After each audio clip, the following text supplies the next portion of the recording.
few rise above the rest. Now, a new generation emerges, each bearing a key and everything to prove. Success demands perseverance, challenging those who dare to try. They step forward to answer the legend's call. Rise above at the Esports World Cup. There is way more things to do at EWC than watch your favorite esports. They have everything, anywhere from your favorite foods to themed events and also some attractions. So if you're a little bit over watching your favorite video game, then why don't you give one of these games a try, like I'm going to do right now? Okay, I'm ready. Two ducks. Okay. Good job. I think I'm just a natural at this, guys, honestly. Thank you. Yes. What am I winning? Yalla, okay, guys. We have a winner. Yes. Ready. 2-1. We have a winner. Amazing. And this is the wonderful Nessie from one of your favorite video games here at EWC. Dear Papa, my studies have been very rewarding. They have introduced a new game to practice our skills. No abilities, no healing, just you against another. Electric.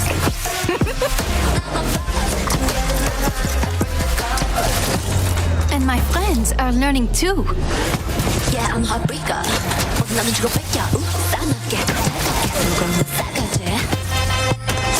Now we know where you fit in the food chain. But you know me, Papa. I take my education seriously.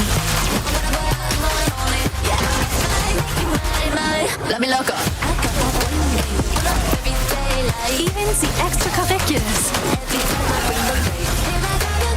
Miss you lots.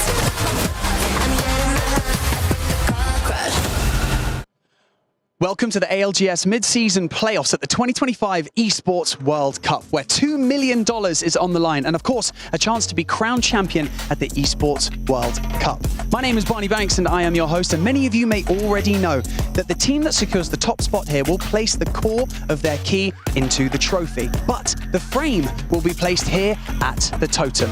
This wall of champions will stand tall here as a reminder of the legacies that were forged at the Esports World Cup. But the story does not end there, because not only do the champions' frames sit proudly alongside their respective titles, but the crushed keys of their opponents will be encased in resin at the base of the totem, aptly named the Graveyard, reminding us of the painful truth that for one to rise, others must fall. So, let's do this.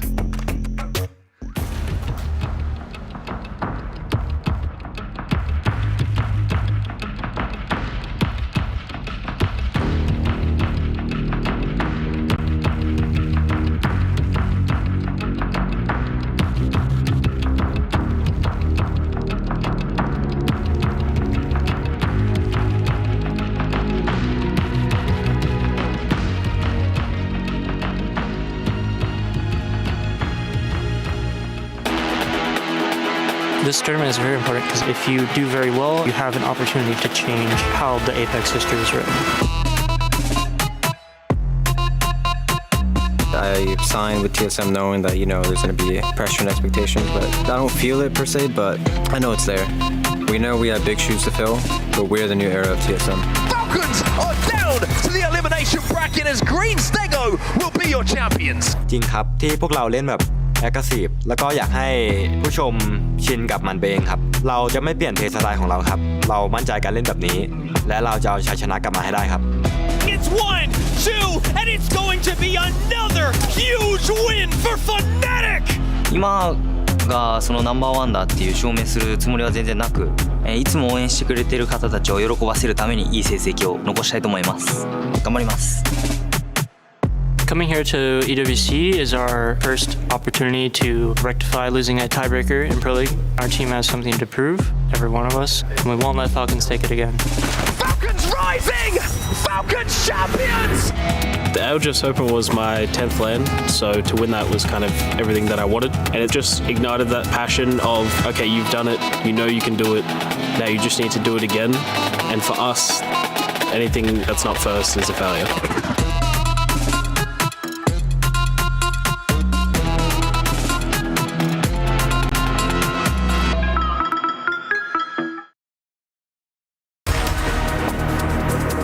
This is your time. This is your chance. The question is, what are you gonna do with it? Think about it.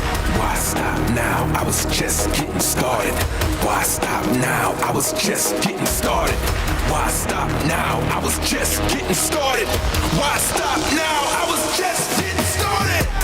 Level up, start my engine and I rev it up. Once I get the green light, gotta go, let them know they better step on up. Yeah, dog, I'm in that zone. While I grind hard while you at home. You talk about it, but I be about it, cause you all talk, no backbone. On the path to the top, you gonna have to face a test. When you fold it, when you flop, ain't no time to second guess. There's only time to be the best. Defeat your foe, repeat the steps. Defeat your foe, repeat the steps. Look around the room and ask who's next.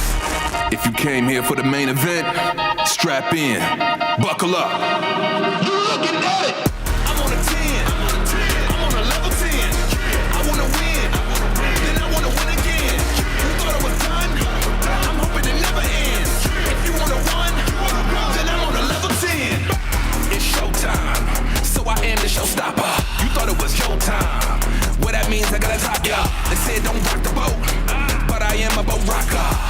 If you the GOAT, call me the GOAT stopper. Never gonna quit, don't stop, no. Never gonna quit, never gonna quit, don't stop, no. Never gonna quit, never gonna quit, don't stop, no.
This land is calling.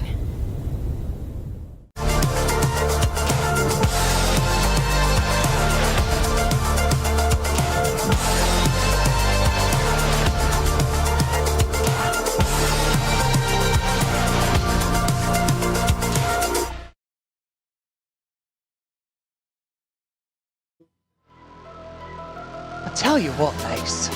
Yeah, what's up, Barney? There's something about Apex Legends esports that's just so relaxing.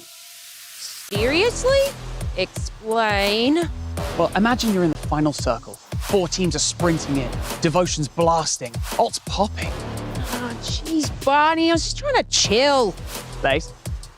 Lace? Welcome to day 2 of pool play. Let's do this!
As the sun is setting here at the Esports Boulevard in Riyadh, the temperature is only rising in the arena at the ALGS mid-season playoff here at the Esports World Cup of 2025. I'm your host, Evan Rainday Rayner, and I'm so excited to bring you into the action, which yesterday was a battle. It left some teams bruised and beaten, and some will not live to tell their story yet again, as we sent 3 teams home, but 17 still are on their way to the journey of possibly hoisting that great EWC trophy. But there's still a lot to do, because today it's Group B's turn to take the stage. Who will come out? Will we be seeing the beginning of an eventual championship run?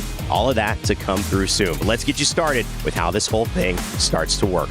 Of course, guys, as you continue to break down the segments of this tournament, we have another day of group play. It'll be last chance qualifiers on Saturday, and Sunday we will have our match point finals. But for now, it's time to get going into really the next section of our teams, as we're joined by Jayhawk, Snipedown, and Glitter Explosion on the desk with me to break things down. Guys, Jayhawk, the big news here is that we get a chance to now fully see where these teams in Group B are coming from after Group A's display of some really amazing Apex yesterday. Absolutely, and with the 10-game set being really different from a lot of the Apex that these teams typically play, I feel like this Group B might have a little bit of an advantage, seeing how Group A kind of felt things out. Now, I don't expect it to be the exact same, because yesterday we had 3 teams get a lot of the points, which I think brought that cutoff a little bit lower. But at the same time, I think Group B, getting the opportunity to watch some VODs is going to be beneficial. It's going to be helpful, especially for those teams coming in, maybe a little bit of questioning among some of our pros and players. But you could see that there was a little bit of tension already dissolved after yesterday's group play in Group A. Snipedown, talk to me about what some of the themes were that we saw as our first 20 teams took the stage and battled it out.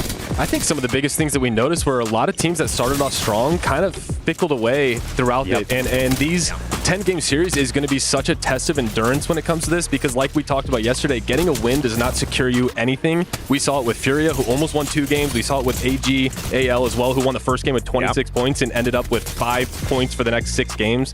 So I really think that that is something that is going to be heavily taken into consideration, is just how much you really have to put into every game, not letting a single game affect your mindsets. Get up, walk around, really take a deep breath, and then come back out swinging in the next game, and just kind of, you have to forget about what happened prior or carry forward the momentum that you did have. Normally we say that you have to have a short memory in these tournaments, Lauren, but some teams didn't get the chance. 3 went home already, and so you have to be ready to go right now and play, even though it's your first day, like it could be your last. Yeah, and we kind of touched on that yesterday, right? It's not the standard format that they may be used to when you're coming to an ALGS land. So there's even more on the line, arguably, because first day and you could be going home. And that's the last thing any of these teams want. And we saw just how hard they were fighting at the end ring when it got to that bubble, match 10. Yeah. We went into it with multiple teams tied, fighting to just stay alive in the competition. And you were counting which teams were getting knocked out in the top 7, who were absorbing some of those points, giving some down at the bottom. It was absolute chaos. Yeah, it was. And, you know, there's, like you mentioned, just 7 teams.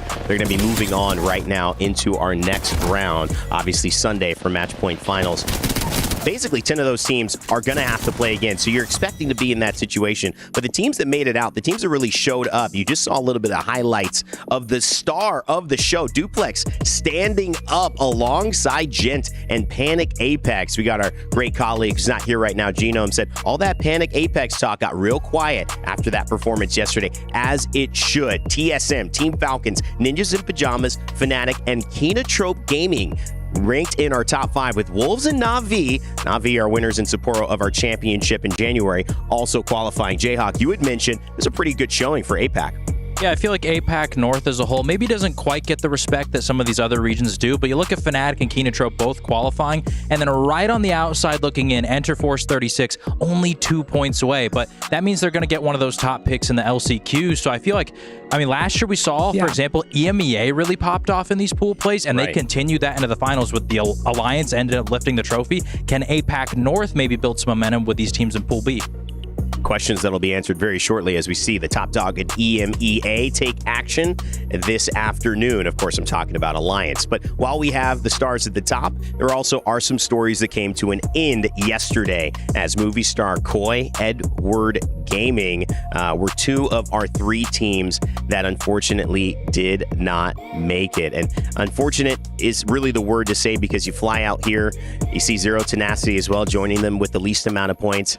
it was unfun for them to obviously prep, fly, scrim, and then obviously have a chance to not really fight again. It was just one poor day, and it was really close as well. Sniped down. It wasn't just like, you know, they didn't show up at all. I mean, it was about 5 points that separated 2 or 3 teams that could have swapped complete places with them at the end. So yeah, and I mean, I honestly think that this is one of those situations that comes down to experience. You had ALGS, who was near the bottom of that, and in that final game, you kind of just trusted that they've been here before, that they're going to know how they need to play this final game. And a lot of these teams, you know, they've never experienced that day one we can get eliminated type of fear, especially at an event of this magnitude. And it's just one of those situations where I think that experience will come into play, because once you get deeper into the, you know, game 8, 9, 10, it's like, how much do we have to change our play style? How much do we have to do this if you are at the bottom of that leaderboard?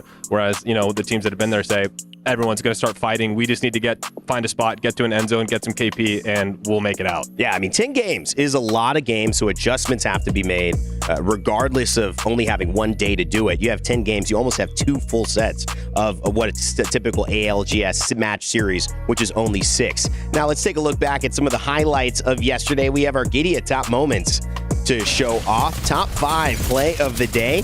Falcons, Imperial Hal on the Watson, by the way, which we keep kind of highlighting. Back in the meta, swings and takes the win in front of the home crowd. Big stuff from Falcons there. All gamers as well had a nice little moment with Zapto. Lauren, he's playing so well. I mean, all gamers, all really a serious threat in this tournament. And this is just a perfect example of just how difficult this lobby was, because you've got them here in these top plays and weren't able to make it into the top 7 because of, once again, Team Falcons here in play number 3.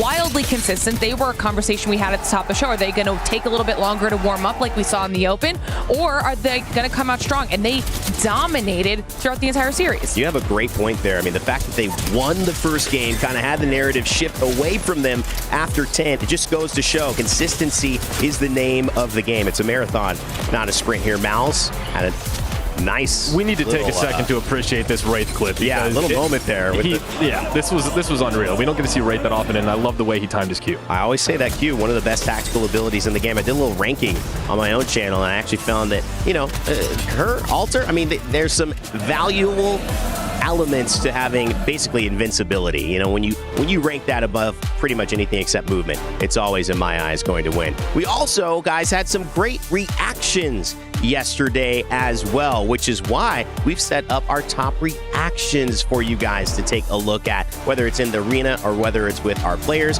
thanks to Pepsi. And here you can see the pop-off right there. I love the engagement with the crowd there. PS5 top reactions, excuse me there. And of course, look at that. Hierarchy just saying, what is going on? A little strafing flame. All of our pros having a moment here. Gotta love the duplex We were saying that before, you know, if we had some TSM fans here, they would be doing dupe all day.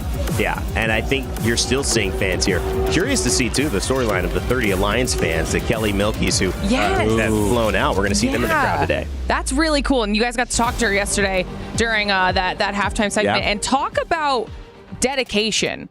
That they were like, you know, if people want to come out and watch the midseason playoffs, we're going to make sure the Alliance fans are here making just as much noise as the Falcon squad is. Yeah, and I do want to point out, I feel like compared to a normal ALGS LAN, this is the closest fans can really get. For some of those teams, they're right behind them. And so imagine if your Alliance kind of on the edge of those teams, your fan base is right behind you and you get a big win. That can be some energy that can carry you through the set. I mean, 30 fans right behind your team. You're right. That's more than they might even get at the ALGS LAN. Of course, the crowd, it's loud either way where you go. Falcons are representing big time in our arena where the pros are set up and playing. But speaking of the pros, they got to travel here as well. Stepping out to the Riyadh heat. Schooling down, like I said, around 5, the sun starts to set. It makes it a little easier to walk out casually. But T-shirts aplenty as the pros start to make their way toward the Esports Boulevard. Group B have waited, watched, and now it's time for them to play. Let's take a look at our Group B teams.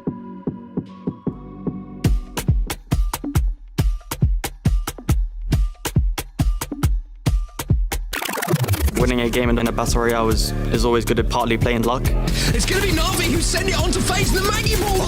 It's a problem, but surely this just opens the door for Go Next to move in. Winning at the top level in the regional finals shows that we can actually win, and we're here to win it all. He gets taken out. Rook now moving for the dub. I think being labeled as a dark horse team is deserved because all three of us haven't really been at the top at Apex through the win in regional finals in NA. I think we've proven to show that we can stand at the top. And if we could translate that into EWC, I think we have a good chance of winning it all. APAC ノーズで MVP に選ばれましたが、今回私たちは EWC でチャンピオンを取って日本で初めての世界大会優勝チームになることを。As a team, we're extremely motivated to win. We've been consistent throughout the whole year. Now we're back in a tournament that we have won before, so winning again, hopefully luck is on our side. The boys who always struggled in finals have this game in their hands, and it's now their chance. LG are down as the Lions will do it!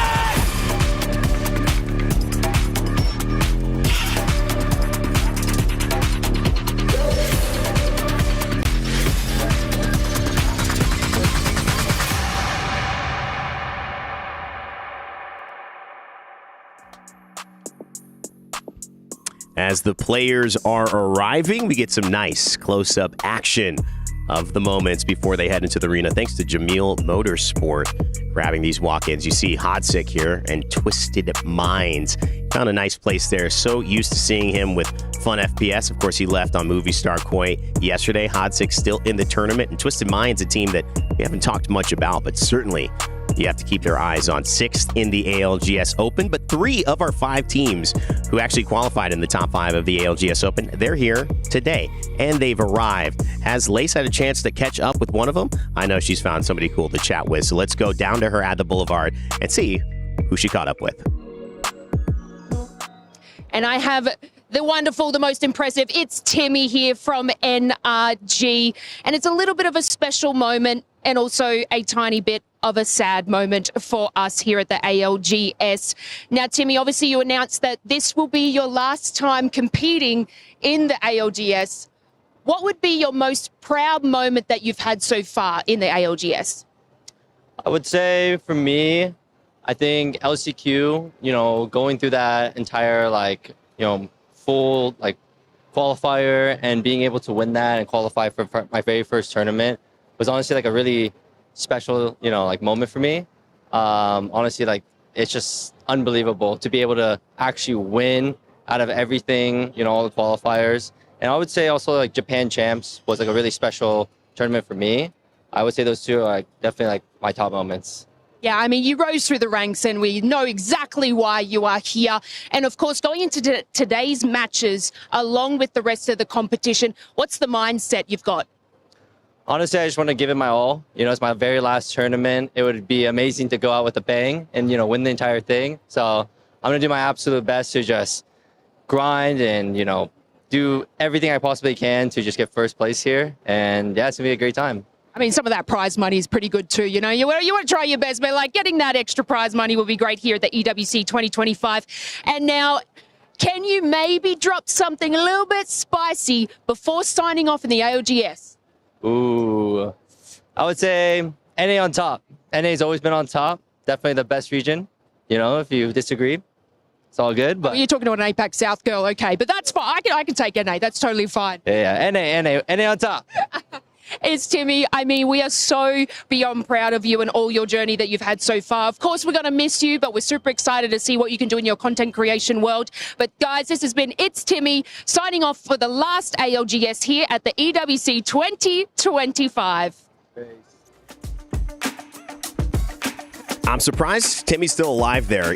Saying NA or any other region is better than APAC South with an Australian standing by, it's a dangerous proposition. Like I said, Genome, Lace, they will fight for their region. It's true, though. It's time to really fight, though, in a different way. It's time to fight for the top spot in Rain Day's Aramco Power Rankings. That's right. I'm bringing it to you now for Group B, guys. We did it yesterday, so let's do it now. Roll those teams. We're going to talk about one in particular. Shopify Rebellion, 100 Thieves, they can all do it. But to me, Alliance has got to be the team that's the favorite. Last year in Riyadh, they lifted the trophy.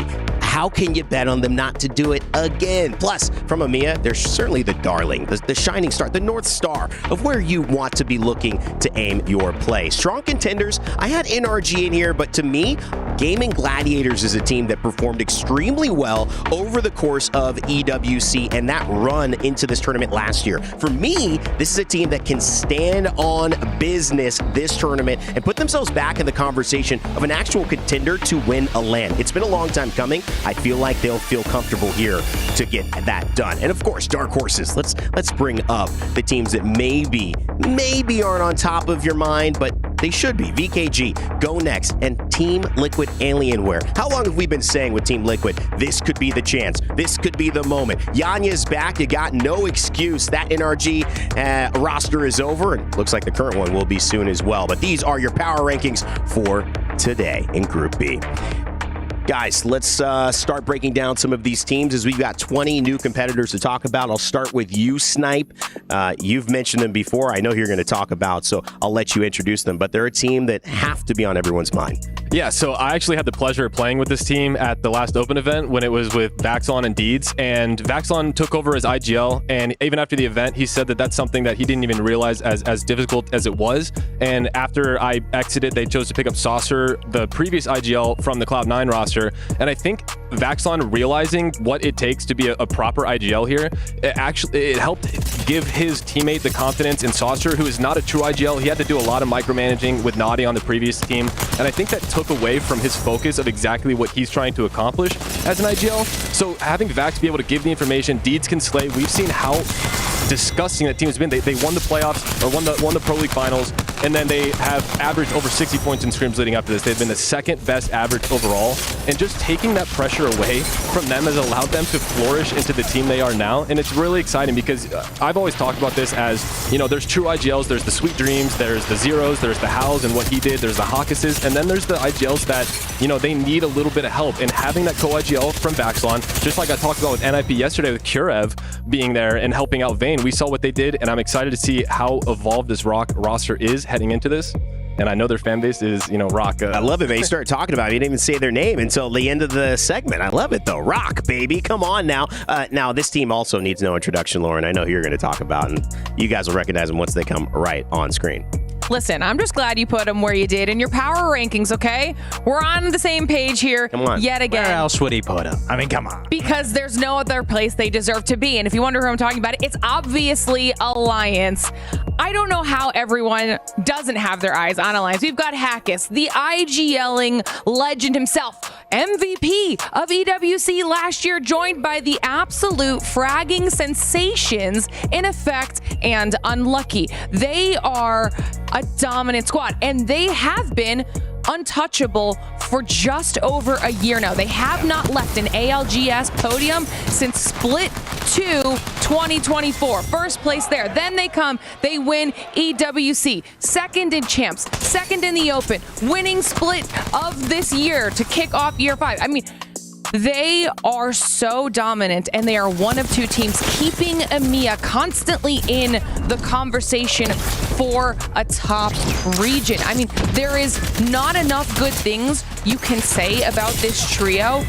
And then you combine that with the fact, and I'm sure we're going to get to see it here a little bit later on, but they also have insane POIs for this first pool here. They got their two go-tos on World's Edge and Stormpoint. No one's going near them at Trident. They are going to be a hot squad. You know, you say it in sports. If you just show up, play your game, you're going to do fine.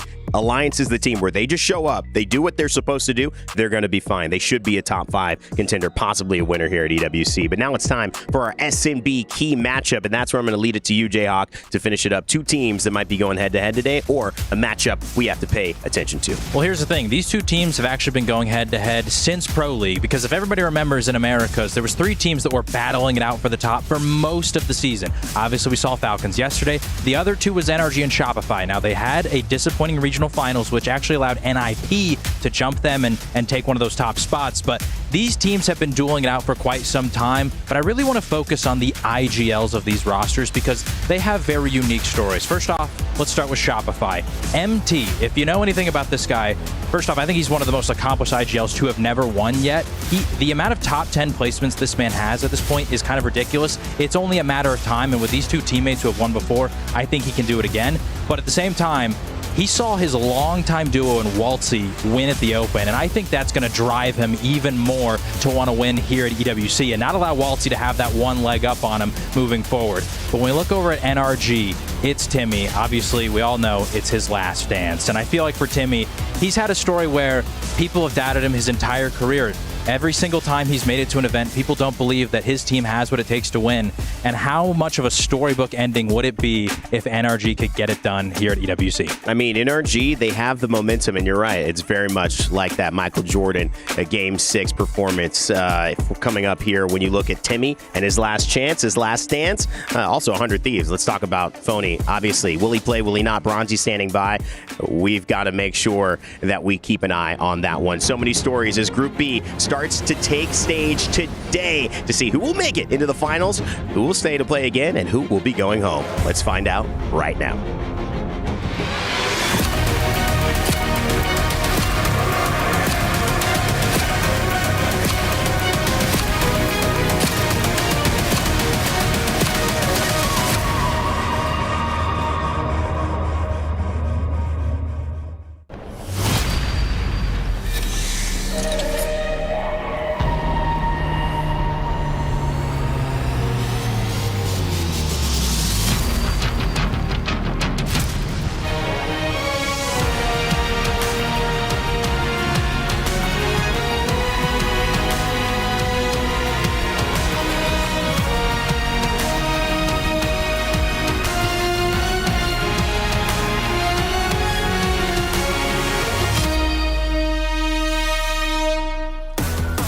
As the smoke clears after our first day of battle, 3 teams have already been sent packing, and the tension in the air just got a bit thicker.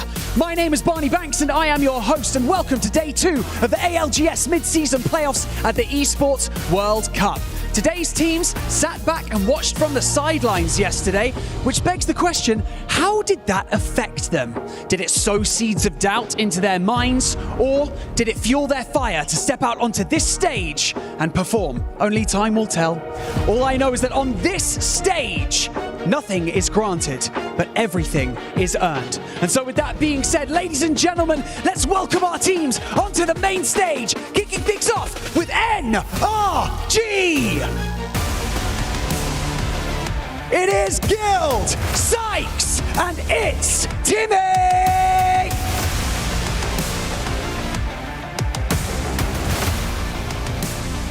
Virtus Pro!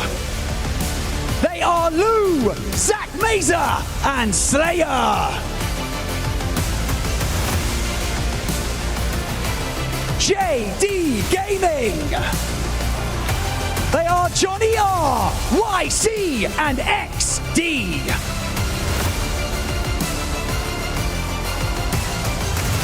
Gaming Gladiators. They are Funk, Light, and Blasts. Team Liquid. They are Yanya, Jaguares, and Nizel.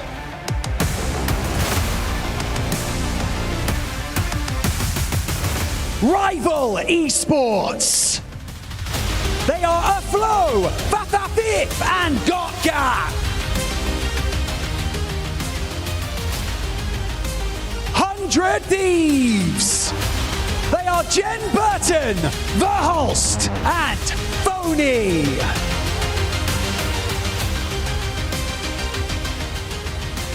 Fusion.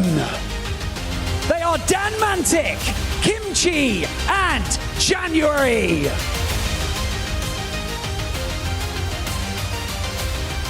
RRX. They are Razy, Rohai, and Nanane.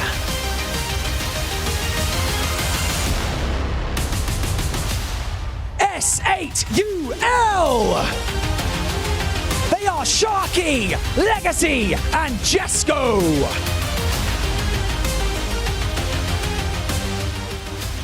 EVOS. They are MG Clutch, Hoodie, and Nate.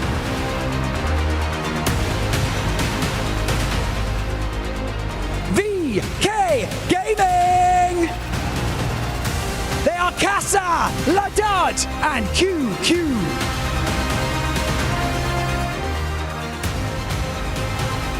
Twisted Minds. They are Enemy, Albrelelli, and Crook.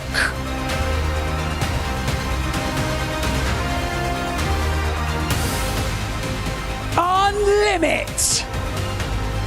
They are I'm Naoki, Yalari Man, and Subi.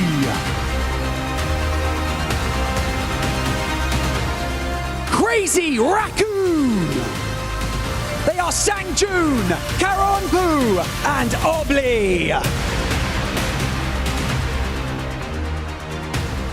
SBI Esports. They are Mickey, Egoist, and Igaryu.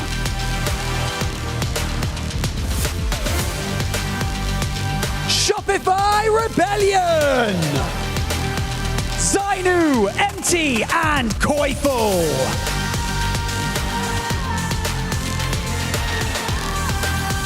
Go next! Atinum, Kinda, and Henchman.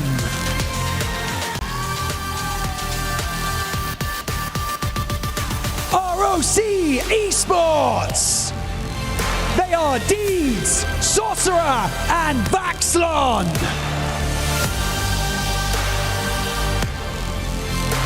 And finally, Alliance. They are Unlucky, Effect, and Hackis.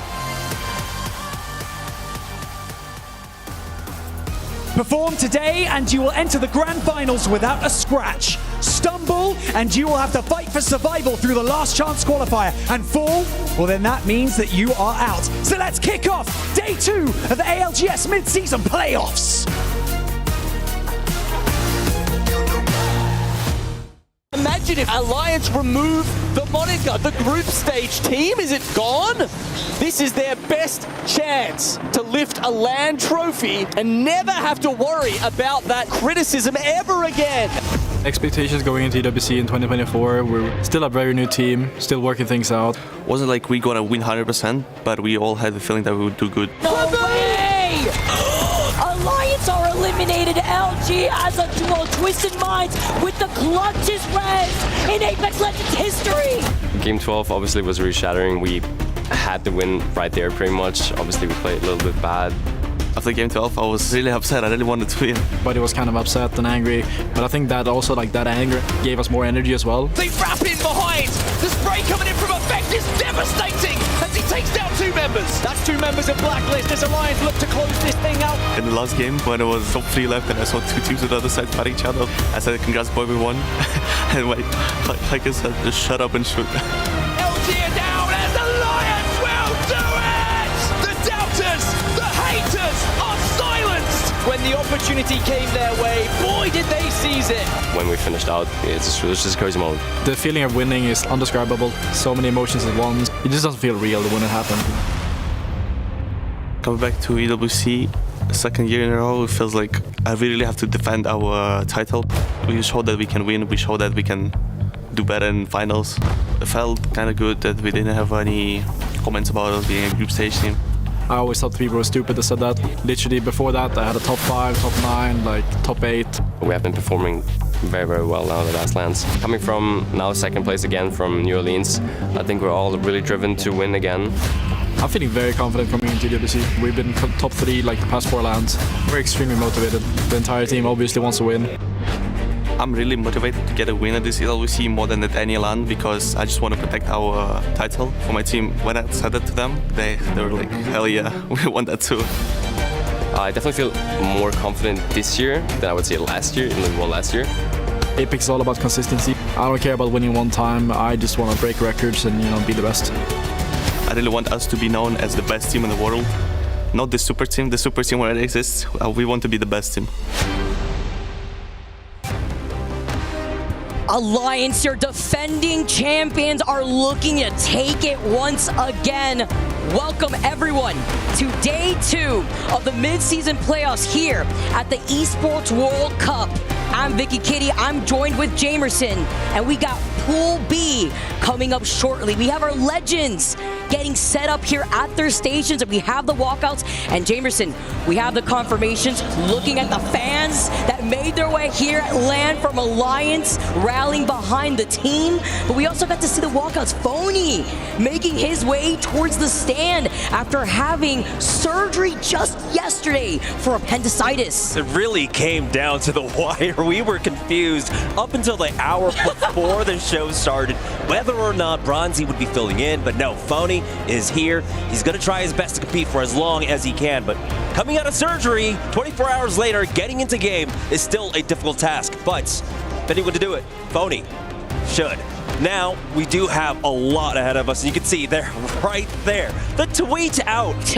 Appendicitis surgery is, you know, it's a common procedure, but for it to happen so suddenly, that's the big thing about it. Internationally too, man. Like, you know, obviously you don't get ready for something like that. You have no idea what's happening here. It's the fact that he's made his way back on this stage less than 24 hours after having surgery. You know what he said? Apparently he was like, 25% of me is better than 100% of Bronzy. I was like, dang, man, you really be your own out here. But I respect the grind. I respect the dedication. And that's what you take a look at some real grinders out here. 100 Thieves really ramping up. And another team, Jamerson, that I'm excited to see is Unlimit. Yulari, man, who has had a phenomenal performance thus far within the Pro League Year 5. Yeah, so far Unlimit, formerly rebranded from GHS Boom, and we have seen them across the year having some great performances on LAN, but it becomes a little bit overshadowed, right, when we have so many new teams coming out to win LANs. But GHS Boom and Unlimit now, Yulari, man, has to be spoken about, right? Dude. He has some of the top performances across all pro leagues. In terms of player value, Yulari, man, is second worldwide with a 104 score behind a fact. How many players could say that? Well, one, Yulari, man. It's the fact that it's crazy here. Third in kills, yeah, and the fact that he also has the most knocks in all of Year 5 Pro League, 147 knocks specifically. And you know what? He also has the dance moves on the floor. He breaks it down on the map. He breaks it down here at the venue. Apparently, he's just too good with it. I also really like the dynamic that this whole team has together. You know, Yulari, man, being an 18-year-old legend with the rest of the squad. Well, you know, he's repping APAC South, right? He's got to farm that aura for us all.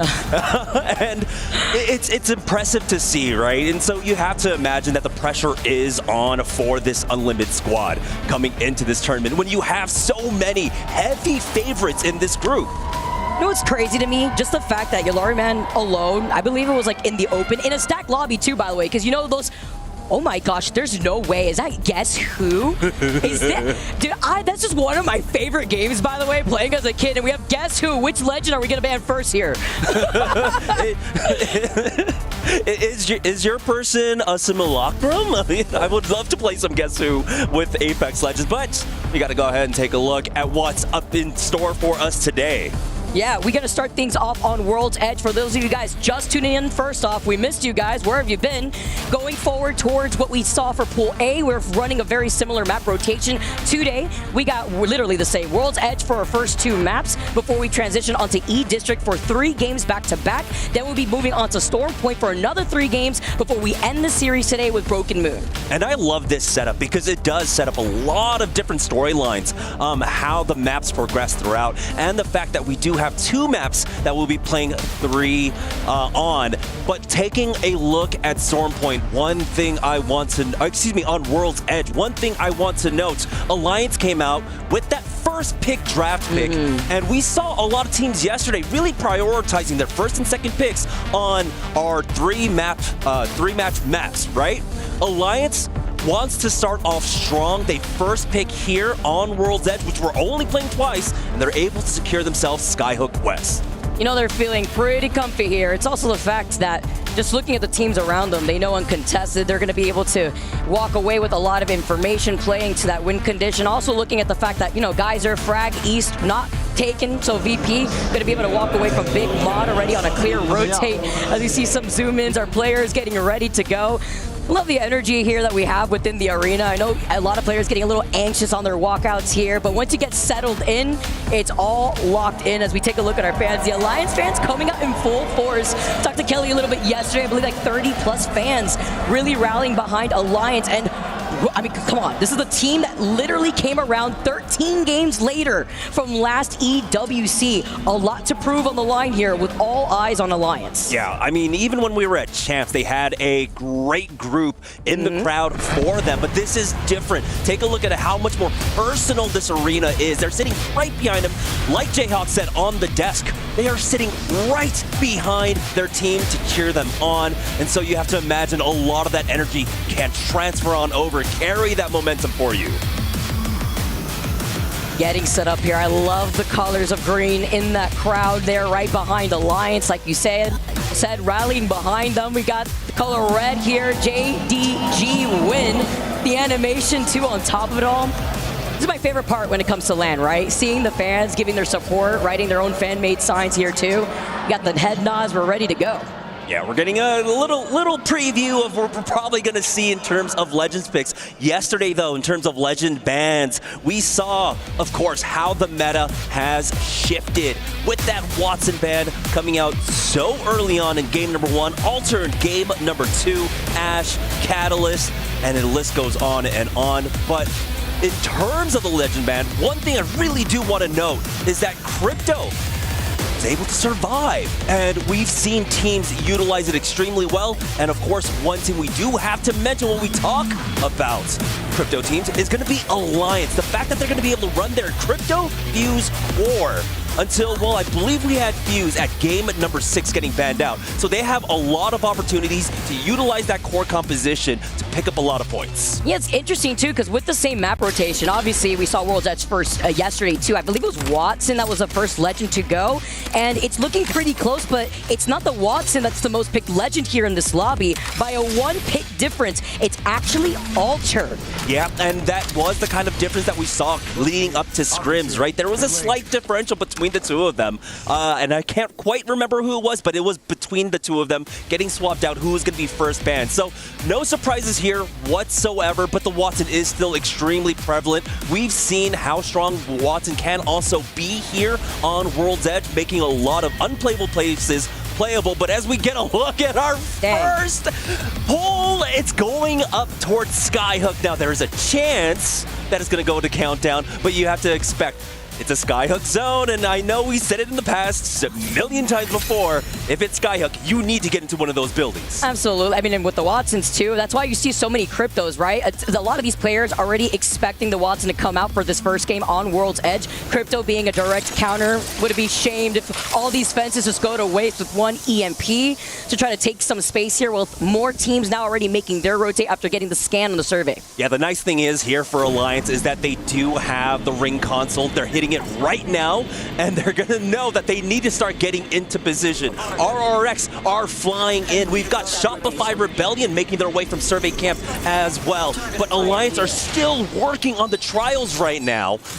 And so they're not going to have the same kind of priority to take whatever building they want. They are regrouped around the market side, as RRX have fully taken the diner on the southeast side. The nice thing as well for a lot of these teams is that they'll have the crypto available to them. They'll be able to hit the man scans, and they'll know where teams are rotating in from and how much pressure that they might face. I wouldn't be surprised if Alliance just hold that trial side, because you know that the edge of that zone, oh yeah, they're going to be on the high ground here. Great position here already, because there is also that Evil Harvester that's to the north side of the marketplace that you were mentioning, and another Evil Harvester on the outskirts on the other side of the tracks once you go from the north side of Lava Fisher. So this is a good rotate spot too for Alliance, because they'll know if that next zone pulls over to the south side, they'll try to go to the least contested route over to the south side, closer to that Lava Fisher rotate. Yeah, Shopify Rebellion take place center zone of Skyhook on top of that main tower. really strong position extremely early on. Okay. You do have to be careful with the altars in play. You can see Unlimit trying to go for that spleef. Will not be able to abduct anyone off of Shopify Rebellion, but here comes another one. And I love this. They were scouting it out with the crypto the whole time. So Naoki is able to secure them that kill. Dude, they heard the crypto. We're already choosing violence.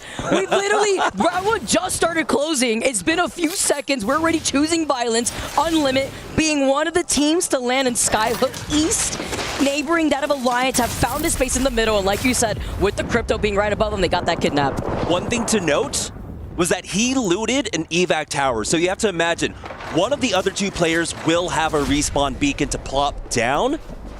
I don't know if they'll be able to recover the body, but yeah, we'll see in just a moment. So many teams have moved their way on up here. You can see NRG, Timmy is in position, Fusion, Twisted Minds, all surrounding RRX.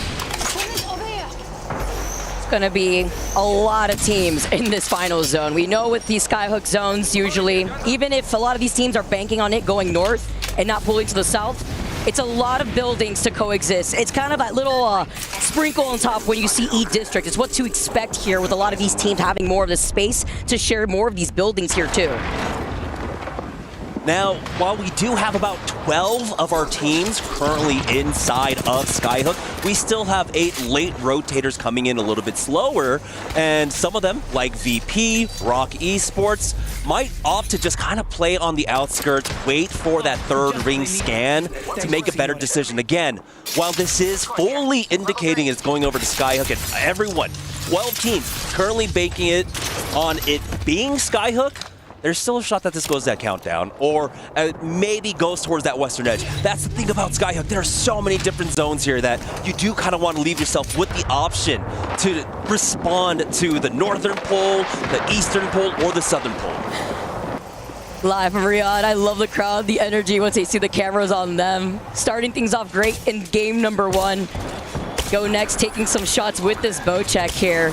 But a lot of teams that have already gone for these quicker rotates, unlike the teams that we see taking their time, are going to be denied the opportunity to get more of these Evo charges, really just having to poke pressure their way and boosting up those Evos instead. Yeah, that was Zach getting knocked. Slayer is next. They are inside of a building, though, and no one really wants to try and commit to anything here. Despite all the altars that we have and the range on her ultimate, you just don't want to be that one team that cascades into a big third, fourth, fifth party. You know that being in position here in Skyhook means you should be able to at least convert into the top 10, so you're not going to get overly aggressive off of this. Seeing with how many altars, too, are in this lobby, you know that a lot of these teams are literally going to try to kidnap one another, try to infiltrate these buildings. It's going to get messy here. But first, it's the calm before the storm. SBI did see that somebody had got a knock from SBI earlier on in the game. Looks like they were able to get the res here too, as they now move in. Team Liquid on the outskirts by Thermal Station, who do have a ring console and that survey beacon. They were also able to get some early KP going into this game. Yeah, that was a knock. SBI, I believe, got a knock and the thirst onto a Team Liquid member. Got him back on in, though, because, again, these outskirt fights aren't really going to respond to much, especially with how much of a gap there was between Team Liquid and SBI. That part, I think they just found a straggler on the end there. As this zone does close, teams are still moving in. We've got Crazy Raccoon on the northern side, Team Liquid regrouping here at staging. I believe EVOS moving their way over towards Fragment. So now we're down to about 15 teams inside of Skyhook proper, with about 5 teams still working their way on in. JDG being one of them, as they're going to take the jump tower. Finding some space here over by Countdown, where there is an Evo Harvester too. They could try to go in from that northern side. Looks like they took their time to scan the ring console. That is in Lava Fisher, so great timing on planning out their pathing, because they can wait here in Countdown knowing that it's still going to shift slightly over to that southern choke, where it's going to be chaos once these teams figure that out, and they know they're going to have to move out of these buildings outside of Skyhook. Yeah, they got the full confirmation with that ring console scan. You can see just a little bit there on the south of Countdown being in. But that would be an extremely hard pull. You're looking at like a 95 to 5% difference, right? Or maybe even less for it to pull on over to Countdown. And so that's why they go for that evac tower. They go on in. They hit the man scan as well to know which buildings were open. So that's what we're working with here. Perfect information on your rotate. And timing. They did that really like back to back. Not only did we see that with the ring console, but like you mentioned, the survey beacon right there too, just to make sure they could find some of these free buildings. Don't want to Hail Mary that when you jump on top of a team that's already taken the high ground of another building on Skyhook. We all know how that ends up, as Crazy Raccoon being one of the teams, considering the zone is pulling all the way over to that north side, away from the southeast side of their POI, having to take their time to rotate here. They've called in the evac tower, and you can see the pings coming down. Yeah, again, they're able to hit that survey beacon, know exactly which buildings are free, and go for it. A lot of these buildings, of course, can house multiple teams. They're going to push into this diner that was left for free on the northeast side. Unlimit, by the way, this entire time, they have been getting knocks almost every single minute. And guess who it was? Yulari, man. No doubts about his performance throughout this split, why he is matching a player like Unlucky. You know, I was talking about Yulari, man, and it's like the fact that he dropped, what, like over 4K damage game in the open in an actual stacked lobby. I think it was like winners round 2, and he had like 14 KP. My man literally just farmed a 4K badge in the middle of one of the stacked lobbies of that New Orleans Open, and looking to try to do it again here as we take a look at Alliance, who've now made their way to Countdown. They're going to try to mirror that and gatekeep Team Liquid while still holding that southern side, the least contested side, with the rest of the lobby all combined together in Skyhook. Yeah, so they kind of had that idea. There's that 5% chance that it pulls over to these buildings. We have certainly seen many endings here, but not with this particular circle. But again, we have the evac towers in play. We've got the rings, we've got the man scans in play along with the ring consoles. So they will have the opportunity to know which buildings are going to be free. Unfortunately for them, though, not much is being done in the way of whittling down of numbers. We're getting knocks here, of course, with the weapon meta that we have right now with the 30-30s and the G7 scouts in play. A lot of these teams are getting some cheeky knocks through windows, but it's not amounting to much. We have gotten, of course, everyone back into the lobby. So I'm trying to remember who Unlimit were able to get. I think it was a Shopify Rebellion player, right? MT. So they were able to get their third back in.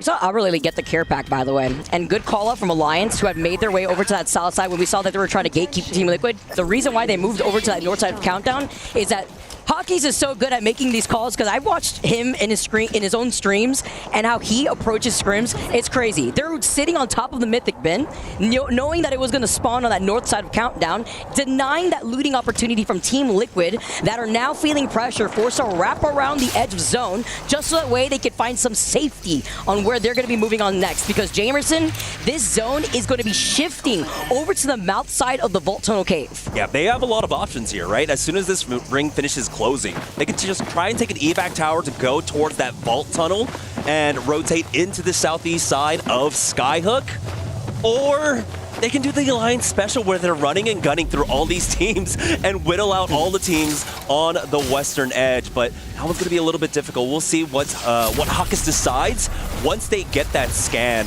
the survey beacon scan, to get a better lay of the land. Calm before the storm. That's what happens when you have Skyhook zones like this. Always starting things off slowly. You could expect, what, maybe 17, 18 teams probably over by like end of ring 4 or so before everyone's forced to move away. Definitely once a lot of these teams see the next zone, if these teams have not been able to scan these circle beacons since they went in for an early rotate, they already know the chaos that's happening. That's why you have teams like 100 Thieves, VP, VK Gaming calling it out, being in one of these buildings in that next zone. It's going to be so chaotic here. You still see some of these raw knocks, but no one's ever going to push on this because, especially with the amount of altars and cryptos that you have in this lobby, too risky to give up that position. Just might as well just trade to boost up your own Evo. Yeah, currently inside of Skyhook, we have 9 teams that are not inside the next zone. Oh, ew. Where it's going to be pulling, and about 8 that are. We do have a small engagement here. Team Liquid tried to make the rotate in from that Skyhook hill and got absolutely obliterated. S8 UL with the help of Fusion, picking up a lot of that. And Unlimit, they're not stopping here. They're continuing to get knocks throughout all of this. Rival Esports will be the next team to fall. Man, that was a good example on the pressure, the aura that Alliance had mirroring Team Liquid on the middle of their rotate when they had obtained the Mythic Min. And instead of trying to take that fight and risking it, Team Liquid wanted to play safe, and they went for a very risky rotate, which put them in the position that we just saw right now, going right back to the lobby. Now, my big question here is, Alliance, they are opting to try and go for that vault tunnel instead. Is how far can Alter's Q get you through these walls, or are they just going to tank the damage and get through? Again, they had the crypto, they could reach the survey beacon, and so they would know how free it is, and it does look like they're going to work their way on over there. Of course, we have the poking battles going on. NRG are starting to make their moves right now, and we get a little bit of a replay here. Fusion just getting those nades in. Team Liquid get blown up, and like they were in full cover too. Yeah, SA also had them in their line of sights. It was just not being safe. NRG do manage to take the middle console here too. After we just saw Unlimit there earlier on. Lots still more poking pressure from afar with these G7s, 30-30s. But NRG finding a great position currently right now down in the middle.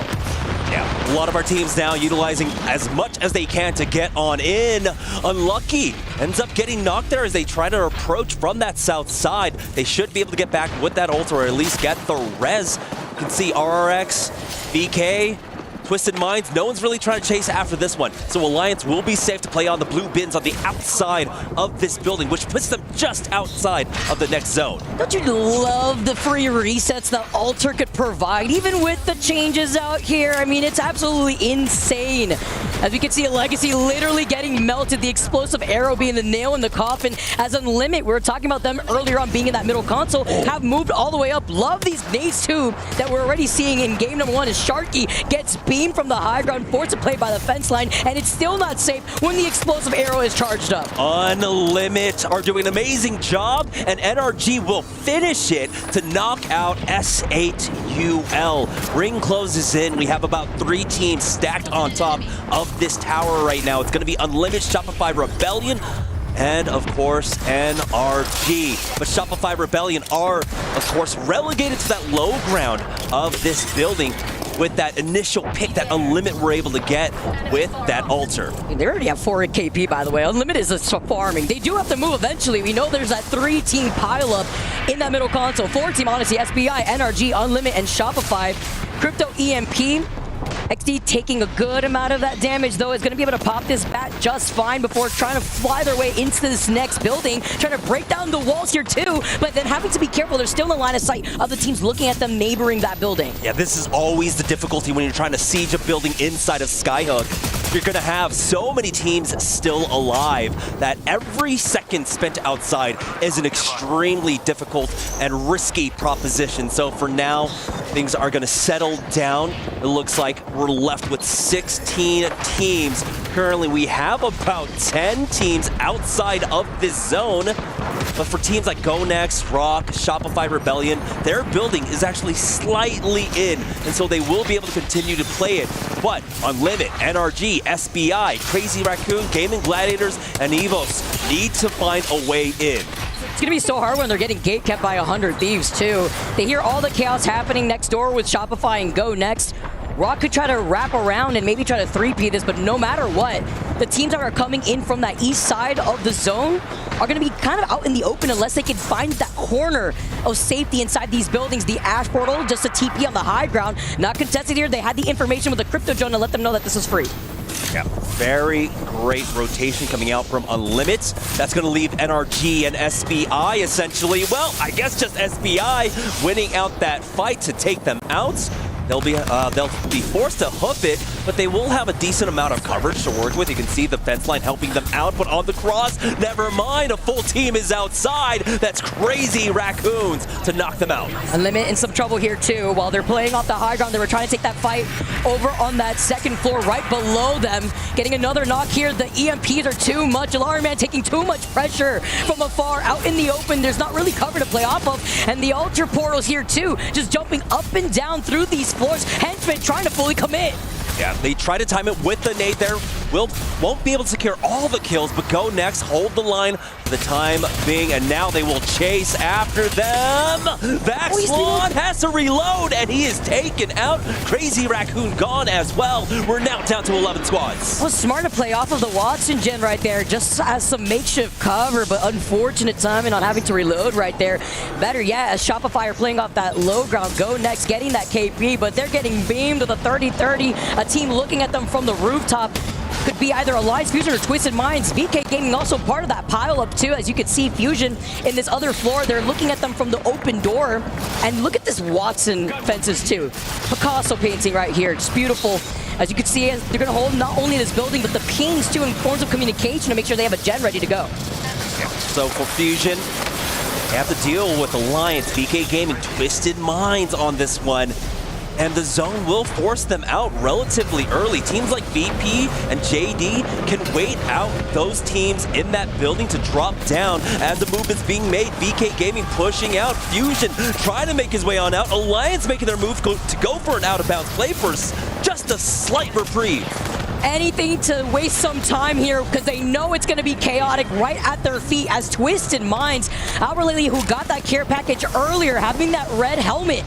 EMP just to start off this fight here for them. Enemy's going to put down that gen. Going to try to get the res here up on the high ground. Go Next, get eliminated. Night Squad's left. This is a 5-6 team pileup in this building alone. Twisted Minds trying to play gatekeepers with this Watson right now. Charging forward though, but Crook is forced to back off to heal up. Enemy though does not want to give them any kind of space, but the Altar is making this battlefield extremely difficult to play off of right now, and he is forced to try and finish off this fence, but it's Alliance still alive. Effect playing off the knockdown shield here. He's not gonna have that much time. He's just trying his best to survive for as long as possible. They have hit top 5. Meanwhile, 100 Thieves is seeing everything go down on the other side of that fence line. They're trying to go right there in the middle of the street. 3 squads left. VP, who come out on top from the west side, looking at Shopify Rebellion as 100 Thieves are trying to clear up their side. It's Shopify who are looking at VP. Everyone's so incredibly low. Slayer only using the knockdown for some cover, but we're nowhere to go. VP get eliminated, and 100 Thieves are the healthiest team right now as they're trying to wrap around fence. Verholt holds the angle, gets the knock. That's Kai, Zainu, and Koisful down. 100 Thieves bide their time and control that eastern edge of Skyhook to get the victory. And Phony, he is here to play, Vicky. Real gamer hours for Phony coming straight out of surgery. This dude takes the first game. Are you kidding me? 100 Thieves already with the dub. You can't pop off too hard, Jamerson. You can't. If you're Phony, you're not. All right, calm and collected. My boy's got stitches, man. He knows. You know, I can't pop my stitches right now. He's not popping off. It's so hard to do. Like, you have to keep yourself calm and collected. Like, imagine how the comms are. Obviously, as the IGL, he can't be loud. He needs some help from his team too. So having to keep yourself calm and collected in some intense situations like that, it requires a lot of concentration. By the way he did it. Up against Koiful and Zainu. This is some sweet medicine from Phony at the end, but 100 Thieves taking 13 kill points in that game. They get the plus 12. A 25-point game number 1 is amazing for any team. But starting it off strong like this, makes you feel so much more comfortable. 9 more games left to go, and you have to remember that top 17 cutoff was only at 32 points. So they're basically 7 points away from that. But the top 7 cutoff of 58, they're almost halfway there. The fact that they start off so strong already, it's like the scriptwriters are working overtime. Insane way to kick off your momentum for game number 1. Although, I don't want to jinx it here, Jamerson. Yesterday, a lot of teams that started off really strong kind of fell off between that 4th, 3rd game match point there. I mean, bookmark, I guess, as 100 Thieves, finding their footing, but could ride that momentum, a different pool this time around. Yeah, particularly, I think you're talking about all gamers, right? Game number 1, 14 KP, 12, of course, points coming in from that first place. But the 5 games after that, I think they only picked up 1 point per game. So that was a slowdown in momentum, especially after a big win like that. But that's not going to be it. It's 100 Thieves starting the day off with the win. We're going to take a short break. When we get back, we'll have more right after this.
This land is calling. The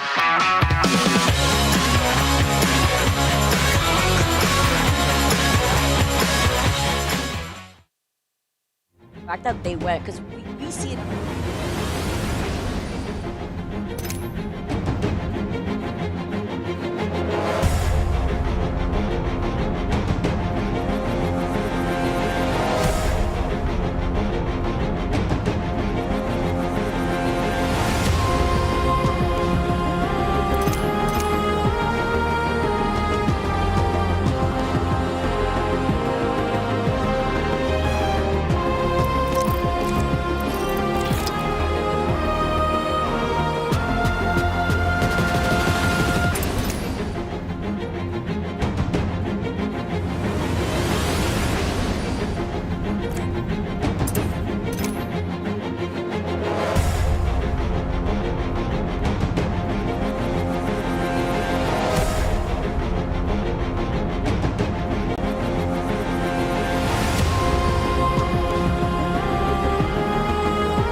Nice! No, on me! Whoa, whoa, whoa! What's this guy? Dead! Watch out! Look across! I'm making it! I'm adding! King! He's running! Where's the team squad? Take this! What's the king? I left you, I'm going! Where's Tiny? Get the Q3, I think soon! Batting! That's a Q2! Q7! Let him right! Yes, one! King, I'm doing right! Okay, nice. Right, okay, right, dead! I put it down! I'm diamond, I'm getting. Yeah. There's a guy on my left. Let's go, Evan. Left. Dead. Walk it up. Watch out, Dad. Let's go. That's Dad. 120. What the behind us. Behind me. Watch out. Crack them. Let's go! Storyline! Oh my God, bro! Absolute cinema for 100 Thieves to win game number 1. The appendix buff here for the team to start things off strong for 100 Thieves. And you were talking about the pop-offs. It looks like Jen Burton took on the task to pop off extra there for Phony. But what a victory. Coming in with some big question marks, turning that into exclamation marks for that finish. Again, excellent control coming out from 100 Thieves, controlling that eastern side of Skyhook. Again, we had a lot of teams that had that priority to get into that part of the zone, and we saw teams utilizing that well. Unlimit, they take Skyhook east, and they had a very strong power position on tower. They picked up a lot of KP from it, but they weren't able to, of course, convert that into placements for themselves. But it was great to see that they are fraggers. Yeah, I mean, that and like, honestly, man, I wanted to see what was going on with the Lions. We saw them take that roundabout rotate through that tunnel side. We were talking about it. They had put down an altar portal right there down in the tunnel, and just in case they had to reset. And then the next time we see a Lions, they're on top of the roof of the building for free. Like, we saw the EMPs go down. We could assume here that either they had gotten an evac tower to jump right there on top, or they found a way to just get up there because Hockey's being on that crypto, getting that information, making sure it was available for them to even take that high ground, which was insane. Like, we're talking about Alliance, who wrapped all the way from the north side of Trials, going all the way down to get information off the survey beacon, the circle console, then went from Countdown all the way wrapped around into going through that tunnel and securing that building. Yeah, I mean, it's a double-edged sword, right? When you end up drafting Skyhook West, you get Trials, but Trials can take a really long time, especially when you split the way that they split. They sent someone to the north side of Trials, or excuse me, of Skyhook, basically over at the train station, and then sent someone else to that southern side of Skyhook. So it took a lot of time for them to regroup and then finally hit that map scan. As soon as they hit the map scan, RRX, Go Next, and a few other teams were making their way into Skyhook. So they no longer had the priority position. So they did have to play something more flexible, and I did like that Countdown one. And talking about teams that were able to get in there early on, we saw Fusion moving in We saw them, of course, Kimchi Lee with the nades taking out, I believe it was Team Liquid, who were much later on the rotate. And we see why teams want to get into Skyhook early on. Team Liquid, one of the latest teams to get in there. They got absolutely demolished on their walk-in. Get to take a look at our team here, Kimchi. And I like that, the arm sleeve right there. It's pretty sick. Cherry Blossom galore. But he got 4 KP, by the way, that game alone. Seeing a lot of that KP soaked up by 100 Thieves all alone with 13 KP aside from the dub. But, you know, we talk about Fusion with 5 KP themselves. VP, who came in 3rd place with 6 KP. Even going all the way down to Twisted Minds with 5 KP, but you also highlighted Unlimit with the 4 KP playing in that middle center console over by Skyhook, their POI being Skyhook East, but still putting in the pressure. Importantly, like you had mentioned VP, they picked up a lot of some decent points there, and they were a team coming out from Mod, had one of the longest rotations to get there, but of course with how Skyhook plays, but how the meta has shifted, and of course the overall gameplay, having the recon scans, having the ring scans as well, definitely allowed them to navigate this one a lot easier. I think the urgency of teams needed to get into Skyhook allowed them a freer path to get there. So nice conversion for them, picking up some points at the very least. We know VP as a team that really does prioritize, or does extremely well when the ring favors them, but seeing them being able to pick up these points on a cross-map rotate are very good signs for them. Yeah, it was like that 1 week of Pro League that we saw VP get gifted like 4 or 5 rings. It was insane, like the lottery at that point that week, but it hasn't really been that same RNG favoring them here as we get set up into our second game within our 10-match series, our second game on World's Edge, as well as our last game on World's Edge before we make our transition over to E-District. Yeah, for Alliance, they need to convert this one. Again, it was a first pick onto a 2-map set for themselves here on World's Edge. For 100 Thieves, picking up Climatizer was also a first-round pick for them, and they have already been able to bear the fruits of that one. We'll see if they can do it again. They have a lot of teams around them. Shopify Rebellion over at Survey Camp, Gaming Gladiators over at Epicenter, and VK Gaming at Overlook. The thing is, these teams do like to move a little bit earlier on. There's not going to be that much friction here on the northeast side as we get our first look at the ring. Where we're moving to, where we're going. We take a look at where the zones pull in, maybe not so far from Skyhook, but still pull into that south side, right by Go Next, right by NRG, where they land over by Landslide. So they have that information already with that ring console here as they find their positioning. Fusion, SA as well. Great pull here, and you talk about Climatizer and our winners from game number 1, 100 Thieves. Of course, they could get an evac tower, try to rotate from that north side unless they want to take an early fight versus Shopify. There's a jump tower right there on the outskirts of that Evo Harvester, or if they want to backtrack a little bit, there's another jump tower closer to that replicator. Yeah, for 100 Thieves, they have a lot of options, right? They've got multiple balloons. They can basically chain them. That's what World's Edge was built off of, to be able to do that. But it's S8UL currently moving now. With this ring in particular, this is the building I want to see get taken up. I am expecting this ring to pull basically between the train tracks, between Lava Fissure and Mirage Etoile, and just outside of this building. So S8UL have picked up an extremely strong building to play off of, especially with Watson still in play. And we have other teams moving in as well. S8UL, we had already mentioned. Fusion, now making their way on over to Mirage Etoile. We've got RRX, who of course do drop at Lava Fissure, are not going to play that priority, going to play more of that building towards the center of a Lava Fissure on the right-hand side. NRG making their way on in, and as well, Team Liquid taking their time over at Tree, because they just don't have the priority on this one. Yeah, 2 zones pulling towards the opposite end of your POI. A little unfortunate, but of course you get to play objective. Liquid were able to pick up early KP, that 1 KP in that first game as it started, and they're going to be able to get that ring console. Don't think they had one over by launch site. They had that Survey Beacon, they had the Evo Harvester. So it works into this objective gameplay here. And if they wanted to, they could just wrap around from Thermal Station. They could wait on the edge of the next zone. Then they could get the next ring console scan and take their time to figure out where they want to find themselves here, so that way they can have a better game this time around. Yeah, if they make their way back into Thermal Station now, they will have that, like you had mentioned, a man scan. And we got to see teams really utilize that during the Skyhook one. And I think the the approach to this ring in particular will be very much the same. Right now, we have about half the lobby inside the next zone. We have a fight here, Evos versus Crazy Raccoon, already with the advantage over at Mod. Evos getting there just as quickly, already getting that next knock. This is coming out of their POI of Dome, and just like that, they wipe the floor as Crazy Raccoon is eliminated.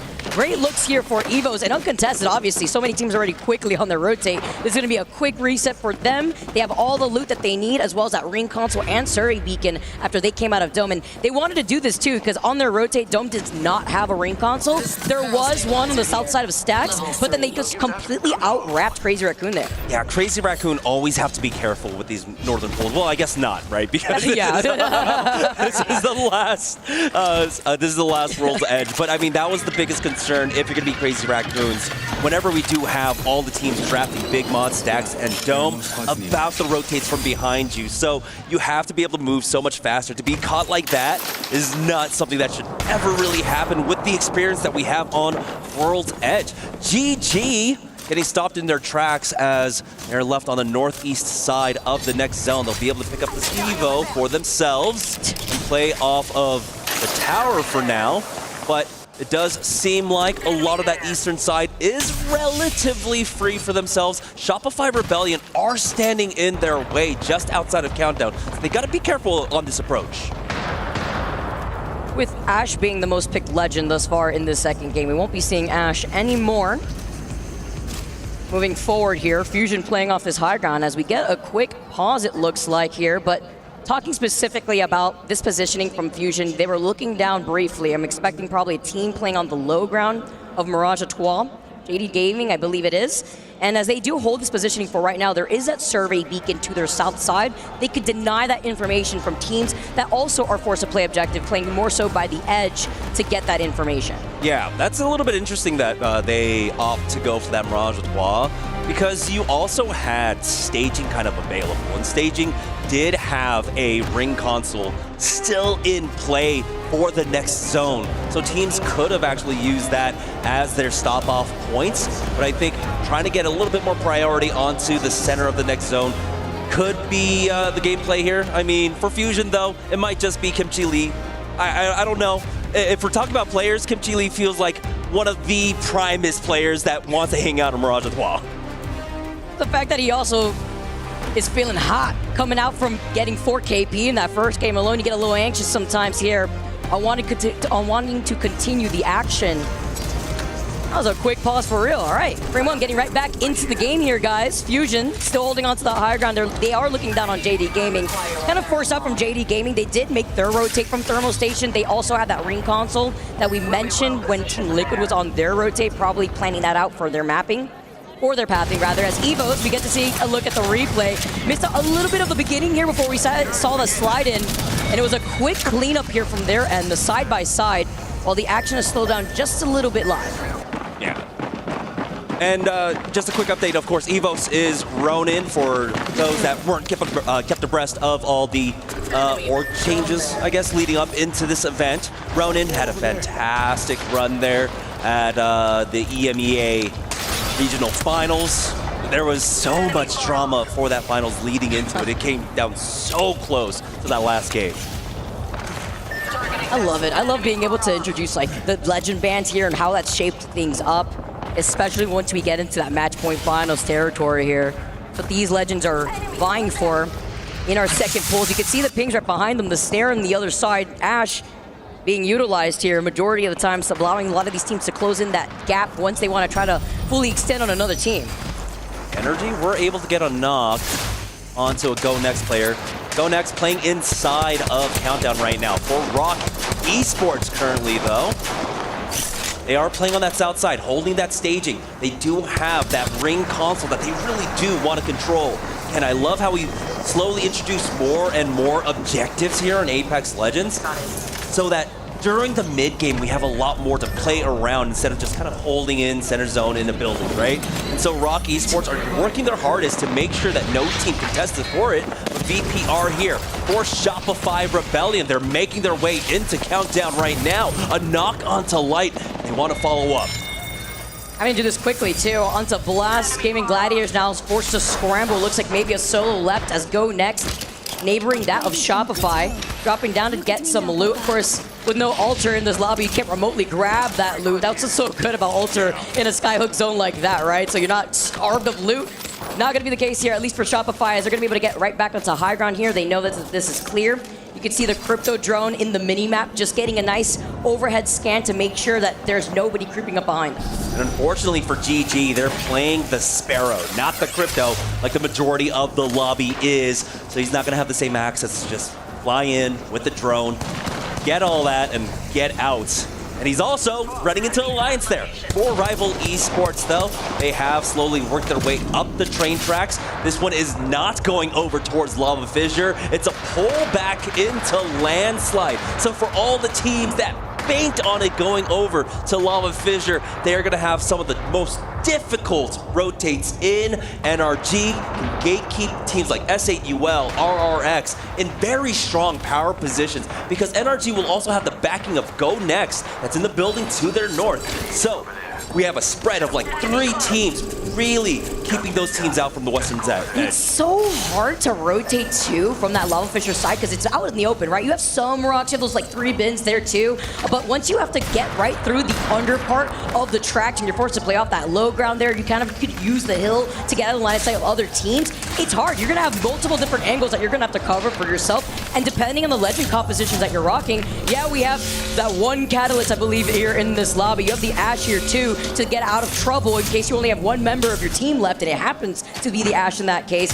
But it's difficult depending on what that composition is. Maybe the Newcastle that we see VKG that likes to rock. Yeah, 100 Thieves right now fighting it out with VP. We saw them help take them out in 3rd place. They want to find a little bit more here. Slayer caught behind this bin. He's on that Watson, but 100 Thieves now caught up in the EMP, slowed down just a bit. Verholz throws down that mobile cover for themselves as VP are able to reestablish themselves, reset in this fight. The syringe down for Slayer. Zach gets that bat off in time, but Slayer takes enough damage as Jen Burton wants to chase after it. Nice and steady here before they slide in. Zach trying to provide the cover fire, but point blank, they get the trade here. Lou being able to get that knock onto Jen. Phony now wrapping around the crates before sliding in with the Devo. That's all he needs. Nice jump with the double jump on the Sparrow, but it's a suppressed fire just so that way they can get the rest. That's the difference in the composition that we just saw right there with Jen now being able to get the reset on the med kit. 100 Thieves not slowing down, adding on another 3 KP to the 25 points they got in game number 1. Extremely strong win for them. Slow, methodical fight coming out from 100 Thieves. They're looking now to try and make this back-to-back, and they, honestly, with the position that they were able to win with that team fight up against VP, clearing out that south side, they have a huge opportunity. Now they have easy access into Landslide, will have a lot of cover to play off of as they make their way on in, and then have time to respond to that next ring pull. They're feeling themselves. I mean, 3 KP already on the board. After coming out of that dub, coming in from that south side after taking their time. They got in that ring console too, over by staging like you mentioned here. As Fusion still taking their time still on the top of Mirage Etoile. You could see the pings from afar because the crypto drone is scanning ahead just to help plan out their pathing. But it's going to be a big pileup over by that south side with a lot of teams maybe not wanting to overcommit over from the western side of that next circle pool. NRG are looking to gatekeep, and so is Go Next. And VK Gaming, with the composition that we mentioned, the Catalyst, the Newcastle, the Sparrow, they're settled in up on that high ground closer to that Mythic bin, and it's nade galore here, raining nades from every direction, not hitting anything, maybe hitting some ghosts here. Rival Esports up on the high ground are going to keep holding this position. They're trying to turn the screws onto SBI, forcing out that Ash portal. Ooh. There's a knock onto Mike with the help from Twisted Minds, on the verge of getting knocked out here. We got Unlimited versus Alliance right now. Unlucky, down to 1 HP. It's Naoki in a 1v1, but does he have enough HP to stay alive? No, Hawkins is able to finish him off. Alliance stay alive for now, and the third party is not coming. It's just one member of Shopify Rebellion looking to see what's going on here, guys. I'm a little nervous, that triple take from afar here. He still was able to survive getting out of their line of sight. It was Poipo who looked like he was able to get a care package, or maybe the Mythic bin that had spawned close by them. Or no, it was a care package rather, because he's got the red helmet. He's got that triple take too. Makes your eyes water. In effect, is going to be able to reset here, get the loot that they need with the rest of Alliance, and they'll be able to walk in from that north side. We still do have the Mythic bin available there over at Landslide, but no team has been able to secure it. It's out there by the tower on the northern end, so can't really go out there. Shopify Rebellion have an angle on it, Twisted Minds. We know how Landslide plays out, and right now, 100 Thieves are having to deal with one of the issues of pulling out from that vault tunnel right now. Game Gladiators, though, are trying their best to survive here, and 100 Thieves might be able to knock them out again. The Twisted Minds mascot, by the way. Team Liquid coming alive behind a Newcastle wall, setting up with the Watson fences right behind them. They're desperate. They know they have to try to gatekeep this team right in front of them. Fusion get eliminated too. Team Liquid with some help from NRG. They pitch the team right in front of them. S8 get eliminated. RRX somehow as a solo, I believe, still alive here as Team Liquid now have to look behind them to prevent Rival Esports from walking up. That was the big gatekeeping opportunity we were talking about for a lot of the teams coming from that western edge. Go Next, NRG, Team Liquid along with Rival Esports could have really held that down, but Rival Esports were of course a little bit more busy dealing with SPI behind them. But you can see now Team Liquid starting to make their way forward. It's NRG on the other side of this fight, and this is going to be a consequential one. They got him. I was going to say, RX with that one solo that was still left jumped over Team Liquid's heads while they were trying to avoid getting pinched by NRG, and Team Liquid then were able to get that KP in their pocket with 13 squads left now. SPI Esports looking to gatekeep NRG over to the north side, having a stare down versus Team Liquid. Yeah, NRG, no, this is our only fight that we have to worry about. Go Next are taking it to Shopify right now. Gaming Gladiators, they've been sieged by 100 Thieves. Let's listen in to hear they handle this fight. Knock up. How long does it go right here?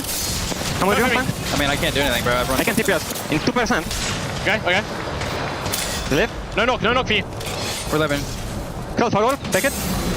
Is it on the platform at least? Yeah, it is. It is inside. Let's go. Go to the other side. Close back to me. Trying. I'm gonna get back. I can't. I don't know if you can res, bro. I'm not gonna. Come last. I'm in this corner. I can't go anywhere else. No knock. I'll come over in a second. No knock. No gen. Do you have gen? Okay. No, not me. Oh, I don't have. No. It's fine. Bandit. I got fend. It's fine. I can't grow right now. With him. I am at max. Have heals? I only have 2 ranges. Fucking. It's all good. They cannot push us. They won't push us. No one can push us, bro. We're like in chilling here. And 100 Thieves, they're not able to finish the job quite yet, but that does leave GG down as a duo. Didn't quite see if they had a mobile respawn beacon. They might have time to try and plug them all in as the teams now coming in with the zone. 100 Thieves were able to alleviate the pressure on the south. We got Rock Esports moving in from that southwest zone. Team Liquid in that race up against NRG, lost out on one. I look like a chameleon right now. Getting all this information in front of us. Gaming Gladiators as that duo get eliminated. Shopify meets them back in the lobby. We saw this triple side-by-side with Team Liquid playing off that low ground, but it's SPI who are trying to gatekeep them originally, who are still holding on to the high ground. Team Liquid forced to play this out as a duo. They try to fully extend, though, sliding it together. Hawadis trying to clutch it out, though, taking way too much damage as this Newcastle gets the nice hits with the P20s. Oh, he was so close, but they give him a haircut just enough to finish off Team Liquid. I still like Liquid going for that. 100 Thieves will get eliminated. Alliance take them out. They have cleared out the eastern edge of this zone. Now they have it all free to themselves. VK Gaming to the north as NRG are still dealing with that western edge, getting a knock onto one rival member, finishing him off as well, making it so much easier now to walk in, but they still have to deal with SPI Esports. Alliance now taking this high ground tower for themselves. Effect up top on this Ash. Now we'll see if he can start getting some pressure on two. What was that? Twisted Minds. Backslon, though, pushing forward with Rock. It's SPI Esports trying their best to survive. Rival Esports are trying to at least see if they can get that res going with that Moby being right in front of them, and they do. They do get the respawn here. 5 squads left. Rock Esports get eliminated here. VK Gaming on the outskirts of Rival Esports, while NRG are taking their time to rotate. They're trying to take a good amount of space with the Crypto Drones being able to scan ahead. They hear a fight going on, though, between Alliance and Twisted Minds. Enemy just trying to see if they can get the reset, but with a blue Evo Shield and a red Evo Shield on the other right side of Alliance. I believe it's Effect that are right here. Yes, he throws out that Thermite. He's not going to put himself out in the open because NRG are waiting to pounce if they have the opportunity. Yeah, we do have the drone out now for Hawkins, but he doesn't need it. Effect will finish off Twisted Mind, and now Alliance with 13 kill points, full control over the map. They were able to bounce back after game number 1, and they're on the verge of taking this. It's the fact that Hawkins is always in that crypto drone and it's sending out his Pokemon, right? It's Effect and Unlucky just going out and doing what he's got to do best. Just a mob boss waiting out here in the shadows as they hold on to the high ground and top of that platform here too. NRG, who had heard that fight earlier though, are looking to see what's going on. The EMP, NRG, that's Hawkins giving that information. Look at these shots with the 30-30. Unlucky with 5 KP, 5 assists. Alliance are flying with 14 total KP. Look at how they're doing it too. It's all Effect applying pressure on the ground, but Unlucky and Hawkins from up top. And so Effect is basically playing solo basically on the ground, and he doesn't care. He's able to get out with that Ash.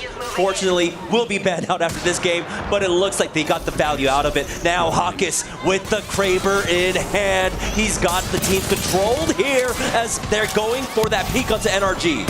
He's got 2.8k. He's about to hit 3k damage. Effect, what did you eat today? Hawkins gets the follow-up off the Kraber shot.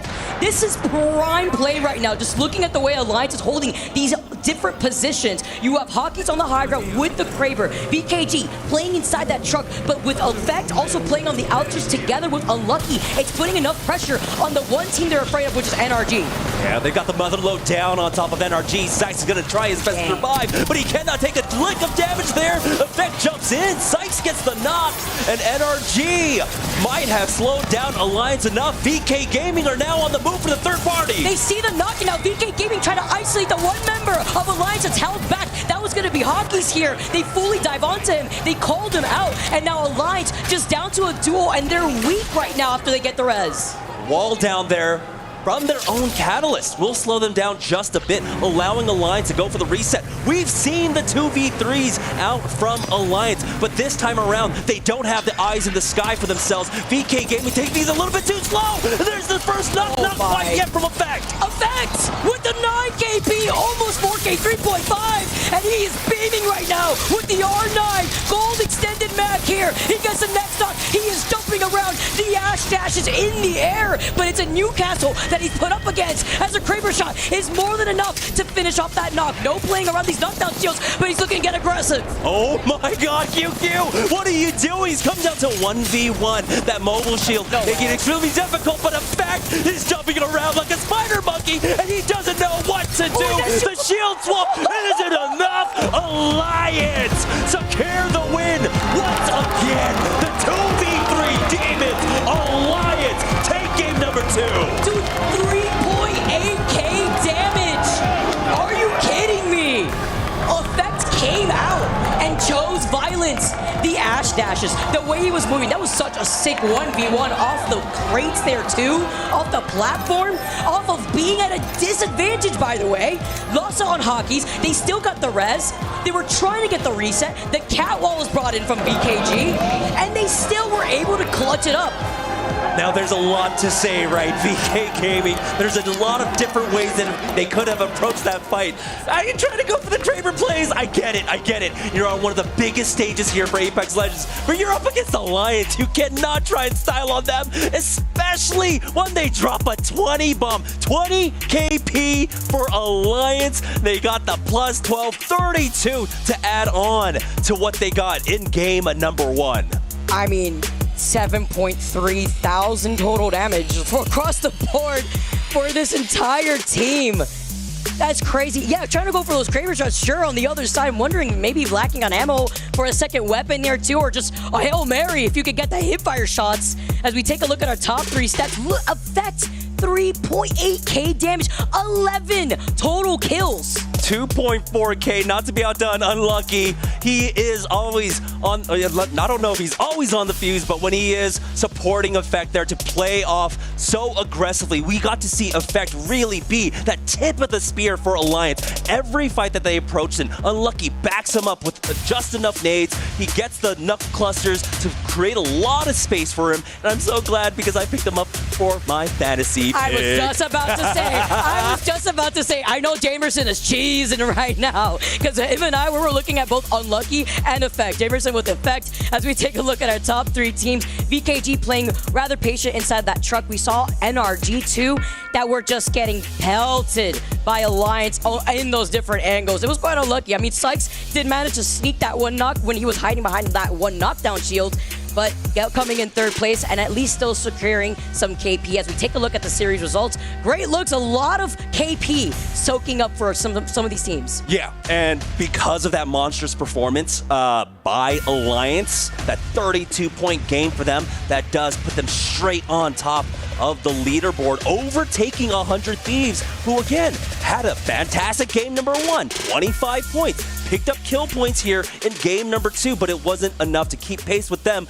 But just like we saw yesterday, is it going to be a 2-horse race? Is it going to be a dark horse 3? TSM coming in from behind to make it 3.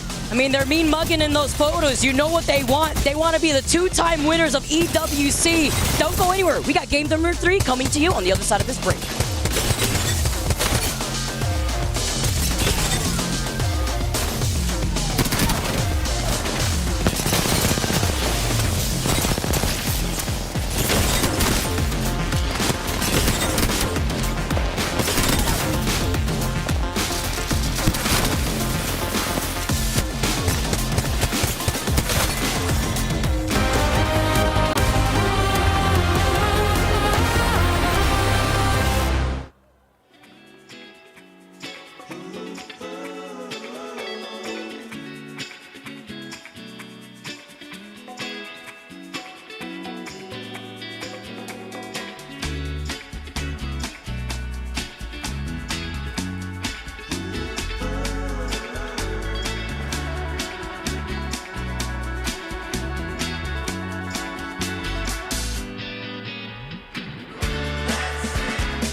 Welcome back to the main stage. I've got Phony here with me from 100 Thieves, the IGL himself. What a way to kickstart your first day of pool play here. 25 points on the board in that first map alone. That's got to feel good. Talk us through those final moments of map 1.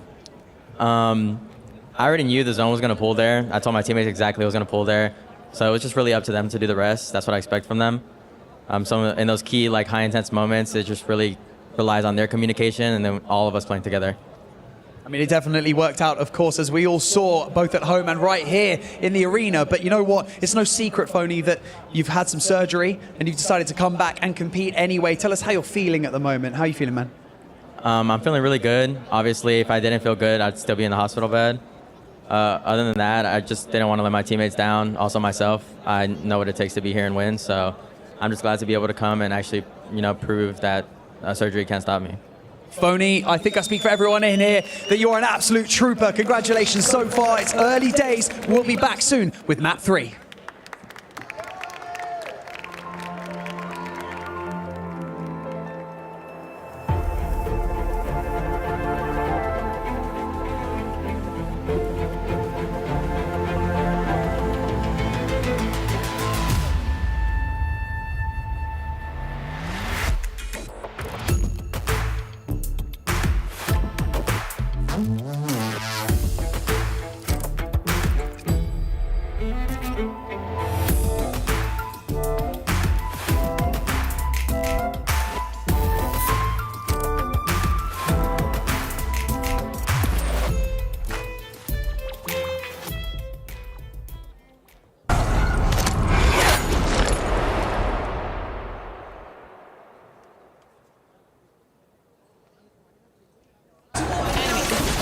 Getting. I'm asking you, okay? I have no visuals. Wall's gonna go down soon, okay? Okay.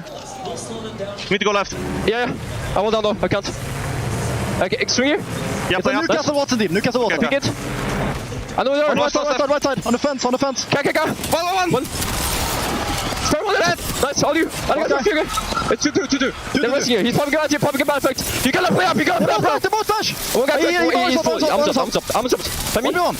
Give him knock. Yeah, I'm coming. Don't worry, baby. Breathe, bro. He's falling, okay? He's resting. Okay. Got him, bro.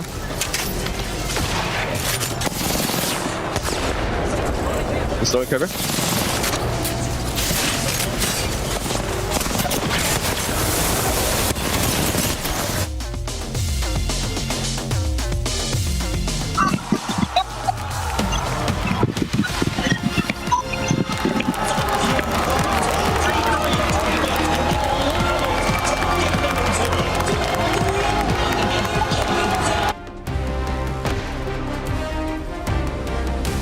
And my goodness, what a start we have had today. Game number 1, Appendix Legends, Phony coming through for 100 Thieves with the win. And then we just saw the rest of the lobby green with envy as Alliance light up the Gideon stage here. What an incredible performance front to back, and an amazing moment to close it out with Effect leading the way. Yeah, I'm wondering if Effect has lost his appendix as well. Honestly, with how he was playing in that game, it seems to be you have to give up an organ to be able to win a game. But honestly, incredible first 2 to kick us off here in Group B.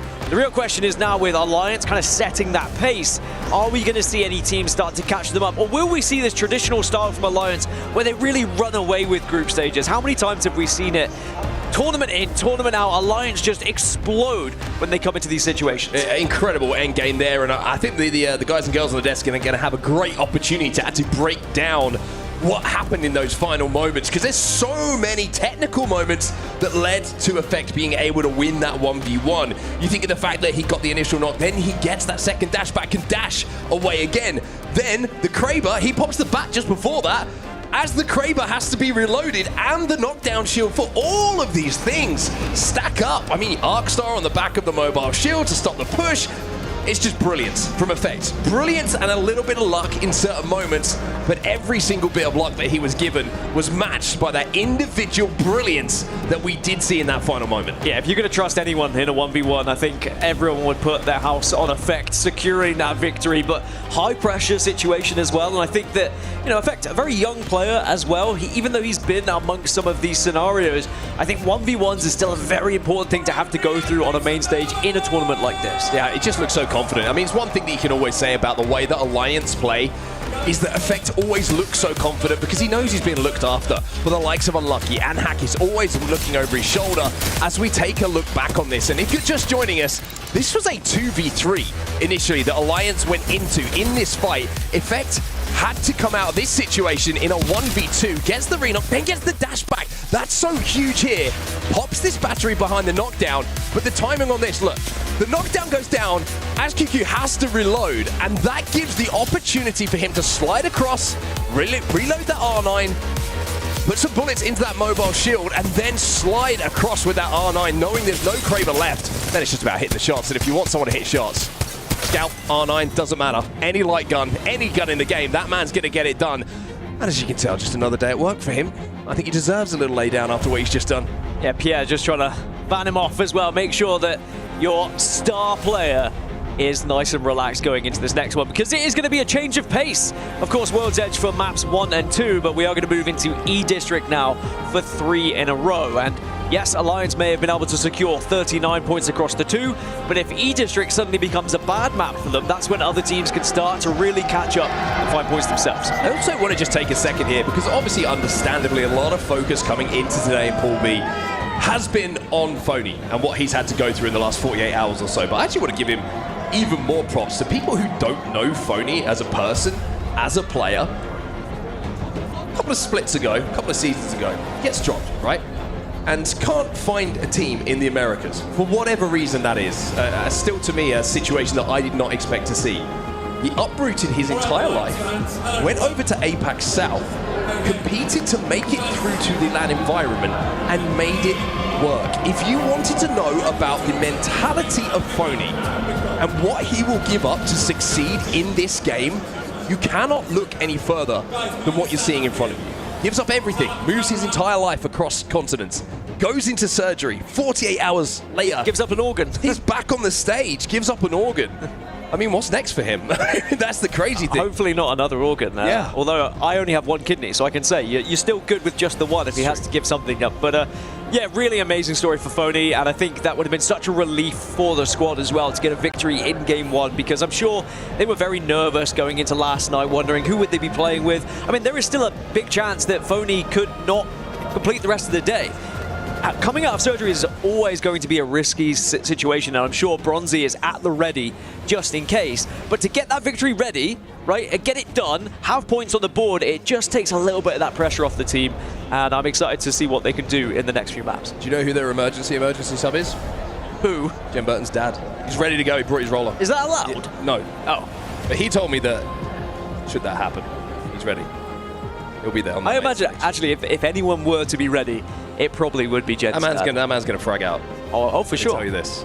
I believe in him. I'm convinced he plays ranked when he is at home. But yeah, E-District is where some teams did prioritize their drops, because of course you would have seen it on World's Edge. But until then, we're going to have a little look over towards the Goodyear Arena, where we have Barney Banks on the main stage with some of the Alliance fans for a little interview to see how they're feeling. Barney, who have you got?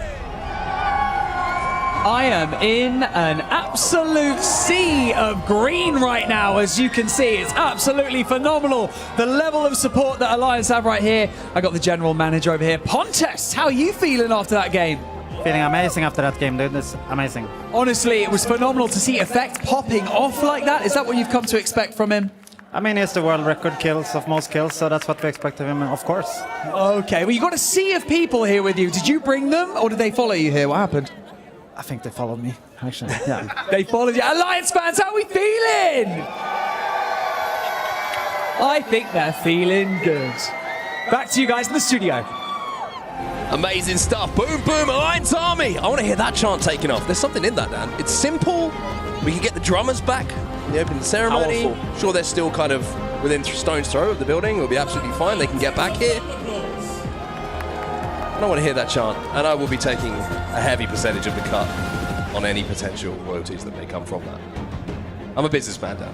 What else do you want from me? Let's look ahead to map 3. Let's talk a little bit more about E-District. We've got 2 bands, of course, in the Legends. We've got Alta and Ash. A little bit of AA action going down, which always makes E-District a little bit more interesting for me. No Alta is something that I always keep my eyes on when we look at E-District, especially those central areas that you have to traverse through to try and get through. Can't use that Ash portal to get through those central walls, the Alta portal, to get through those walls when we do get there. And also the Ash portal is so important when going from low ground to high ground to not just traverse some of the areas that we do have, but also to get to some of those high ground areas that you need to from the low ground when you are approaching some of those big buildings in the end game. Yeah, I think that some of the elevated POIs that you're talking about as well can be very important ones to pick, and we have seen a few teams prioritize those, because when it does pull that way, sometimes it feels like guaranteed points, not necessarily a guaranteed win, but guaranteed points with the high ground that you have. Virtus Pro have gone for heights. They picked 13th and they went for this one, so this is their #1 map to try and get points. Rival Esports down at City Hall. Again, that's more of a kind of central area that they're trying to find points from as well. And then Unlimit down up at the Lotus. I say up at the Lotus. It is going to be, they were 7th in their pick, so they really wanted to make sure they found some points to work with here on E-District, and I'm glad they did, because they are going to need them going through, because there's been a few teams that have been struggling so far on World's Edge, Mark. Well, of course, this is part of a bigger tournament here at the Esports World Cup, and we're going to get a little bit of an idea on how everything is going in the Club Championship, so check this out.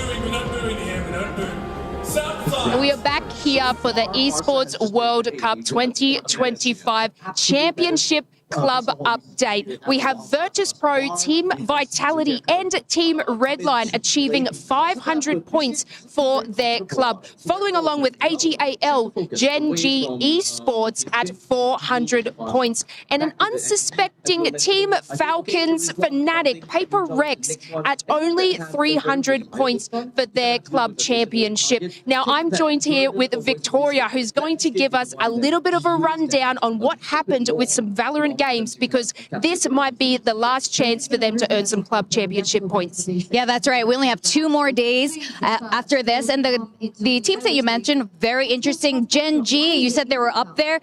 They just won today, so I think they are well on their way to making it to finals, possibly collecting more points. Fnatic, another one, made it through, are well on their way to getting more points. Paper X, also well on their way to making more points. But this is where I think having multiple titles matter. I'm new to this. I'm from Valorant. But Paper X is also only from Valorant. And I think whatever it is, even if they win it all, they're going to cap out whatever the max is. So that's going to be the end of the road as far as club championship points go. I mean, there's a prize pool, at least. And I believe a very crucial game happened today between Carmine Corps and Billy Gaming. Can you maybe walk us through a little bit about that team matchup?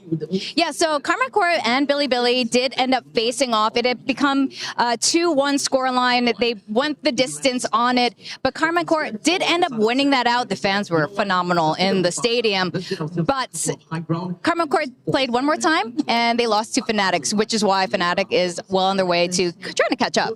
Yeah, and see that. Thank you so much for covering all the Valorant side of things. Of course, Valorant is not the only games here being played at the Esports World Cup. We have Fatal Fury and Apex Legends that just started yesterday. So, of course, they're running through their crucial pool matches to earn those clubship champion points. And today we will have a wrap-up with Ren Sport. Today is their last day. It is their championship, so they have a lot on the line for the rest of the day. But, of course, we're going to be here to keep you up to date with the Esports World Cup Club Championships. Well, that is the bigger picture, but now we focus back into what the action is going to be in front of our eyes and your eyes wherever you are watching. It's all about Apex Legends, it's all about the ALGS mid-season playoffs, and it's all about match number 3, which is about to get underway here on E-District. Yeah, so World's Edge provided us with a lot of entertainment. Of course, 100 Thieves getting that win for Phony. 13 kills alongside it, but then it was a huge game from Alliance. 20 kills, and you can see the damage that went alongside it. I mean, unlucky in effect, that is literally what they are designed to do, almost programmed to do, as Hackers kind of sat back, put his hands behind his head, leaned back in his chair and said, I'll let the boys go to work. He got them into the position for the final circle, and then he watched his dogs bark. It's so fun to watch them play. There's such a clear dynamic on how they interact with each other, almost naturally, in some of those fighting positions they find themselves in. But speaking of positions, this is the POI draft here, and as you can see, where your favorite team will be dropping here on E-District, which historically is a map, I would say, which is less prioritized when it comes to POI draft, just because a lot of them are a little bit more balanced, a little bit bigger. The map in itself is a lot bigger than what we have in the maps that are in the ALGS circuit at the moment, so you're usually going to be good for some loot, and you're usually going to be pretty good on your rotates as well. Yeah, I think that some people would have prioritized it just because it's played 3 times, and they were like, well, no one else has picked anything here, like Unlimit, for example, going for Lotus. So they were saying, yeah, we're more than happy to have it. Maybe we will find a good amount of points from it, but you are completely right. It's not going to be as advantageous as maybe some of the other maps that you might be going for. As we take a look over at it's Timmy. Very sad news, of course, recently he announcing his retirement. We'll see about that. Yeah, I mean, we'll see about that. The amount of times we've seen Apex players retire and then come back, but I'm just saying, if they win this event, you've got to defend your title. He can't retire if they win. You've got to defend your title. I agree with you. I think he was hinting at it, because when Lace interviewed him on the walk-in, he said, you know, my favorite event was Japan. I'm just saying, champs in Japan, if they win it here, I'm sure everyone at home is with me with this. Dan, you're smiling as well. Of course. I would love to see him not retire. I love spreading rumors. Especially when there's no base whatsoever behind him. Well, here we go then. We're into match number 3, everybody. E-District is where we find ourselves. But will we see those teams that have prioritized the POI draft for these 3 matches in a row? Can they actually get some points? Can they reap those rewards that they set? Or are we going to see Alliance dominate yet again? Already 39. You spent too much time with Blaze. 39 points already on the board. Yeah, 39 points already, an incredible amount. Remember, the points total is going to be important here because when we think about POI draft going into the finals, at the moment, 117 is the total. And I'm sure there are some fans of other games that will be happy about that total, but that is what's going to be set from yesterday. If you can beat that and win your group, you would then get #1 in the POI draft. When we get a little bit of ring console information, we're going to know where this zone is going to be going. Maybe up towards a little bit of Galleria, maybe a little bit of Alliance. Potentially. Heights is an option as well. You can see that zone just pulling off the edge of the map as well. So when we do get that information, it's going to give us a little bit of a clearer picture. Good luck reading it off the first zone, because that looked pretty tough to read. Very tough to read off the first, but yeah, you saw it correctly. It is going to be moving onto that eastern side, and that's what I was mentioning about Heights as well. When Virtus Pro, they selected it, they are hoping for one of those zones to come their way, because they should be a surefire team to get to one of those final circles if it does pull all the way over. But of course, you are hoping and you are praying. Now, we are seeing a few teams starting to move quite early. 100 Thieves, for example, are moving pretty fast. Gaming Gladiators have got all the information they wanted as well, both from the ring console and the survey beacon, thanks to Watson and Sparrow. So going to have an Evo cache pretty close to them, so we had to pick that one up, the little harvester. Will be on blue, I believe, very, very soon. So let's check out that way. GG have had a bit of an up and down, I would say. Not only Pro League, but qualification process. A lot of hype, understandably, when Funk came over. Second place back in Sapporo. Almost won the whole thing. Alongside Slayer and Sweet on that Luminosity Gaming roster. But moves over to EMEA. Joins this roster who, of course, dropped Lufka as well, who really did make a name for himself as one of the best Newcastle players in the world on this lineup. A huge amount of success back in Germany, which feels like some time ago now. And of course things have changed, but still an opportunity for them to show that it was the right move and that they're going to be able to perform here in Riyadh. This is going to get interesting on the north here. 100 Thieves have decided to try and push underneath Virtus Pro, but Alliance are going to be in the same area as well, and I think they're all going to be okay with the positions they've taken. And really, all of them are just going to separate, take buildings, but they're all playing the similar area here, the kind of northeast area up towards Heights. So great news for Virtus Pro that everyone else kind of thinks, yes, this is going towards Heights as well. Something to highlight as well, just when we're talking about compositions and legends, you're going to see a lot of Watson in this game, but probably not much after this game, as we do a little bit of quick maths to confirm if that is going to be the next legend that is going to be banned. But Watson here on E-District, probably, I would say, not just one of the strongest characters full stop at the moment, as we actually see an EMP going in. It looks like Alliance want to have a little peek at 100 Thieves. I said it was going to be interesting. I thought they'd be happy with the buildings they had, but Alliance clearly want to take 100 Thieves out of this spot. Well, they did. Well, Alliance just pressurizing at the moment. You can see 100 Thieves, 2 white armors as well, so they've made a quick rotate. Hackis, as you say, lets the dogs off the lead. Trying to push in here. Purple Bolt, double Mozams. And the accelerator, an effect full of confidence. It's usually a recipe for success. In this circumstance, though, 100 Thieves do manage to hold. Great hold. As scary as that was for them.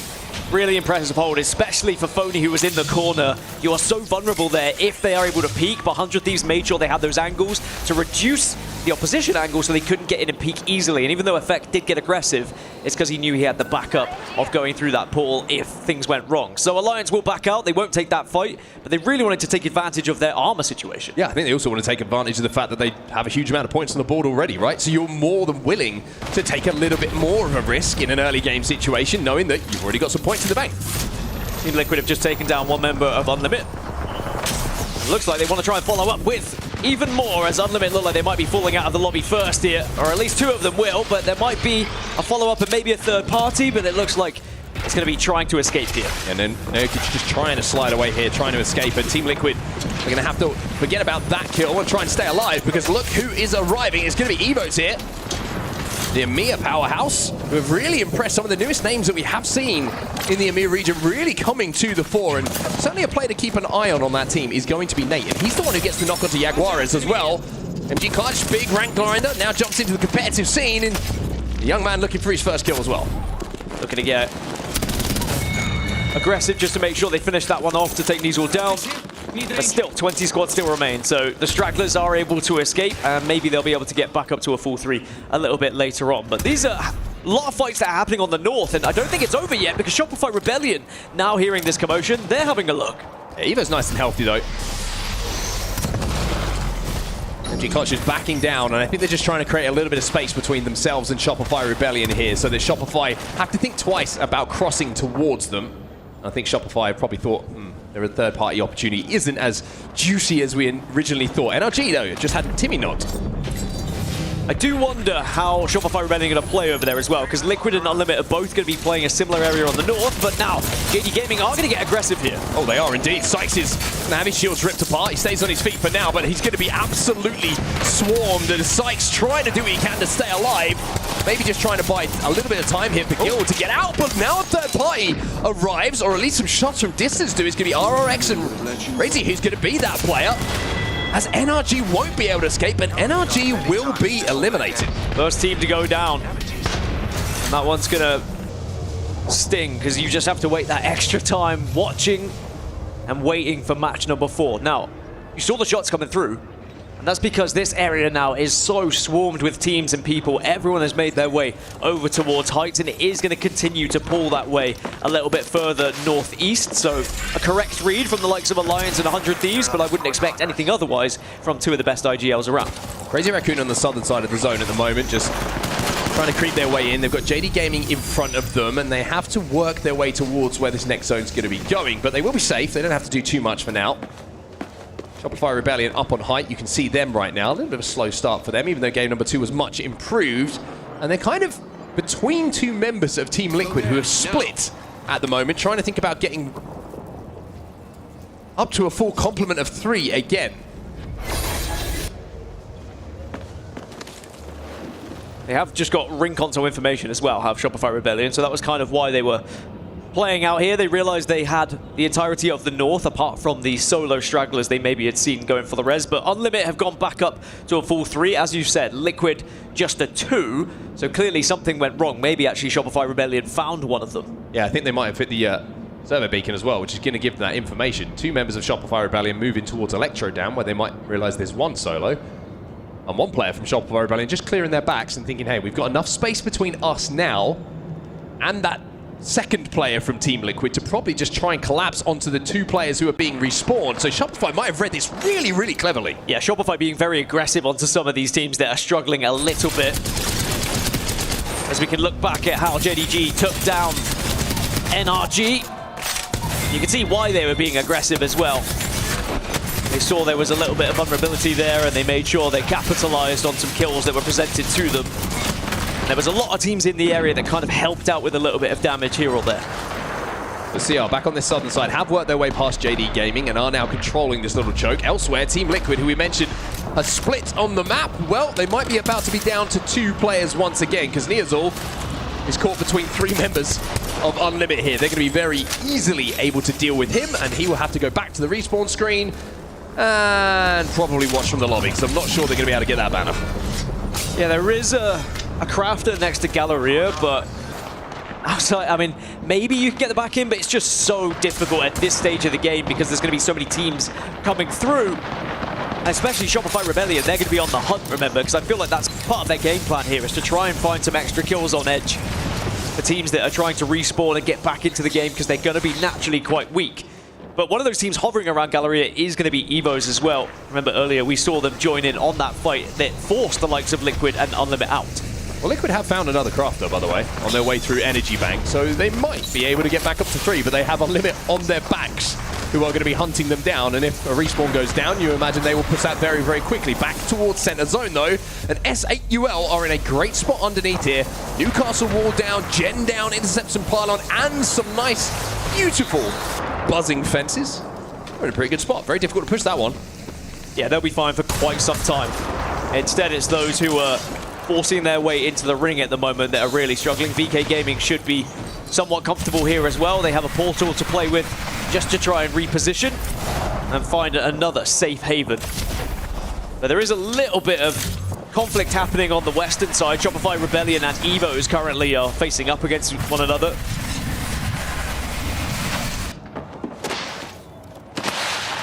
Team Liquid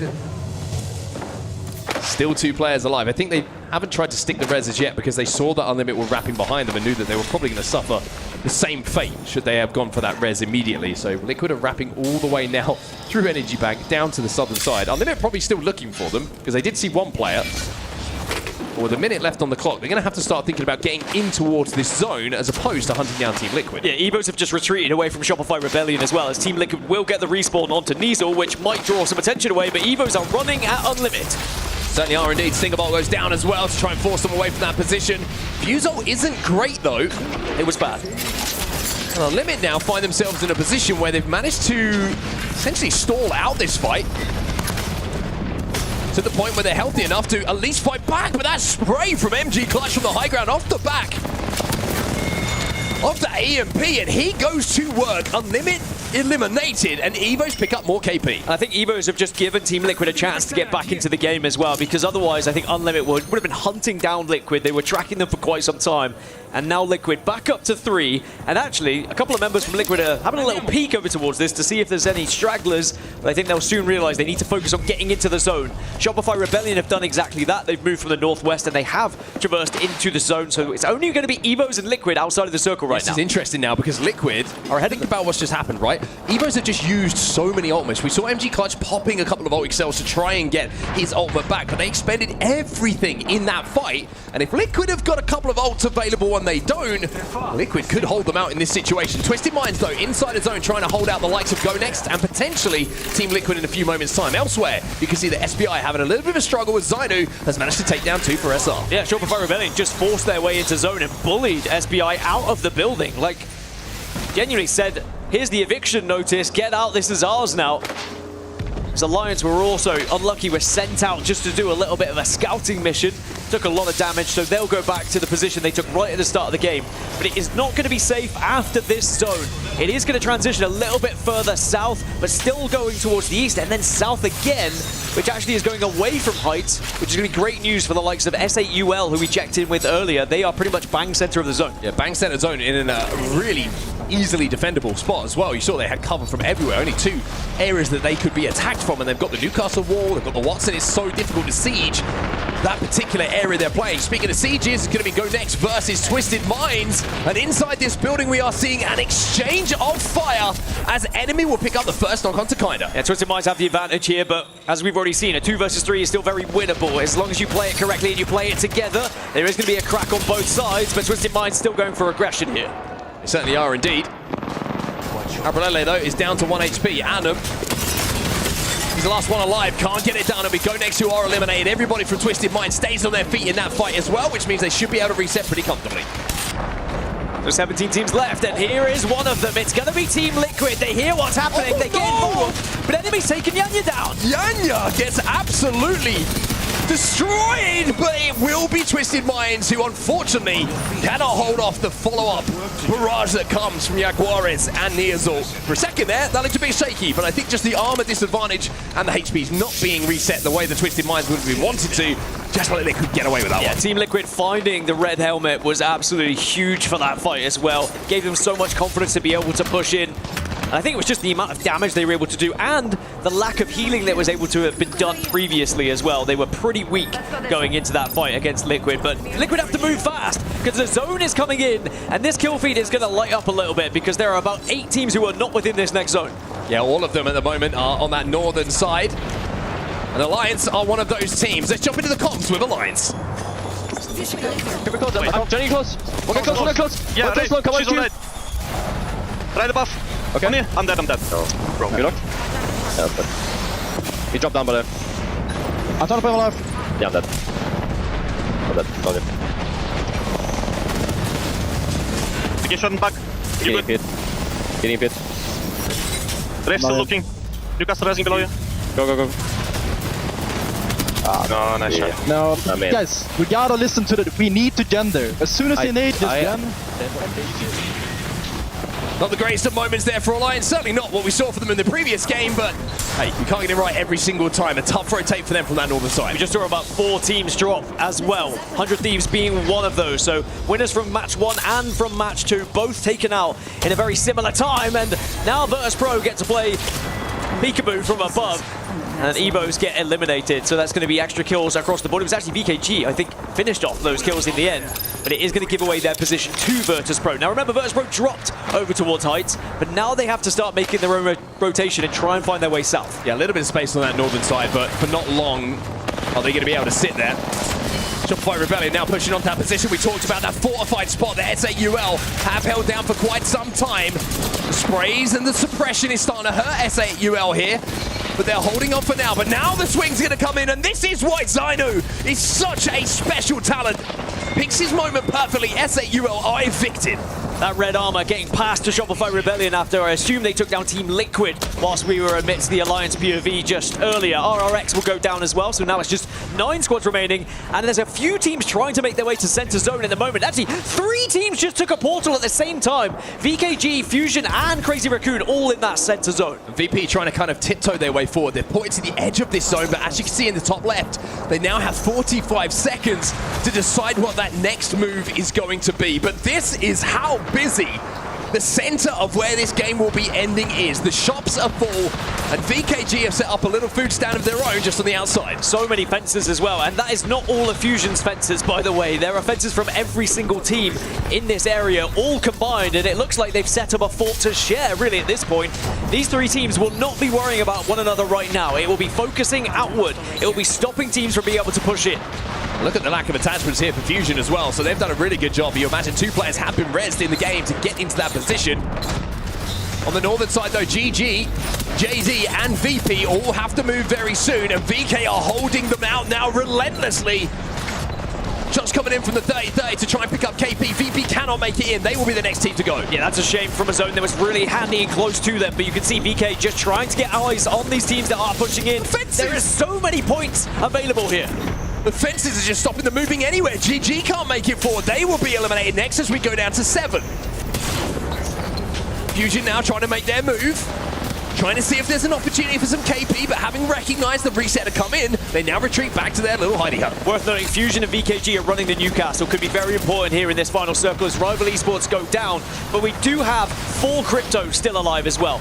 Might be able to deal with some of these fences that are being a nuisance. One thing that's really interesting to highlight here for everybody, on the eastern side of the zone, ROC control all of it. Shopify Rebellion on the western side of the zone control all of it. JD Gaming on the north, all that space, but in the center, these 3 teams we're focusing on are so shoulder to shoulder that it's allowing those 3 other teams on the perimeter to have so much freedom. And look where the zone is finishing. It is finishing bang center, closest to VK, Fusion, and Crazy Raccoon. But of course, they all do have to slightly move out. But they do not have to be the first to move. They can wait and force the likes of SR, JD, or ROC to actually make the move first. Shopify Rebellion having to make their move forward now. They're trying to fence across and almost trap Fusion into this position. ROC start to step forward a little bit themselves, and they're going to have a lovely little wall to play here. That fence line is going to be so good for them, as also Deeds making his teammates extremely happy by getting a little pick there with that 30-30 as well. And Vaxilon delivering a little present, though he's not going to be well received by VKG. This first EMP is going to be a very impactful one as well, but every team is trying to save it right now. They don't want to pop it too early. They want it to help them in the fight they're eventually going to have, not just to destroy some equipment. ROC have most space in this zone. JD did manage to move down from the north side. They're still alive. Nobody has fallen in the last 30 to 40 seconds as the zone starts to singe, starts to burn, and starts to chop away at the heels of all these teams. And here comes the EMPs, perhaps, unless the drone got destroyed, which it may have. Here comes the second one as an attempt, though, as everyone now starting to pop up. Goodbye, Watson Fences. And now you're going to see the likes of Fuse become very, very influential in these fights. Shopify Rebellion now, it's MT on his own, 5 HP or so. They are eliminated. ROC and Vaxilon with the clutch. May have time to get the res here, though, because everyone else, no, he won't. It's a big send, and it's an important send as well to shut down ROC. Yeah, Crazy Raccoon swing out of this busy, hut-based area and claim the space for themselves. Fusion now up onto the top, onto the tiles, up onto their tippy toes on this hut.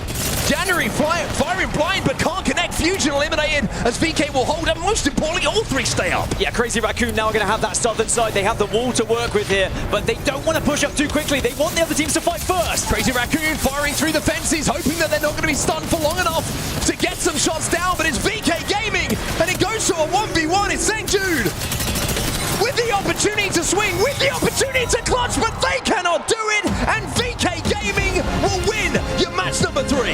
VK Gaming did so well to dominate space very early on. As soon as they got that portal in, they Watsoned up. They Newcastle walled instantly to make sure they created as much space as possible, but they kept their backs to a wall. They didn't take any silly fights. They didn't take any risks to begin with, but it was also them who were fencing up after that initial EMP. They made sure they were going to make life a living hell for any team that wanted to arrive. We have seen some endgames already. We're 3 matches in. We've seen a 1v2, or should I say a 2v3. We'll give Lucky a little bit of credit in that one. It was an all effect. And then we've just seen a straight 1v1, a throwback 1v1, playing around the knockdown shields as the zone evaporates in front of us.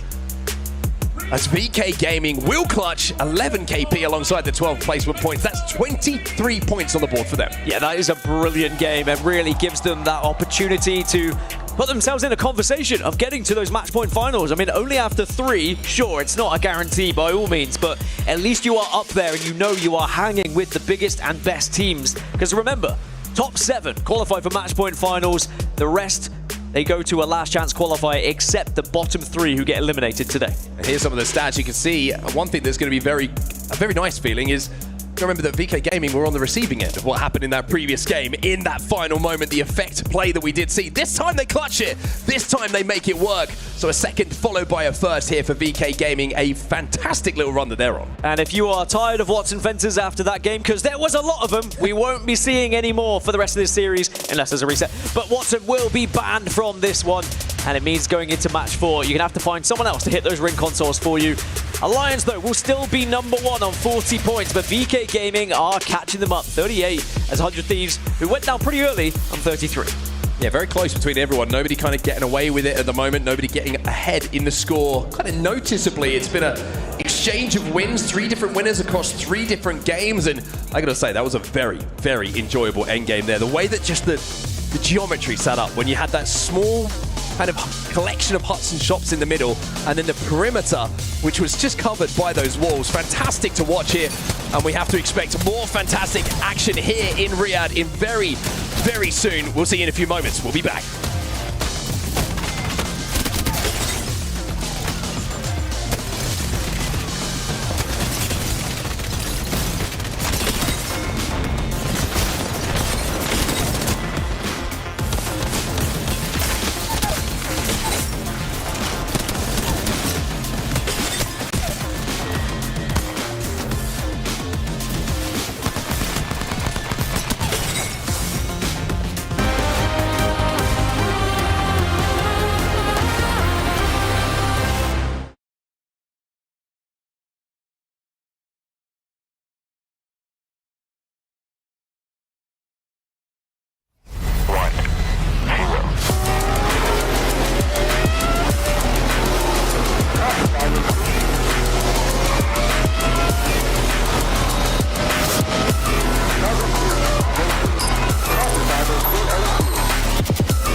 Championships are not given, they are earned.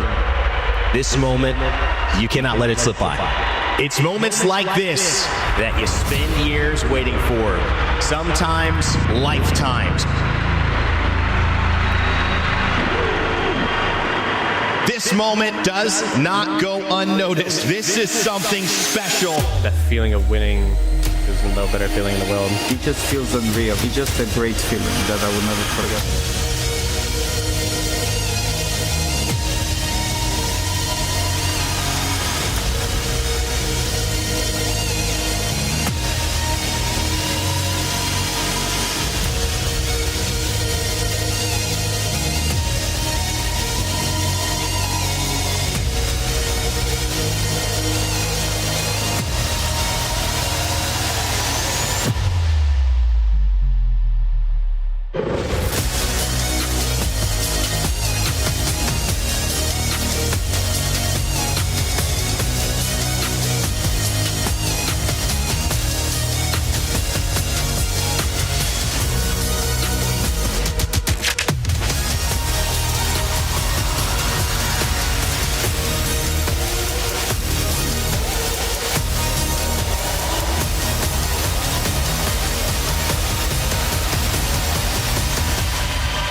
World Cup continues here in Riyadh. A little shot of the Boulevard. If you're here on site, that's where you walk in, and to your right is where the arena is, where these players are playing. A little bit of the center of the park there with the waterfall, and of course, that big EWC trophy. Who will win it?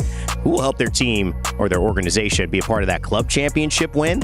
You could be seeing it right here. Some big names with some big performances on the Boulevard as we welcome you back into the studio. My name is Randay, alongside your talented analyst crew, Jayhawk, Snipe Down, and Glitter Explosion, here to break down the action after 3. And guys, we saw some incredible action, Jay. That was pretty much every storyline we could have wanted in 3 games, all wrapped up in one. Yeah, and I don't mean to call you out here, but you didn't have VK Gaming as one of the favorites. Dark horse. You had him a little bit lower, but VK Gaming up second, then at first back-to-back, they're popping off. Listen, I appreciate the call out, but if you would have had the gall to put them higher than I did, which is higher than Dark Horse. I would have put him there. I might have put him there. Thank you. I mean, this is already getting testy. I know you have a lot to talk about. So do you, Snipe Down, as well. Lauren, I think I want to hit the bigger storyline here because game 1, we saw, obviously, Phony get that win. We'll touch on that a little bit later. Sure. That's already doing the rounds. Jake Lucky already tweeted about that one. We also saw VK Gaming get a win just recently, but Alliance. That was the big story. This massive win, and not only that, the fashion in which they won, with Effect going crazy. Yeah, and I think this is something that everyone is kind of arguing over, wanting to talk about, because there's so much that went right for Alliance because of the decisions they were making along the way in order to set themselves up for success in those final moments. And we're going to break that all down here in just a second, but like you were saying, it all boiled down to Effect being able to clutch up what essentially became a 1v3, which he did so decisively. It couldn't have been anybody else but Effect to do exactly that. Snipe, you were talking about how they set this up just by their positioning. Yeah, I think one of the biggest things here is they just have Hawkus on Crypto, who is playing height, and once they had the information and cleared out certain sides of the map, especially this left side on land side, where it gives them the height advantage, they were able to use the information that Hawkus was delivering, and then you have Effect and Unlucky, who are able to play these height sides. You have Effect right here, who just sat above them. Literally, they know exactly where all these other teams are at. They're able to play their angles, shoot down on everybody with these power weapons like Scout, control this left side, force teams into each other. They're getting non-stop picks. No one's even fighting back or fighting for their position. This was a little risky. I didn't think they needed to overextend this far. They even got a knock there, and it seemed like at the end here, VK could have actually pushed up and maybe cleaned that up, and it seemed like a little bit of hesitation, where then you watch Effect and you see absolutely no hesitation. He took advantage of any time he had an opportunity and had one of the possibly clutchest plays of the weekend. Gotta say, I love this pop off here. You could tell when you clutch up when your teammates throw their headphones off and jump on you to celebrate. It put Alliance in first place here, where they are deservedly, but not first by a mile. First by just 2 points. VK Gaming with that win just recently, Jay, able to clutch it up, and obviously another in-game where Shopify Rebellion is close. You talked about them earlier, but VK showing up right here for APAC. Yeah, and in that end game, I think VK actually made a couple mistakes that we might talk about where it came back to haunt them. They actually got the initial knock onto Hawkus, and now they're in a 3v2. They don't push the pace, and that allows for Effect and Unlucky to full heal up and go for that fight. So I think it might have come back to bite them, but at the same time, I think they learned from their mistakes really quickly, because in that game 3 on that Easter game, after they got a clean wipe, they were able to go immediately in third party JDG, and I can't remember who the last team was, but yeah, CR, and get the win. And so they didn't allow it to haunt them, and Snipe actually talked about that earlier. You don't want to have those moments where you just dwell on the mistake, so we only got second. You have to have a couple good games in this set. You can't just have one, and so they get the win. Yeah, I think there's a lot of ways to talk about how these teams are performing. Sometimes you have all the information, sometimes you don't. If you want all the information, well, I know the place for you to go. Face it, watch for sure. That'll allow you to put multiple views up at a time. You can grab VK Gaming. You can check out Shopify Rebellion if they'll get another second, third place here. MT, don't die before your teammates. I know that's not your fault on this one, but hey, at the end of the day, it did set it up for 100 Thieves. And of course, maybe you want to see if it's still going to be the Alliance show. First place with 40 points. Listen to the comms. Watch the ALGS your way. Even throw it on Chromecast, which I've been a big Chromecast fan for a while. Check it out. Watch it. Control it. Faceit.com/watch. I'll raise the question in that final fight with Alliance that we just saw. Did Effect do what Effect does? Or was there a mistake there by that Newcastle? Should he have kept the res going?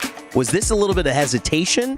What's the honest thought there, Snipe? When you look at that fight, was there a little hesitation? Should he have gone for the res completely? Or was this just going to be something Effect would overcome no matter what? I think we had to watch that back a couple times to truly understand what happened there. And we thought originally the Newcastle fell off the edge and it stopped the res on its own. That's not true. That's not true. He ended up staying on height. I think he canceled it. And then he started going, we were like, what's with the hero plays with the Kraber? We realized that he only had about 24 bullets in his R9 against a red armor Effect. And that's just not enough. So he was just looking either for the headshot opening or for the body shot to then swap to the R9. So if people were confused about the decisions he was making, that's what he was running through in his head. But I do think there was definitely some indecisiveness. And if he knew that before, should have finished the res. Lauren, I'll start to you, and Jayhawk, you can answer this before we send it back to games. 100 Thieves and Phony, what they're doing is incredible. The man had appendicitis surgery yesterday. They're in third place, and they won game one. Talk to me about your just feelings on that. I mean, I think the fact that he was crazy enough to come back, and you saw the quote that's being tweeted all over social media now, knowing that even in a not 100% state, he was going to be able to bring what he needed to the squad. And then they prove it out the gate by winning the first match. And then he stands up. I don't know. That probably sounds like the least impressive part of the whole thing. But he's fresh off surgery and he's getting up celebrating. I mean, he's unstoppable. I mean, this is unbelievable, too. You kind of talked a little bit about, hey, this might have been the matchup I would have gone for when I look at Shopify Rebellion as a part of my S&B key matchup for the day. Kind of shifting your eye towards them instead of NRG?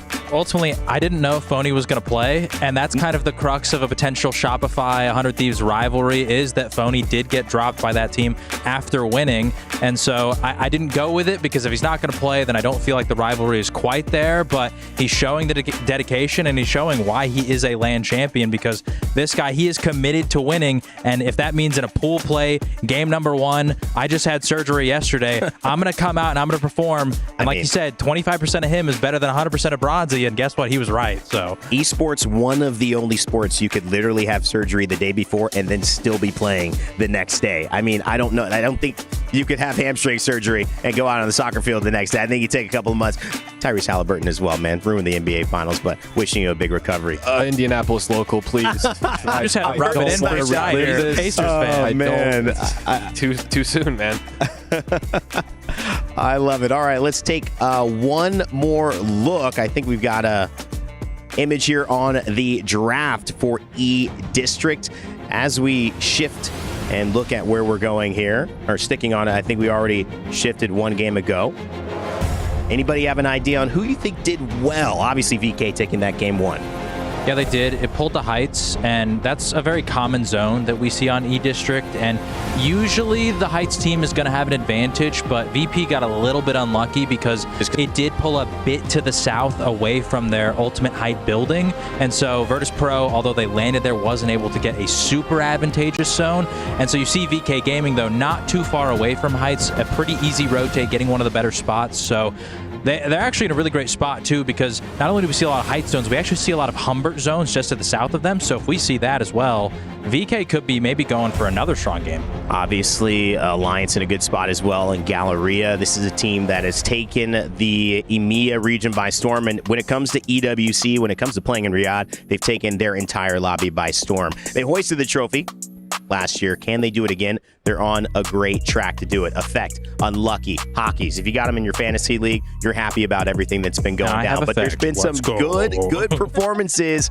from a lot of these other teams as well. 100 Thieves, NRG, Rock in top 5 as well. VK Gaming, all of these teams about ready to go. I hear we are ready to move forward here into our next couple of games. So if that's the case, let's send it back over to the crew.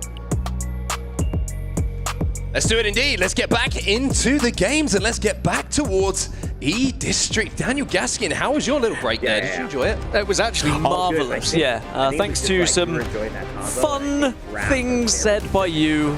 I had a great break, but it also gave me a chance to look back at some of the things that happened in the previous games. Of course, some of the things the Des were talking about. I mean, that previous 1v1, was it a mistake from Newcastle? Was it just glory from Effect? Maybe just a little bit of both. Captain Hindsight would have had a great look at that one, and certainly it's always fun to watch those moments back because you don't realize all these decisions are made in split seconds. you know, microseconds that decide which way those kind of fights are going. And then we get to see a more traditional, old school 1v1 in that previous game that VK Gaming come out on top of to put them up into the top echelons of our overall leaderboards. But as we head back in E-District now, something we have to highlight as well is legend bans and no Watson to be played, who had such a big impact, not just on that game, but the end game specifically as well. Usually when this happens, this is when we start to see more catalysts come into play, and judging by the screen on my right, it looks like that is very much indeed the case. Not only catalysts, 12 of them, alongside 12 cryptos as well. So it's going to be a tie for the most picked legend here, which means it will go to that tiebreaker. So we won't know who's going to be banned until we see who wins and what their composition is. Let's see if APAC North can keep this momentum going. Let's see if we can see a little bit of APAC South coming to the fore as well. Let's see who, region-wise, starts to dominate as we get through these games here. We'll start off with VK Gaming, who have been very, very impressive in that previous game. We're going to see Caustic pretty early in the composition here for them. Well, I mean, if you look at how VKG just played that previous game, I think Caustic actually makes sense with what they want to try and do, what they want to try and achieve. It's not a like-for-like trade between Watson and Caustic, but they both do very similar things. I mean, obviously the ring consoles, but just being able to play defensively, place things to stop people pushing you alongside the Newcastle, I think this could really work out with VKG's style of play here. Well, it's going to be a good zone for GG, who historically have been very good at playing zone when they get zone. But looking across at their composition, when we're looking at ring console characters, they're going to have to use the catalyst to hit that. They do have a ring console, so they don't have to get up to blues. They can hit that one straight away, and that's going to mean that they're going to have great prio to this zone down. Yeah, they're going to be able to move fast, which is going to be important. And also, Sparrow might be able to hit a survey beacon from distance. There is one over down towards City Hall, so depending on your lineups, you might be able to get that one just for some extra evo and for some extra information. I was going to say, is there another one by GG? Do they have another ring console next to them?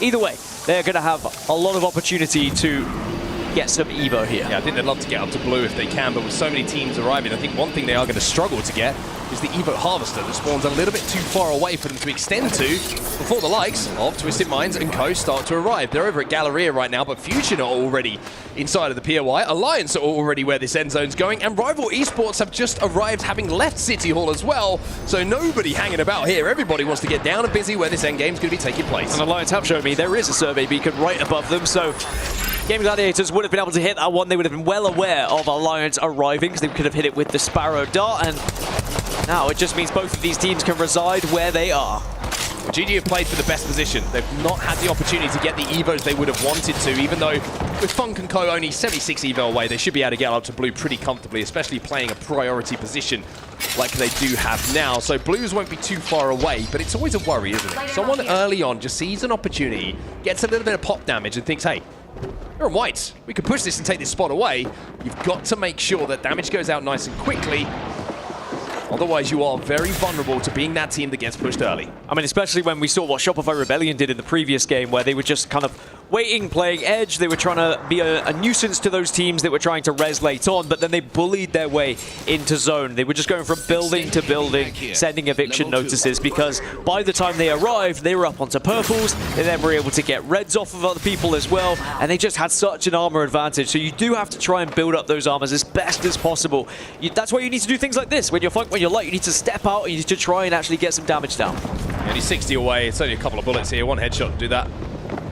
30-30 repeater. NRG, a little bit more southern. And they're chasing down SBI Esports at the moment over at draft point. They're going to be ahead of them. And Timmy, I think we've had a lot of stories with almost, it feels like, early conclusions to highlight so far. We've had the 100 Thieves story, of course, which we've talked to death almost already. And then we have Alliance, defending champions, of course, of EWC, coming through in that game number 2. Now we'll wait for the Timmy moment. You get the feeling it's going to come.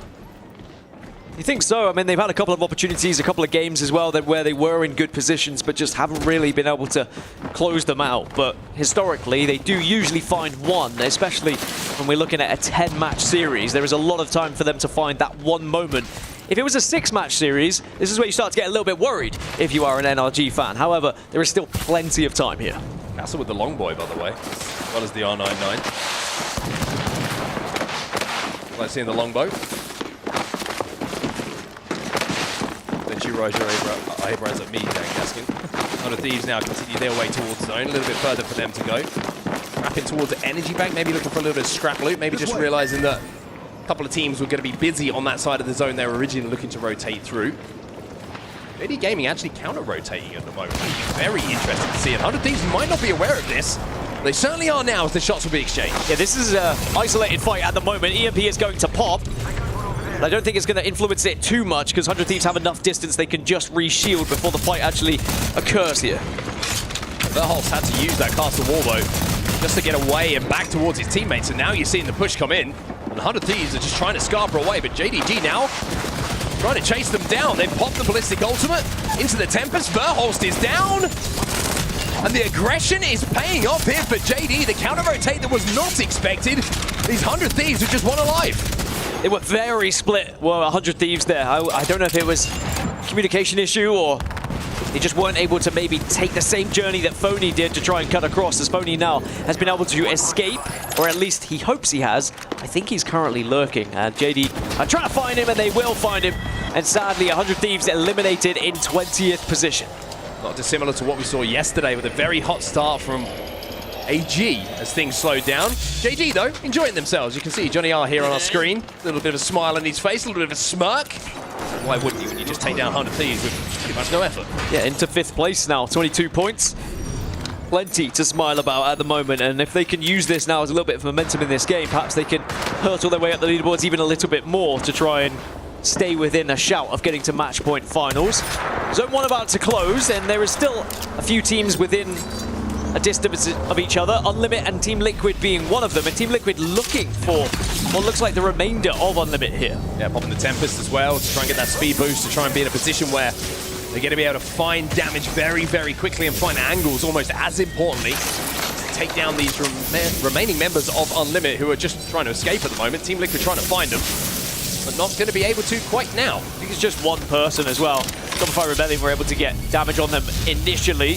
Elsewhere, Go Next taking a fight against FS by the looks of it. Shopify Rebellion also looking at S8UL on the western side. So Shopify Rebellion playing similarly how they did before, where they're just kind of hovering around edge and trying to kill these teams that are rotating after them.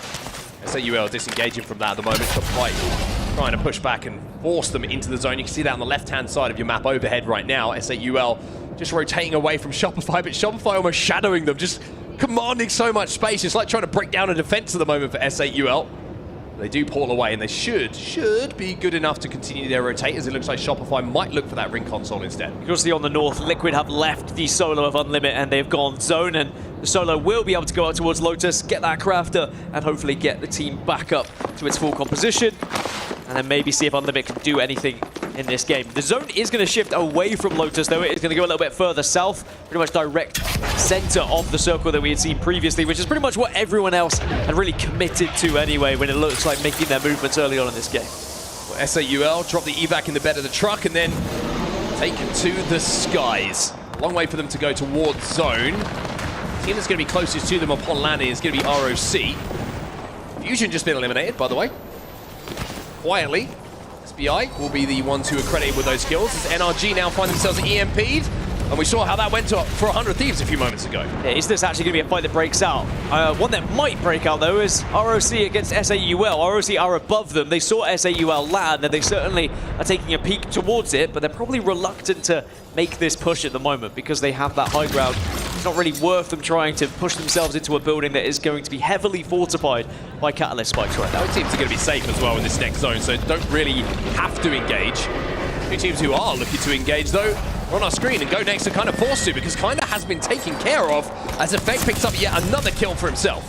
Edgewood oh my god. will come down Effect so just fast. Absolutely pissed on him. Well, Adam does at least do enough damage just to force Effect away, but the real question is, where's the rest of the squad? Do you even need the rest of the squad when Effect is playing in this way? But it looks like maybe Go Next can survive and get back up if you can escape out of the back here. I don't know if Effect got a little bit of help in that, or if it was just the purest R9 shots that you've ever seen. But you can now understand what it feels like for players in this lobby when you have a 1v1 with Effect. It's very difficult to win, and win it they don't. Go Next will be eliminated. Effect just 1v3'd them, essentially. He got all 3 of those kills. S8UL now are down to just 2, but Team Liquid also at 2 here, so this is a 2v2. Neozor comes blasting through the door with the Rampage singing a tune here. Takes down Sharky. They're looking for the finish here, just trying to bash down this castle wall, and will be able to get the finish. But again, Liquid taking these fights, finding themselves having to get Yanya back into this game for not the first time so far in this series. This could really benefit the likes of Unlimit, who are going to be nearby, as our Shopify Rebellion, both hearing this fight happening, probably considering maybe looking over towards it as well, but Team Liquid are going to get the respawn. That also could draw a lot of attention here to nearby teams. One of those teams, Shopify Rebellion, look at them, sharks in the water, sniffing them out. Team Liquid will be able to get Jaguars back on his feet, and they still have a castle wall to kind of dally behind, so Yanya make a little bit of damage. SAUL will be eliminated in the meantime. The final player wasn't able to get away. Jesco will be taken down, but Liquid having a hold here against an angry-looking Shopify Rebellion. Yeah, as expected, Shopify Rebellion heard all this happening and did step up, but Team Liquid are going to retreat probably quite wisely. They are going to retreat over towards Unlimit, though, and I think it's only a duo of Unlimit, so perhaps Team Liquid have retreated the correct way here.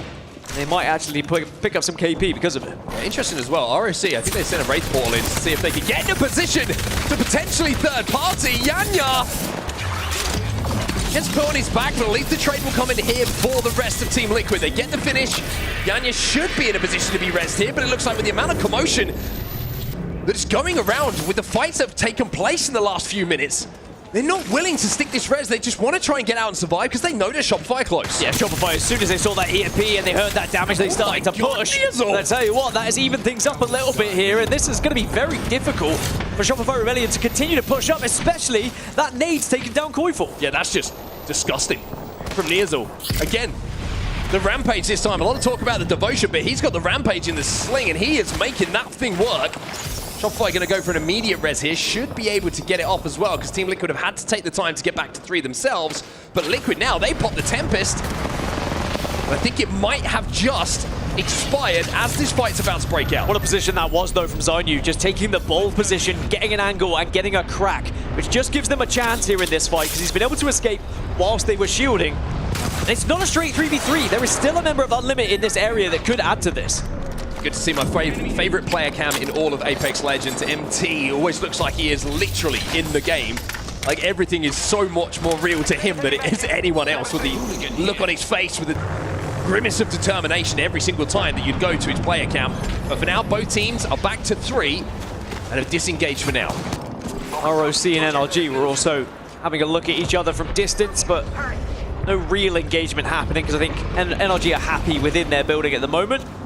Timmy's been able to find, and they will use the Dark Veil just to cover. Crazy Raccoon say, actually, maybe you're within our territory here. Yeah, that mobile shield is big. They're going to have to get a really good castle wall down here. Unlimit have been eliminated in the meantime. The final player, Zubi, has been taken down by Koiful, so Shopify Rebellion just keep their head on a swivel. As Alliance also have a little bit of a poke here in the kill feed. I think they took down a couple of members of Evo's, if I'm not mistaken. Shopify Rebellion still in this fight, by the way. Deeds is going to be able to pick up one, though. Yeah, ROC were able to look over Shopify Rebellion as they were going away from Liquid. Liquid are now going to come back into this fight. It's been a tug of war between these two teams, but Shopify Rebellion are still alive here. However, ROC have got a position where they can watch over both of them. Worry for all of these teams, though. Zone's going to start closing pretty soon, and they've got quite the way to go to Zone. Team Liquid are closest to it. Shopify Rebellion are furthest away out of anyone in the lobby at the moment, probably outside of NRG. NRG try and continue their rotation right now as ROC just keep holding these teams out. Yeah, in the actual zone, there's a lot of teams that have found themselves a place to call home. Virtus.pro in a good spot, SBI also, Gaming Gladiators, teams that really do find those positions and hunker down. Now, Alliance, they took this position very early on. It's going to be safe for the next zone, but not the one thereafter. So they might just try and play a little bit further west when they do get that information. It'll be good for now. 20 seconds until the zone closes, and you imagine at least 4 or 5 teams should go down in that time. 14 squads still remaining in the lobby. We've lost 6 up until this point. JDG goes drone hunting and is very successful in doing so. You also see what an important fight it was for JD Gaming to win early on against 100 Thieves to find themselves in this position still on the southeast, but they'll just have to walk in a little bit, but they'll be okay. And as you said, I think a lot of the commotion is going to happen on the western side.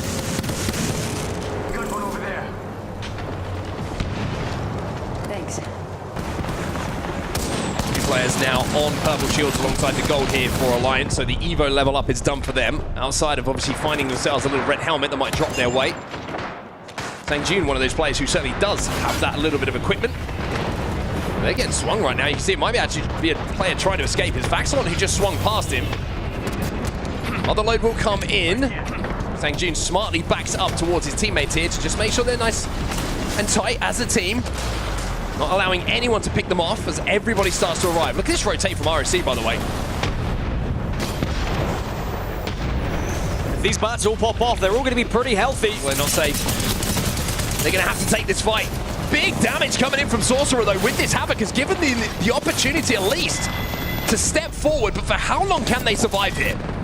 Not very long at all, sadly, for ROC. All the bats did pop off, but there was just too many teams in that area, all looking in their direction, as Crazy Raccoon will have to drop down. NRG also still find themselves in a safe position at the moment, but they are worried about the portals that are right in front of them. Was it a kidnap or was it a mistake? Zach Mazer will go down. As NRG now have to make their way towards zone. Let's jump into the comms with NRG. We're in right here. We're in right here underneath the stairs. That'll be really good when we turn back. We're gonna have Sam. You're gonna have Sam. Somewhere. Yep. Portal up here. You will have Sam. You will have Sam. I'm pretty sure. Yeah, I'm at All right, I'm 2-1. I have 1 cell, 2 bats. Here. I'm 3-2. I'm gonna try to play up. Okay. I have catwall, by the way. How's that green box look to me? It's not in zone. They're gonna play right here. I mean, I can catwall 2 under the stairs. Listen. I think this is good. Okay, I know it's only 75 on the wall though. I need to shoot. Just walk it in. You'll be fine. Yeah, I'm gonna catwall us when we walk in. No. I think you should save it so we can fight this team right here. I have to take this. I need to take it. I think you should wait. Go. Try to hold it. This team's playing Caustic too. Okay? I'll try and hold it. If you need, just throw a Q and walk it in. The Newcastle Q. I don't want to though because I want to save my slam. I want to cure first and then save it for Newcastle. Wait, he just took portal. Wait, what the fuck? He took it up top. Wait, is there no one in here? No. Yes, there is. They're healing. Yep. They might take it up. Almost perked around 8 to 32. He just lied to me. Just lied to me. They both go dead. We're good. Put it wall down. Yeah, we're good. All right, I'm saving. We're not in. Bad fault, man. It's fine. It's good. It's good enough. Are we in here? Yeah, we are barely. I might have to catwall later, bro. Yeah. Okay, we're okay. They're maybe fighting. I can Q right here if I need. Okay, I'll just Q. Put save on me. Yeah, he's gonna die. I'm doing it. Yeah, no Newcastle. So NRG find a spot to play here, but is the Newcastle wall good enough? Is it deep enough in zone for them to use as cover, or are they going to have to extend and take the fight to Twisted Minds? Crazy Raccoon got in the meantime. We saw Liquid lost as well. VKG also went, but it's NRG who clean Twisted Minds and will create so much space. Good aggression there from Timmy and NRG just to make sure that they do take that space because, yes, I think you're right. The wall was a little bit iffy. If they allow that team to live, they might have just been able to be picked off. JD Gaming will be eliminated in 7th as Effect does take a lot of damage here, but of course, Unlucky's always there with his back. Well, Lucky now needs Hackers to have his back as well because 2 players from Alliance have to pop batteries, have to pop medkits, have to get healthy. Now Hackers uses his opportunity to pop into the drone. I wonder if he's going to look to EMP NRG. That is difficult to say, Dan. All the meanwhile, Alliance have picked up 15 kills, by the way. Whilst we were amidst that NRG listening, Alliance have been absolutely going off. They're up to 58 points. 3 kills have been found by Unlucky, 1 by Hackers, so you can do the math. 11 for Effect. That is disgusting. That is absolutely vile. It is almost crossing the bounds of legality, what we are seeing from Effect so far. VP, though, in a fight themselves. Slayer sees his IGL go down and now sees his 2 teammates go down alongside him. It's going to be Burst Pro eliminated. GG will win that fight, but with the zone closing in, do they leave their teammate? Do they have the space and the time to get this res? Gonna go for a portal, it looks like.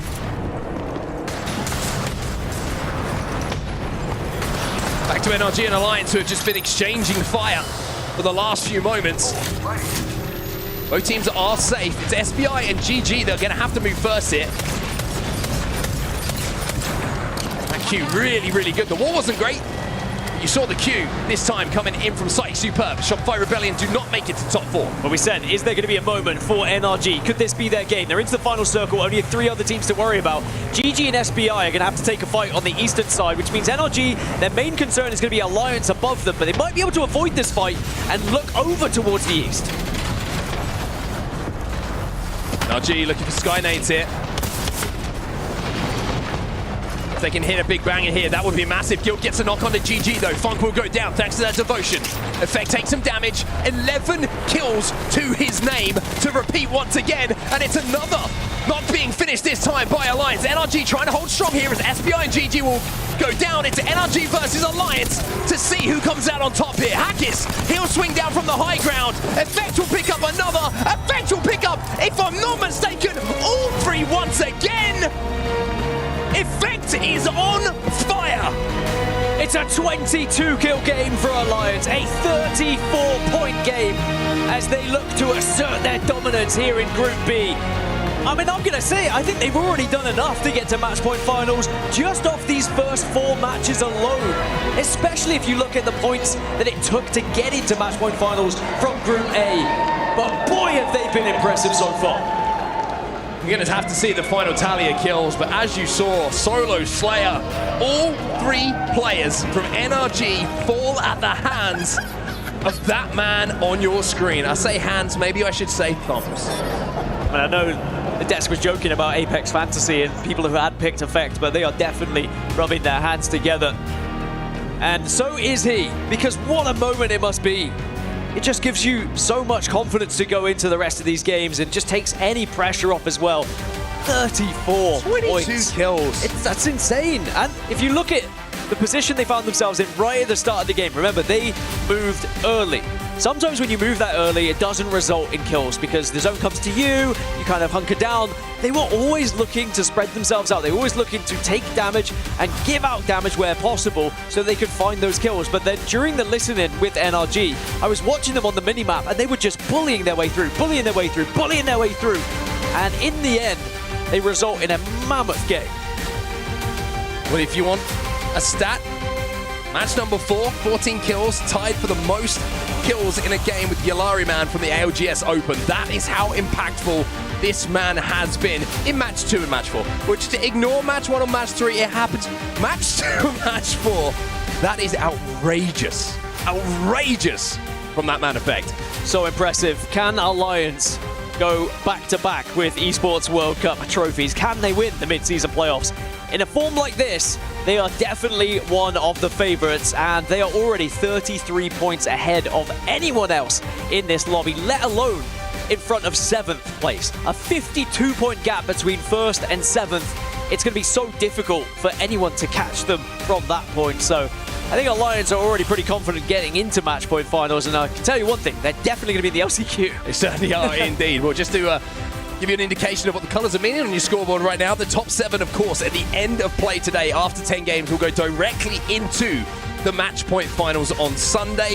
Unfortunately, if you're in that horrible red zone, or should I say peach, fuchsia, pink, red for my eyes, 3, then unfortunately you're going to be going home, and every other team will go through to that LCQ to fight out for a chance to join those teams who have already qualified for those match point finals. But 2 wins down already for Alliance.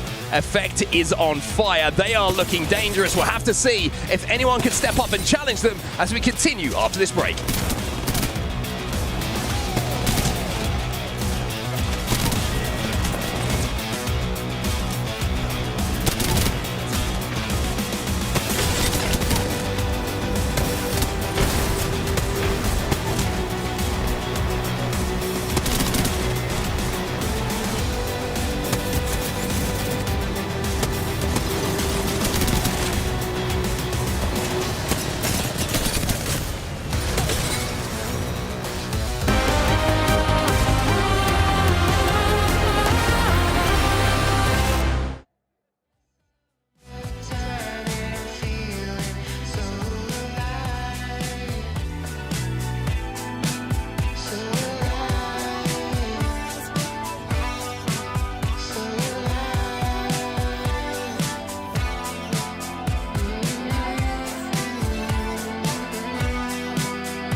So the hospitality. Like every night is just so chill. Like I'm so grateful for EWC.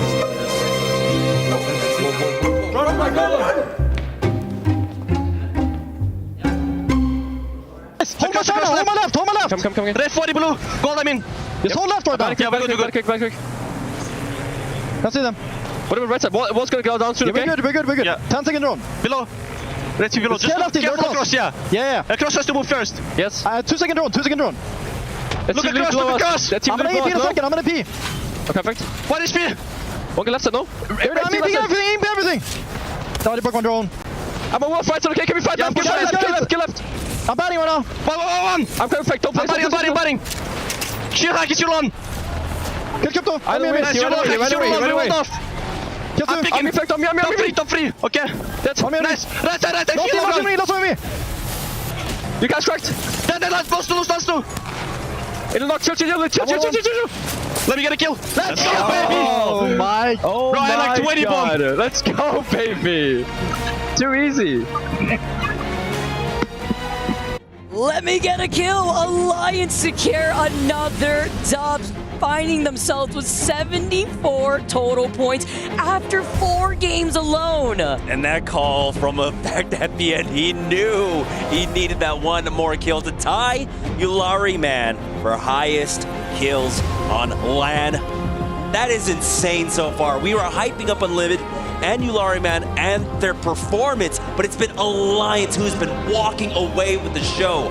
Huge lead right now against the rest of the lobby. 74 points for them. In second place, it's VK Gaming with 41, and in third, Shopify Rebellion with 40. I don't remember if we saw a lead quite like this in our matches yesterday, Vicky. No, not at all. These games are honestly insane right now. Alliance on track to making sure that they sit comfortably in perhaps taking another EWC with the way that they look right now. Effect alone, by the way, has a 12.5 KD. This dude, 2 games, 0, right? Just for the next game to get double-digit KP, farming so much damage on a completely different level. Yeah, it's something about the even-numbered games for them. It seems like the first game on a map, you know, they just get that to feel out the rest of the lobby, and then the second game they come in with force. A 20-kill game on World's Edge, a 22 game here on E-District as we're going into extra innings for E-District. Third time around. This time, Catalyst has been banned. And this is going to make things interesting because we know the strength of the Catalyst when it comes to E-District and what our team's going to start opting for. We've got a lot of our movement legends out. Wraith is still available, and so teams at least have that. But now, the ring consoles. That's the big question. We saw a lot of teams, once the Catalyst and once the Watson were gone, opt towards, of course, Fuse until he was gone in game number 6. So we might see some Ramparts coming out possibly, but I think here on E-District, we stick with that Fuse. Fusey, the Crypto for that information, Wraith for that transitioning into these different buildings here too, getting into a much better spot. It's been crazy to see the diversity too that these legend bands have brought on for us. Even crazier to see Effect and Unlucky play out the way that they have together with Hockey's. Hockey's is essentially casting his own game, right? He's his own observer with the Crypto Drone together following up with one another. It's been so enjoyable, but this has been the Alliance way for as long as I could honestly remember here. Yeah, and the big turnaround was, of course, this time last year. Hawkes himself had that chip on the shoulder with teams kind of relegating them to a group stage team, even though they had stellar performances on LAN. But I think it's just because the expectations for Alliance were always so high, and they just never reached the pinnacle. They did it last year, and they have not slowed down one bit. And same here on the day, Alliance leading the pack by nearly 30 points. Crazy gap here as we go on to our last game on E-District, which has been very interesting. Our last 2 map winners, Alliance with that 22 KP, VK Gaming Game 3 with that 11 KP, have both been able to convert their POIs into these dubs. holding a really good position and actually being able to secure that there at the very late game into that win. And VK Gaming are always a team that perform well with their signature style. Get center zone as quickly as possible. You know, sometimes we saw them picking up Valkyries when she was really out of meta just to get that priority over other teams. But when the ring pulls to them, they do an extremely well job of converting on that and getting the wins. And where the zone's going to be taking us, though, slightly over to the side of Energy Bank. Great year for Fusion. We're going to be feasting on that ring console, that survey beacon here, too. Nice side-by-side of our beautiful Apex stage. And you talk about the different legend compositions going into this game here, Jamerson. I see the Fuse, we see the Ballistic, the Wraith, of course, here to provide that extra help for rotating. Interestingly enough, I thought with the Fuse still available, a team like Alliance, who made that their bread and butter with the Crypto, are opting for the Pathfinder instead. So they're going to opt for that to get that ring console scan for themselves. The Ballistic, though, does come out for them, and that's going to provide a lot of extra firepower. They might not need it because this is going to be another early rotate zone for them. Coming out from Galleria, but as we join on board with Rock Esports, they're going to be coming out from Blossom here, and they should be able to bypass S8UL. More still looting, but an early fight now for Fusion. They track down Go Next. Oh, and VK Gaming, by the way, are about to take an evac tower and land right on top of their heads. The team that loves to try to take these fights can cut them off here, too. They hear the fighting going down. They can try to play off the high ground here, too. But you know the team that lands by draft point, RRX, could also easily make their way for the fourth party. But first off, Dematic was able to get that first knock. Kinda losing out on that shield, just trying to find a crevice as the Caustic to reset here. January is going to be able to look down at that Wraith portal, the calm before the storm, as both these teams are just trying to heal up. Yeah, this is a scary proposition to be in for Go Next because VK Gaming, when they make these rotates, are really good about paring down the map as they go along. But this time around, they're positioning a little bit further out. They are a little bit split up, as you had mentioned. RX have moved in. For Go Next, though, they're able to get the res and just stabilize inside of their building. At this point, it might be just too many teams in presence to try and go overly aggressive to whittle down the teams here on the south side of Energy Bank. That building is the don't pull up zone here. When I first started dropping on E-District, trying to get their early fighting in. Great for early rotates if there was another fight over by draft point here, but it's a congested spot nonetheless. Both these teams respecting one another, coexisting alongside one another here too, because with the introduction of the Rampart, this also allows you to hold more of these corners, keep up the pressure since we're seeing a lot of these 30-30s, G7s to boost up these Evo shields, and of course, the Fuse, like you mentioned too, the Knuckle clusters coming in clutch as RRX are just going to look behind them to make sure no one's going to be rotating here on their 6, but SBI Esports, considering that Draft Point has a ring console and a survey beacon, they're going to start slowly approaching there too, while Alliance still gets these knocks. Yeah, I think this was the beginning of Gaming Gladiators getting a knock onto one member of Twisted Minds. Then Alliance on the rotate in were able to find one more. But Twisted Minds aren't out of it quite yet. Their third has been able to survive, and of course, it's going to be Alb on that Wraith. We'll see if they can get him back into this game. It's going to be fairly easy proposition, as so many teams have already made their way inside of E-Bank. For Alliance, even though they come from Galleria, they do like to kind of negative rotate a lot of times, take slower rotates to get into zone when it pulls so close to them, because they do like to get these early KP. And we're seeing the fruits of it on the scoreboard right now. 75 points for Alliance. They don't really have to worry, and we're halfway through the series, right? Out of 10 here in game number 5, Hockey's putting down that Moby right down below because Alliance are in some trouble here. They lost out on effect earlier on. Hockey's gets out of drone. Maybe they could have destroyed it, actually. It looked like that seems to be the case. He dropped down right here. It's Gaming Gladiators that now turn around this fight here with some help with the Sheila having that Rampart composition. Gaming Gladiators, I mean, we're not in that territory where you really do have to worry about your positioning, but they are currently in 7th place. So those were some necessary necessary kills, both on Twisted Minds and on Alliance, for them to try and keep ahead of the rest of the pack behind them. They want to secure that spot into the match point finals without having to play on day number 3. Yeah, let's not forget, there's like three different stakes actually here in this lobby. Top 7 makes it to match point finals Sunday. 8th place all the way down to 17th, though, qualify for tomorrow's games for the last chance qualifiers, while again, we'll be having to say goodbye to the teams that find themselves from 18th to 20th. And already at this halfway point, the teams have already decided what they need to do differently to turn things around. This is the last game on E-District. Although I feel like on E-District, a lot of these teams find their footing here. It's not really like a significant shift with one team performing significantly better than the other.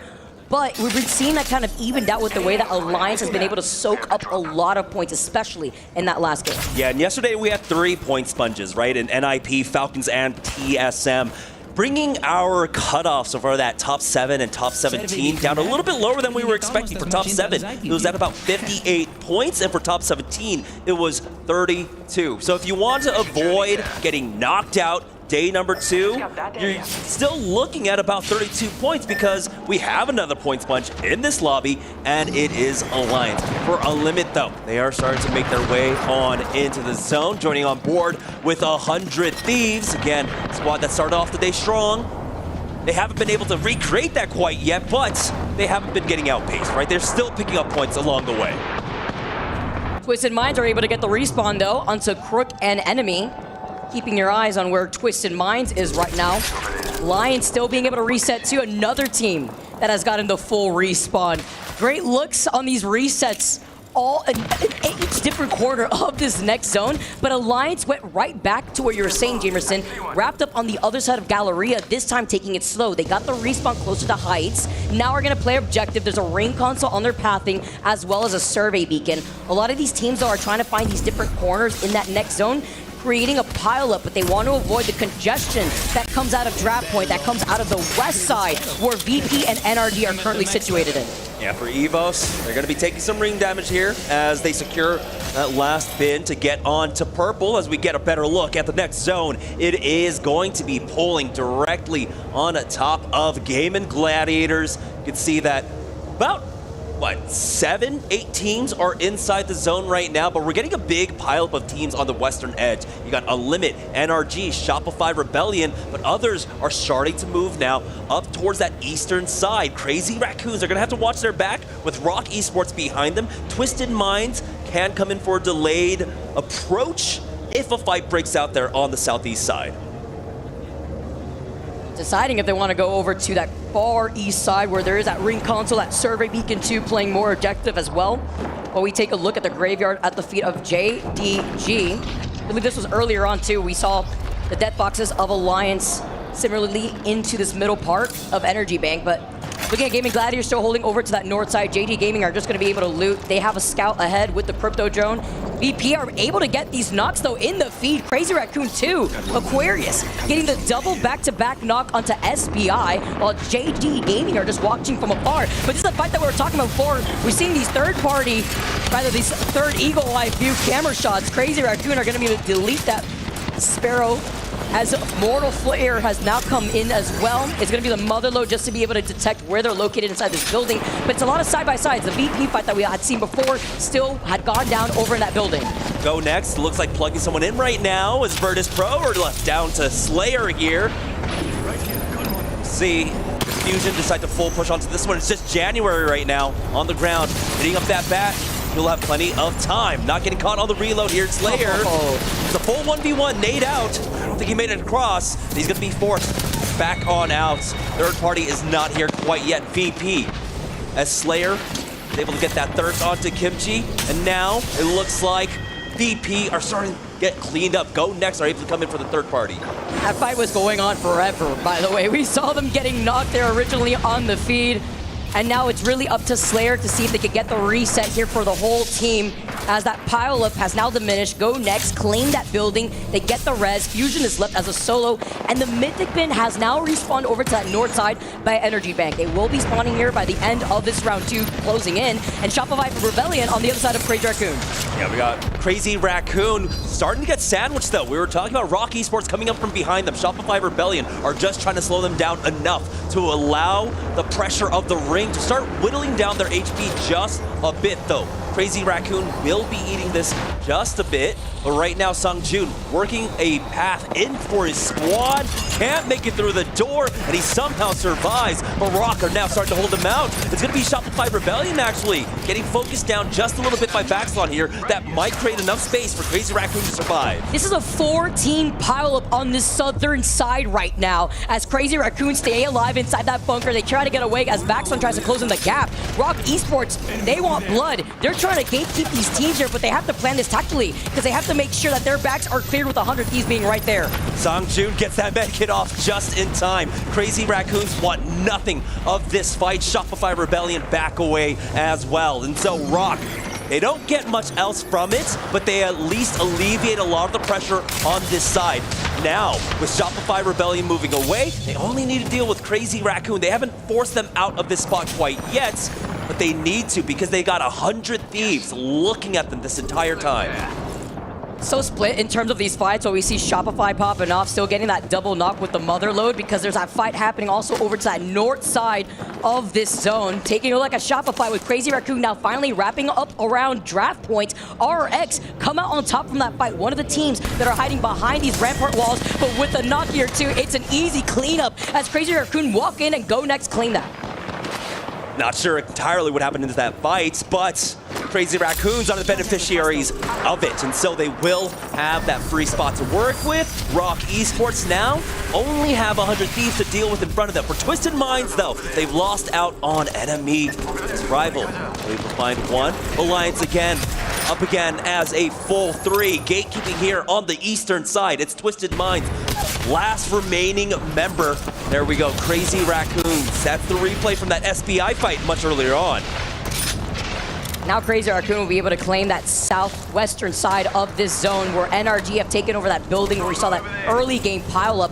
Evos, though, getting these knocks, Unlimited get eliminated. 13 squads left. Crazy Raccoon are going to be able to take their time. 3 KP, too, in favor of that player, while Team Liquid having the red Evo shield over on the other side of Energy Bank, while Gaming Gladiators completely take over that northern side of that next zone. They have that information of where that zone's gonna be pulling, as Alliance are also neighboring that ring console, staying alive, looking at rival esports, while JD Gaming aren't gonna be moving from their position. Alb, the only member remaining here for Twisted Minds, actually would have had an opportunity to go 1v2 up against 2 members of EVOS who ended up eating a lot of ring damage. There was a world where he could have won that out, but he just doesn't have that information. He's trying his best to rat this one out, but again, it's a Wraith Rat up against, what do we have? About 5 cryptos left in this lobby, so it's going to be hard to rat this one out, but it looks like he is making his way on in. For NRG, though, Vicky, like you had mentioned, they're holding that southwest side of the zone. Their big threat is going to be Crazy Raccoon on the other side. Got a target here. Here are the pings, and while they are trying to gatekeep this team, they're also aware of the teams behind them. Fusion, Rock, who we saw them holding that southern choke, trying to deny that space from Crazy Raccoon, forcing them to wrap towards draft point. 100 Thieves, though, had made the call on where this next zone was going to be pulling, towards that Evo Harvester, closer to that same choke that we just mentioned. Nobody trying to overcommit yet, though. Every team here is holding their own corner on the edge of that next zone. As we take a look at that replay, Shopify, Koiful falling incredibly low. Zainu with these hipfire shots. It was the mother load, though, dealing just enough damage to cut them off. Oh my goodness, it was a 1v2 here in the RRX versus Shopify Rebellion. Oh my goodness. That was so incredibly close. But now we are down to 12 teams here. I think EVOS were not able to secure that third squad member banner. NRG putting the screws onto Crazy Raccoon here as they are trying to make their way on in. Grumpa has already been knocked out though, but Sungjun try to get away with that Wraith. But NRG not going to let him get away. Crazy Raccoon being one of the teams here with that Wraith, even if they saw that one of their teammates had gotten a knock, now playing this out with a Wraith healthy. NRG now close in that gap. Timmy trying to push in. They saw that they got the knock. They want to try to take up this space. Sanju's being the only one alive from CR. And now Rock gonna have him in his line of sight. Nowhere to go. Nowhere to hide. NRG now facing off against Rock, but Rock will get pinched here if they come into this fight with 100 Thieves right behind them. But the load has been dropped down on top of them. Rock Esports are able to plug Deeds back on in. So they're surviving for now. 100 Thieves are still wary of the team to their north, so they can't full commit onto this. They are leaving one here as that mother load from Baxlon gets the knock onto sights. So now their tides have turned as Rock drop down on top. There it is. NRG get eliminated. But now they have to worry. Fusion coming in for that 3P. Man, off that mother load, huge nade here too, following up one and together. But as a duo, they do a lot of damage onto January. They're hiding behind the corner of the knockdown shield. Alliance in your feet. Get eliminated. Look at Saucer. Literally 1 HP. Fusion get eliminated with some help from afar. S8UL coming for the third party. They're able to turtle up long enough. Rock Esports behind those knockdown shields. Fusion even eating some of that ring damage. Blunder there for them as S8UL starting to get baited in here, but they will ultimately finish off Rock Esports now. It's S8UL, Rival Esports, JD Gaming, and 100 Thieves left here in the late game. 100 Thieves having the best position, by the way, controlling so much space. I just can't believe what we've been seeing thus far with 100 Thieves. We said that they've been quiet after that first game. Well, guess what? They started to rally up here in our final game of E-District. Looking at S8, they're looking at JD Gaming as Rival Esports now make their way from the northern side of this zone. They've been quiet, but they haven't been silent, right? They have been able to post up points along the way. Now here's another opportunity to get a second win, just like Alliance had done earlier. But for 100 Thieves, like you had mentioned, they have the most space on this ring. They've also got JD Gaming and Rival starting to stack on top of each other. But S8UL currently not making any moves as they do have that western side to themselves. 100 Thieves leaving 2 members to keep an eye on it. For Rival Esports, though, stuck on the low ground right now, on the climb up. And there's no threats in their way. This is a really important game for S8. As they're looking at Rival, they're looking at 100 Thieves. They have to put pressure onto 100 Thieves so that way 100 Thieves doesn't clear that left side of the zone. Because S8 are currently in 16th place with only 17 points. JD Gaming, though, forced to play out that low ground, while Rival Esports are looking to fully swing here. They have the PK in hand, taking a little bit of that circle damage. As 4 squads left are here, they want to get information with the Crypto drone. And Jenburn not able to secure that thirst quite yet. So Johnny R might get picked up here. The Whistler just to slow them down, but no! Rival Esports are able to show up just in time to deny that res. Crucial time now. Getting taken away from them as 100 Thieves really keeping an eye on S8UL. As you can see, JD Gaming still stuck on the low ground. Rival Esports want to try and finish the job.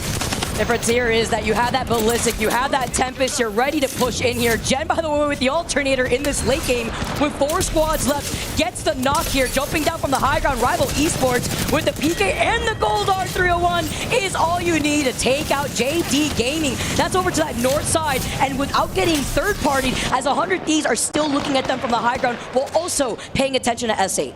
It's fairly even now. 100 Thieves will have to heal up, along with S8UL, allowing Rival Esports plenty of time to just reset for themselves. My big question is, Rival Esports, one of the few teams bringing in the Caustic here. It was Go Next as well, I believe. That was the other team that was playing with the Caustic. Does he have the Nox gas grenade for this final zone? We didn't see here. 100 Thieves have the Newcastle. They slam it down. S8UL, though, with the 30-30 shots and lackluster ammo. Pay attention to that Volt.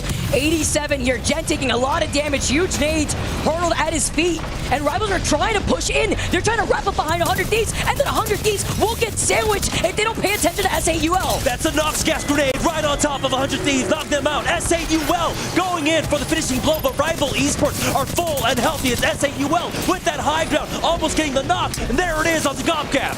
With a nice handshake with Rivals, S8UL walk up, take a nice deep breath after 100 Thieves were forced to split their attention in 2 different directions, over to Revival, over to S8UL, and there was not much they could do in that situation, but even better for S8 to hold that positioning and to walk in. But Vicky, that's right.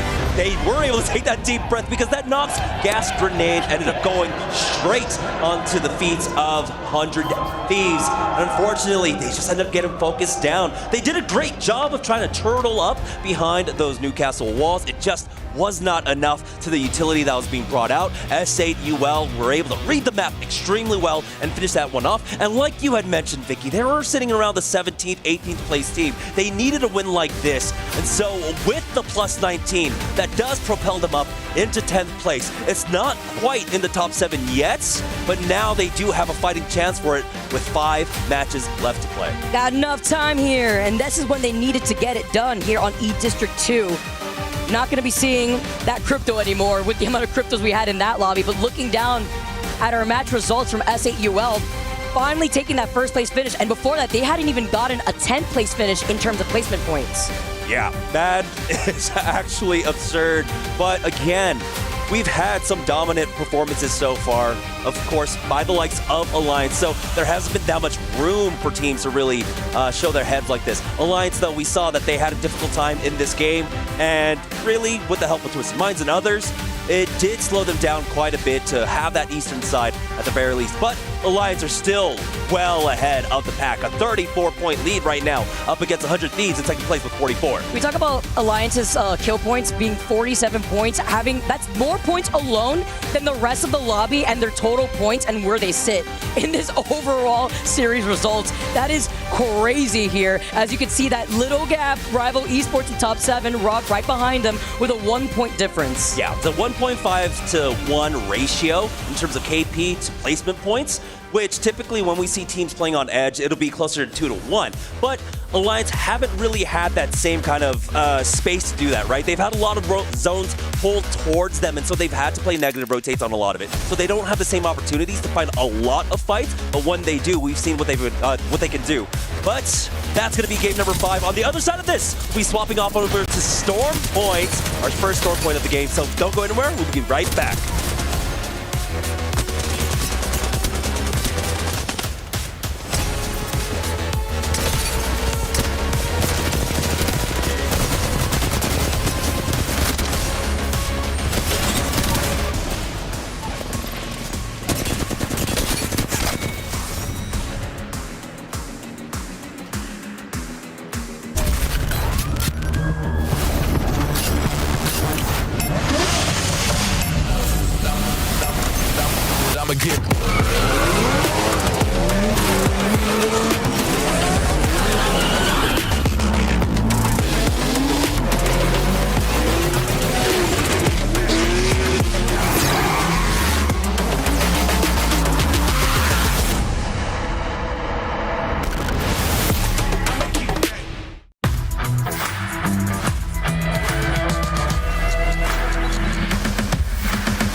I stepped into a realm of wonders where the sun kisses the sea. 2 worlds inspired by each other. 2 worlds making one. This land is calling, Saudi Red Sea. Lately, I feel I can't find my feet. Pushing closer, my heart skips a beat, and now I'm falling. Deeper than a fly, I can't control it. Dark against the sky, it's not so black and white. It's like I told him, there's things that I can't fight. I just keep going. I just keep going. In my time, I've been dreaming of a space to really fill my place. I wish she'd sing what I had dreamed.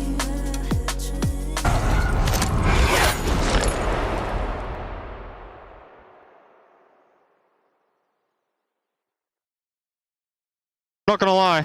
Well, only 3 spots, yeah? Yeah, only 3. Fuck, I'm not gonna blast gold, I fat fingered up. Oh, really? There. Yeah. I can fuse off the castle quest. We honestly want to best get his own shot, Chucky. Walk up. Yeah, if we the MP, we're just gonna fight right. We can get on dark. Their energized wall's gone. We can't play it slow. We can't play it slow. Yeah. Can you EMP the wall? They're fighting right side. Can you EMP? We can go pretty slow. Yeah. They've throw ulted. Yep. Let's go nading them. I'm gone. Stream behind it. Ulting them. Going. Taking it. I'm nading. Oh, shooting at the right side. Just play close. They got close. They got walk up. Shoot them on the right. Shoot them on the right. Good. They're climbing over the wall. Crack. Climb left. Swings go left. Get on top of them. Get on top of them. Last team. Stand on them. Stand on them. Oh my god, flashing that. Grip that one! Oh, swing me! One go, yeah. Nice! Fuck yes.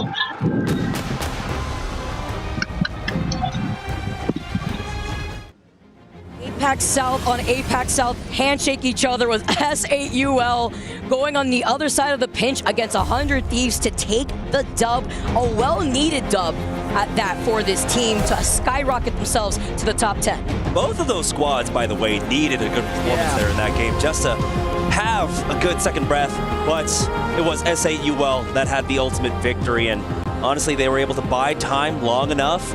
We saw the focus coming down with that Nox gas grenade on top of 100 Thieves, and that squeezed the life out of them. For S8UL, again, they came from what, about 17th, 18th place.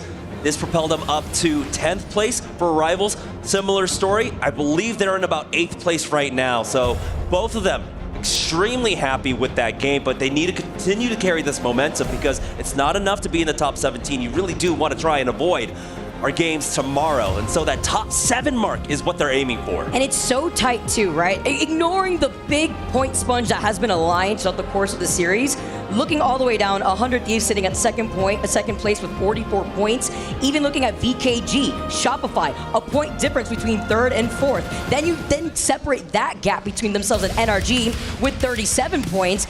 It's just so tight. Tied that with JD, Rival, Rock, 32-33. It's just so tight here in the overall standings. As it stands thus far, 5 games done and dusted. We've gone through World's Edge, we've gone through E-District, and now it's time to make our way into Storm Point. And this is an important one, right? Because as we move on to Storm Point, we talk about Alliance, we talk about their dominance, we talk about the legacy they bring in here, the respect that they command on Storm Point, so much so that they were able to last pick their desired drop spot on Storm Point, taking Trident. So everything is really indicating an Alliance pop-off here for Storm Point. What I think is so funny about Alliance getting the POI that they wanted on Storm Point is how nobody wanted to con them, right? Nobody wants to be near Alliance. Northpad is completely open and available for Alliance to piggyback off of extra loot. The beacon being right there too. Everybody eats if you're on Alliance. You have the Trident for quick rotates. The only teams around them is going to be Rock over there to the south, as well as Team Liquid by Down Beast. Importantly for Alliance, as well as we do show off the rest of the draft, is the fact that Fuse is still alive. He did get banned out by game number 6 yesterday, and that might be the case here, but they have an opportunity with the Crypto Fuse to try and hit that composition, which they have used to great effect throughout Split 1. And now, of course, we know what their fallback option is, to go to that Pathfinder if the if the Fuse ends up getting banned out. We did see them opt for the Pathfinder in game number 5, though, in lieu of that Fuse. So we'll see if that remains to be the case, or if they end up making the pivot here on Storm Point. As we enter game number 6, we have to highlight what's at stake here. SBI, 18th. Very scary situation to deal with, all the way looking down at Unlimited and our 20th place team, RRX. RRX has only been able to secure 9 points over the course of the last 5 games. It's tough when other teams are able to soak up a lot of these other points. Unlimited with 11 points themselves, as SBI tied in 13 points with Go Next, who also have 13 points. We did see, though, yesterday in our matches, our top 7 teams, that one win was more than enough to secure them a spot in that top 7. So with 5 games left to go, there's still plenty of time for any of those teams to try and find that one game that really does propel them up through that leaderboard. If not avoiding the bottom 3, maybe even making it into the top 7. So it's not out of question, Vicky. We still have plenty of Apex Legends to play today. That's what I love to see. Jamerson, that's my favorite word. More Apex? Say no mas. Because we got game number 6. We have no more crypto. You highlight the fuse. I'm wondering here, you know, with more Wraith coming into the fray here to help out with a lot of these rotates, I'm expecting that to persist. Then you have hand in hand with that or the Pathfinder and even the Ballistic to help a lot of these teams. Yeah, and we still have, you know, picks like the Bangalore, which we know is a very popular pick once a lot of the rotation legends get taken out, but that's going to be 2 games, right? If in game number 6 Wraith gets taken out and game number 7 the Pathfinder's gone, the Bangalore will still be available for a lot of teams to utilize for that rotation. And then when we get to Broken Moon, now a lot of our options will be basically left off the table. So this is going to be interesting to see. That's what I love about this format. Being able to play all 4 maps across this 10-game set does create a lot of permutations when it comes to those final games. That's why you see a lot of these teams really kick things up early on, just so that way they could get ahead. They can start building up that gap between themselves and the rest of the lobby. A lot of it looking at Alliance and the way that they've been able to play throughout the last 2 maps that we just saw. Now moving on to Stormpoint, a lot of these teams finding their footing and finding their comfort more so on Stormpoint too. Yeah, I mean, again, when we talk about World's Edge and Stormpoint, just so much history, so much knowledge that has kind of coalesced here in terms of how to play either of those maps. So especially for a team like Alliance, they're more than comfortable if they don't even get Trident pick to pick anywhere else on this map. Some teams that find themselves having the best performance on Stormpoint specifically within Year 5 Pro League is JD Gaming. On average, they usually get almost 12 points on Stormpoint, and Shopify Rebellion close to 10 points per game on Stormpoint. And that mouse spike goes hard, by the way. Well, then that's going to be Shopify Rebellion's biggest chance here on Stormpoint to try and catch up. Currently in 4th place. They have dropped down just a bit, but they have been extremely active across these last 5 games. So if they can maintain that average, right, that's 36 points across 3 Stormpoint maps, that would put them within striking distance of Alliance. That's if Alliance slows down, but we know the strength of their Stormpoint play. Let's get going. Enough waiting. Going into game number 6, our first game on Stormpoint. One of the 3 here as we take a look at S8UL. Our winners of our last game here who would land in Mill. They'll also have a Trident to their name, a ring console, as well as a survey beacon. Play objective, the Prowler Den's also right to their south. We do know that NRG lands in Cenote Caves, and they like to split loot too, sending one of the members of NRG closer to the Trident to the north side of the zipline of Cenote. Also having that information, but this zone, Jamerson, will be pulling over to the northeastern side of Stormpoint. Yeah, they're about to hit the ring console right now, so I want to see what their response is. Seeing this close come out, and it's pulling over towards Launchpad on the eastern edge. And so this does leave a lot of options for S8UL, who were able to secure that Trident for themselves. They can try and ride the southern coast of the map and then work their way towards that eastern edge.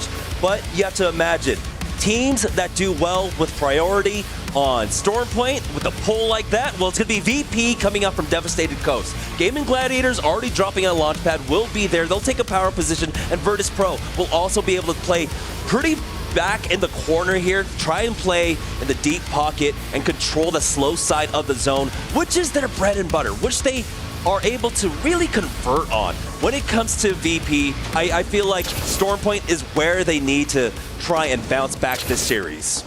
You're gonna need to here. You're sitting in 12th place. 24 total points. A 2-point difference between themselves and Crazy Raccoon, where we get to see Evos already start off this fight here over to the south side on the choke of Echo HQ. Yeah, they've got to be careful. They can't take too long on this fight because we do have Crazy Raccoon, who are an aggressive squad. But Evos taking a lot of damage here. He will back away on limits. Not quite chasing after this one yet, but with the armor disadvantage, it looks like they don't want to get overly aggressive. That's why Evo's got aggressive instead, because they know they're gatekeeping the Evo Harvester. Great call and trying to charge up that Rampage, but Ilari, man, taking way too much damage here. The Whistler, too, from the other side of the Ballistic. You're one shot, though. You still commit, and you peek with the Devo, and now it's going to be a 2v1 when you're left one. Unlimit, who had started off that fight with that Evo Shield disadvantage, take over Evos, being the first squad to get eliminated. Great looks for Unlimited, because now they have the Evo Harvester here, but it's non-stop fighting. You talk about trying to rotate from that south side. Well, guess what? VP are on the other side of Fusion. It's Gaming Gladiators that took that fight to Fusion when they were chasing them on the outskirts of Launchpad. And Gaming Gladiators understand the consequences of allowing a team to just rotate in here for free. They knew they had to get rid of Fusion, so they get aggressive on it. VP, of course, come up from behind for that third party. Going back to that Unlimited fight, though, you saw the strength of the Ballistic. The Rampage with the Tempest immediately just destroying players as they try to make a cross. And now Fusion's January trying his best to survive. He will get knocked out. We'd mentioned it. VP need to convert here on Stormpoint, and already they're doing a great job with the help of Gaming Gladiators of keeping the slow side of the zone clear. Like a Slayer jump scare, by the way, right there. He was not ready. Poor single soul 1P 2020 to try to make magic happen as they exit out of the lobby. As 8UL, though, off that Trident, as we noted, after they left Mill, where there was that Evo Harvester and that Trident located, they find themselves in that next zone. Team Liquid slowly trailing right behind them, while Twisted Minds, playing up the low ground, are staring at 100 Thieves. Oh, Twisted Minds, though, really can't take this fight. They don't have the ability to try and punish a knock from that low ground, and so, yeah, they're going to back away. I think it was just a scouting effort for them.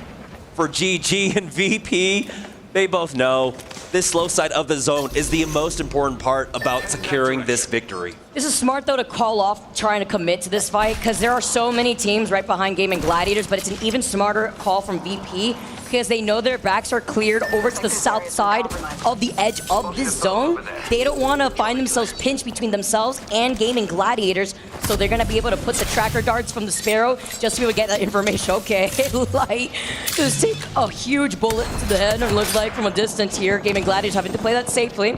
Over to the other side, while 100 Thieves are still going to be able to hold on to the high ground. Yeah, this is where the lineups are going to be so important for both Gaming Gladiators and Virtus Pro with the position that they're in. There is a survey beacon inside of Launchpad for either of them to hit. For Gaming Gladiators, it might just be out of reach for them, but for VP, they have a clear path to be able to hit that. And so they'll always know when someone's going to be approaching from that south side. For S8UL, our winners of game number 5, they did not decide to take that trade down through the south side. They were able to cut straight through the middle of the map and make it towards this north side of Launchpad, essentially. But we're getting a big pileup. We've got Twisted Minds, 100 Thieves, even ROC that were eyeing up this position, who might now have to decide another way into this zone. But for S8UL, they are doing a great job of just keeping tabs of the teams around them. But as this ring more than likely continues to pull down towards Launchpad, they're going to have a difficult go of it. They've got VK Gaming, Rival Esports, Crazy Raccoon, all on the North Launchpad side to try and keep them out. Well, Lions taking this fight already after they were able to scan that survey beacon. Unlucky, it was purple. Uses down his shield. He's going to be able to go right inside here as JD Gaming were the ones that got caught in the middle of that rotate. Forced to split up just slightly here over on the other side of this choke. Alliance splitting them up. It's an isolated fight with Alliance taking a much more roundabout rotate out of that Launchpad Trident POI of theirs, but they're taking the evac tower and they are on the hunt to try to chase down JD Gaming. Yeah, this is where a little bit of the inexperience really does come in. You have to know that Alliance are going to be lurking around here. You can't wait for that timing. I mean, JD Gaming are coming from wall. They should have been long gone. Yes. They should not have been there whatsoever, and they're learning their lesson. Luckily for them, though, they still have 2 up. If they get knocked out here, though, the next 2 games, they're gonna know we can't stick around for Alliance. Alliance are hungry. They're waiting on the edge of zone. You gotta come out eventually, but you know what? JD Gaming split up. That's the good part here, as that other player of JD Gaming is gonna be able to take that gravity cannon outside of wall into the next zone as Go Next get eliminated. 17 squads still left, and by the way, this next circle is pulling right towards where Gaming Gladiators and VP were calling out playing on the edge. VP taking a much more safer rotate, where they're going to be on that slight high ground that overlooks Launchpad, closer to that gravity cannon on the outskirts of Devastated Coast by the rock side. Yeah, VP were slowed down just a little bit because they had to deal with that fusion rotate in, but Gaming Gladiators, like you had mentioned, getting that deep pocket, having basically the edge of the map to their back, making it that much easier for them to focus on those chokes, right? To their north, to their south, and of course, to their west. So getting a better look at that. The ring will continue to pull over to that eastern side when we get it up. And so teams like Rival Esports are still in the next zone, RRX, Crazy Raccoons, and even Team Liquid. So currently about 5 or 6 teams inside that next zone. A lot of teams kind of meandering about though. We might have NRG meeting up with Unlimit there down by the pylon. And I feel like for a team like NRG, they are looking and hunting for these kills. I'm hungry right now. The way that they've been able to try to scout out a lot of these teams slowly on their rotate. Unlimit have opted to go through the pylon side. They're going to be able to have a ring console at survey beacon here too, while Gaming Gladiators have not moved from this spot. Why would they? They call out this zone, and they're making sure that no team will be coming in from that cliff side from the northern choke. They have that tracker dart just for some extra information. They have some loot at their feet here from the fight that we saw go down earlier, but it's a lot more so poke pressure. And since, of course, we saw the altar get banned out in the first game alone, not really able to remotely loot in general, just going to be able to work with what they have right now. We saw the double P20s, the 30-30s from afar. All you need, honestly, with the positioning that they're holding, while Crazy Raccoon looking at the team land right in the building in front of them, seeing if they could have an opportunity to third party this, as Nuzul is able to get that knock onto SBI. Boy, seeing that bat for now. Jaguar is holding the stairwell while nearly getting the knock. Nizo still on the ground here. VP coming in to try and third party SBI have Turtle up on the high ground, but they've lost out on one. Super low in terms of HP, and VP are continuing to get the knocks. That's going to be Mike gone. Now, only left with their Sparrow with 1 HP. Somehow makes it out. No! VP will be able to finish them off. Lou chasing down that last player right here. Crazy Raccoon were also looking to get involved, but took a little bit of time. They didn't want to give up the high ground. That's a good call from them. They were looking at VP, who have now cleared up that building, and they're in that next zone too. Crazy Raccoons. This is going to be a necessary pickup of loot at the very least for themselves, as looks like Shopify Rebellion getting into a small skirmish with 100 Thieves somewhere on the map. It is going to be up on the northeast side right now, and Alliance are eyeing this off from the side, picking one off. That's going to be Hawkis with a knock onto MT. Shopify Rebellion are knocked out. Legolas with that bow check.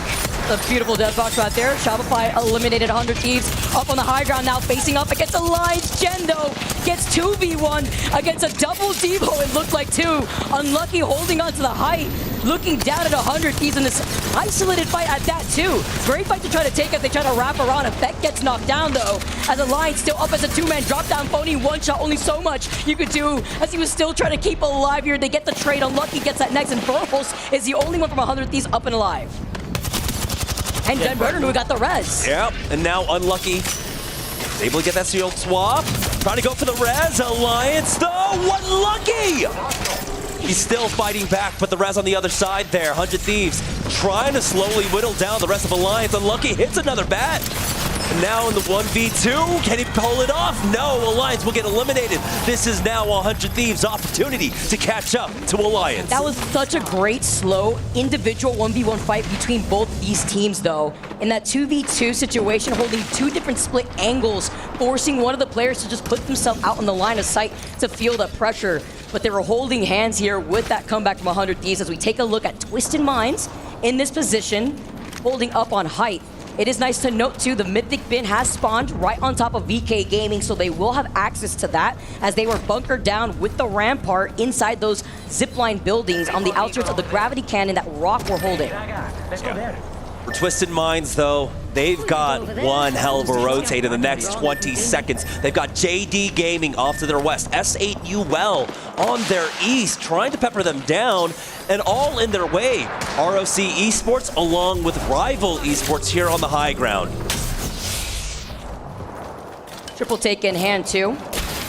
They were able to also get that red helmet. Twisted Minds, though, looking at YC, JDG, sorry, is going to be taken out here. 13 squads up, Twisted Minds looking right down below.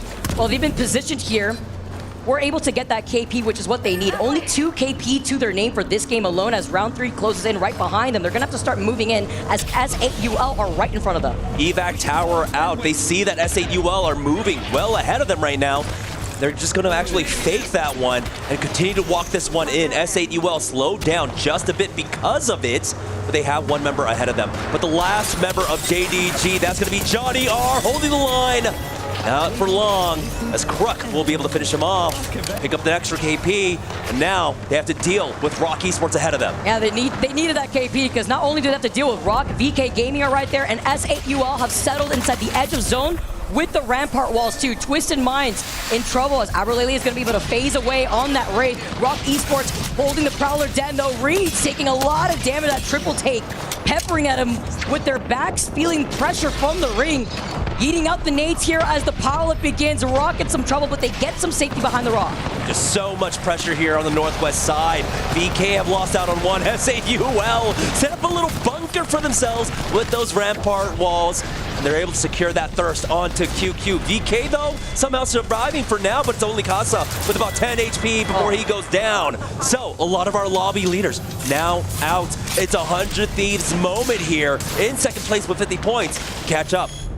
Rock are in such a tough place, literally in the line of sight of 2 teams at the same time here, doing everything they can, looking at rivals, looking at S8UL have now pushed up, by the way. Legacy being able to get that first knock onto Vax the Thermite, as Rival are now trying to wrap around, making sure no team comes up behind them here too, but they still want to get some of this KP. Yeah, they have to make sure that they apply this pressure properly. They cannot lose a member because they have Rival Esports the entire time looking them down. And so, they don't overextend for this one. They're safe for now, as Bafa Fifth tries to get aggressive from Rivals, and now here's a huge opportunity. How do they keep doing this? It's always S8UL and Rival on the other side of the sandwich. I mean, it's a buffet out here for Apex South to feast on as they go their separate ways here. Literal respect as S8UL now rotate to the north side, looking at RRX and Rival Esports. Both these teams now having to move into that next zone. Gaming Gladiators, who have not moved from their position, by the way, are looking at 100 Thieves, who are looking to take their side by the Prowler Den closer to the water. Yeah. For Rival Esports, though, as they continue to make their way on in, they've got S8UL right behind them. RR6 in this building as well. They can survive for now. Ring is closing in. Time is of the essence. But S8UL will take time to get some cooldowns back along with Rival Esports. They expended a lot just to get on in, but they're not in fully quite yet.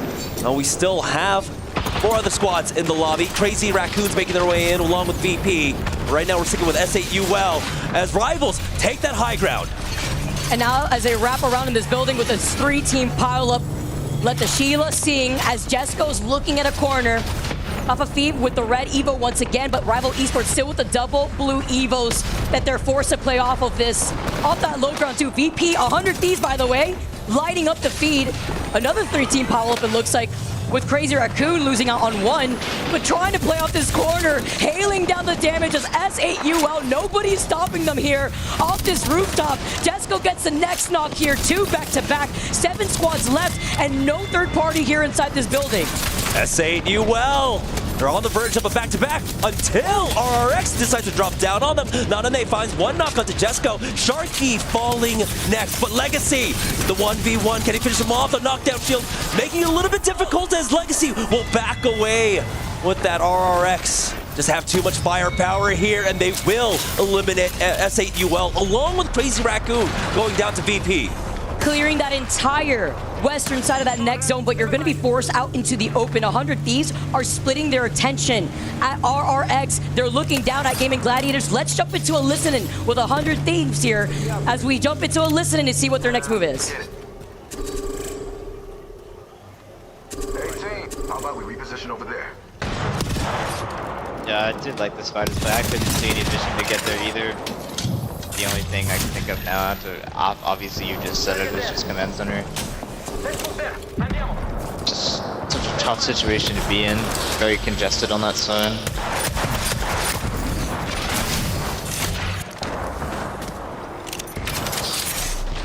Zone's closing in. 100 Thieves are holding it on the north side, trying to gatekeep RRX, and that's the first knock onto Nanane from VP. Now 100 Thieves still dealing with that RRX. They're getting flanked. It's going to be Gaming Gladiators on top of them. And now VP have the perfect opportunity to third party this. They need to close in the gap as 100 Thieves take this fight versus Gaming Gladiators. Motherload called it. Blast is literally one shot though. Having to be careful. Bangle rolling in here. Rolling Thunder. Just enough. 2 squads left. Burrows is popping up. They're looking to get the reset, but taking way too long as VP for free walk up to take the dub. That's what I'm talking about. VP needed to convert. They are so good when it comes to Stormpoint and the ring pulls coming their way. That's why they love going over towards that devastated coast side.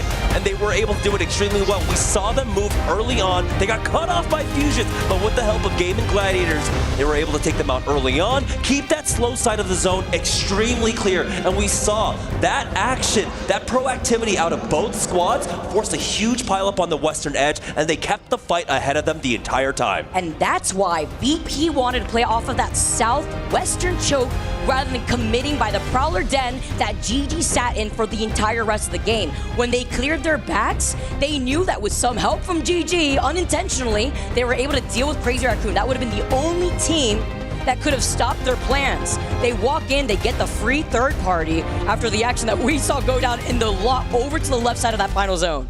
And with that win, that will help VP, of course, secure the plus 24, but move up on top of the leaderboard. Now in third place. 100 Thieves, though, were able to find a lot of kills for themselves. Unfortunately for Gaming Gladiators, they will pick up the plus 7 in placement points, finishing in third, but they only find 2 KP. The early ones that they got on fusions, but they were so deep pocket, really far back on the slow side of the zone. They didn't have the same opportunities with all the fighting that was taking place on the western front. Look at this. VP have now shot up to top 3 with 48 total points. Still slight gap between themselves and VK Gaming with a 4-point difference.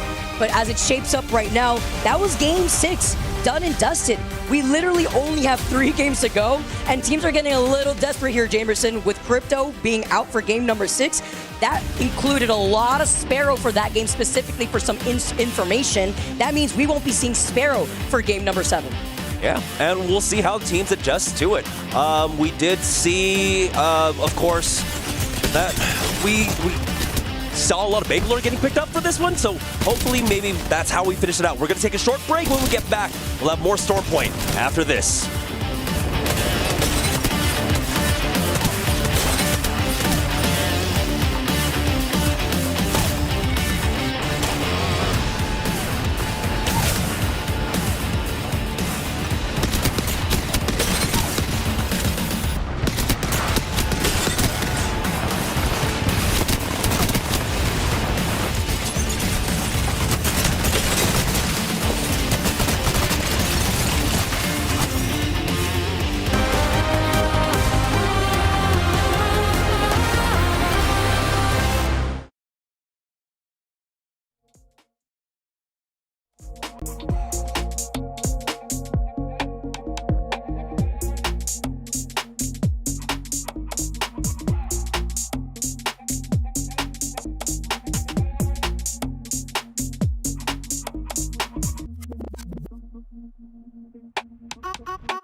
Hey guys, bringing you some news here from the Esports World Cup. My name's Barney and I'm your host, and I'm really excited to bring you the news that we have our first 2025 Esports World Cup champions. It is in Rensport and it is BMW M Team Redline Red Bull Sim Racing. They've secured that first top spot. It is their only active title here at EWC, so Club Championship prize money does feel like a bit of a far reach, but congratulations either way. Second place was claimed by Virtus Pro, one of our teams that are currently in the top 10 here at Apex Legends, and consequently just took that win on that previous map we just had here at Apex Legends. They also have the second most confirmed game titles at EWC with 16. Falcons have also exceeded expectations at Ren Sport as well, expecting to take 0 points because they were the only unseeded team that were taking part. But in a surprise finish, they managed to claim 7th place. And that 7th place finish managed to secure them 100 points for the Club Championship. And that's their first amount of points that they have received. Yes, Virtus Pro right down there, securing those awfully important points. At this current point, Falcons have secured top 8 in Fatal Fury as that continues this weekend, which is a guaranteed 200 points for them. So things are looking up for Falcons as we continue in week number 1.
Welcome back to our ALGS midseason playoff here at EWC 2025. My name's Rain Day. Welcome back, y'all. We're back in the studio for a little bit of a not a halftime, but give the players a break and us to break down the action. And let me introduce you to someone who's always breaking down the action.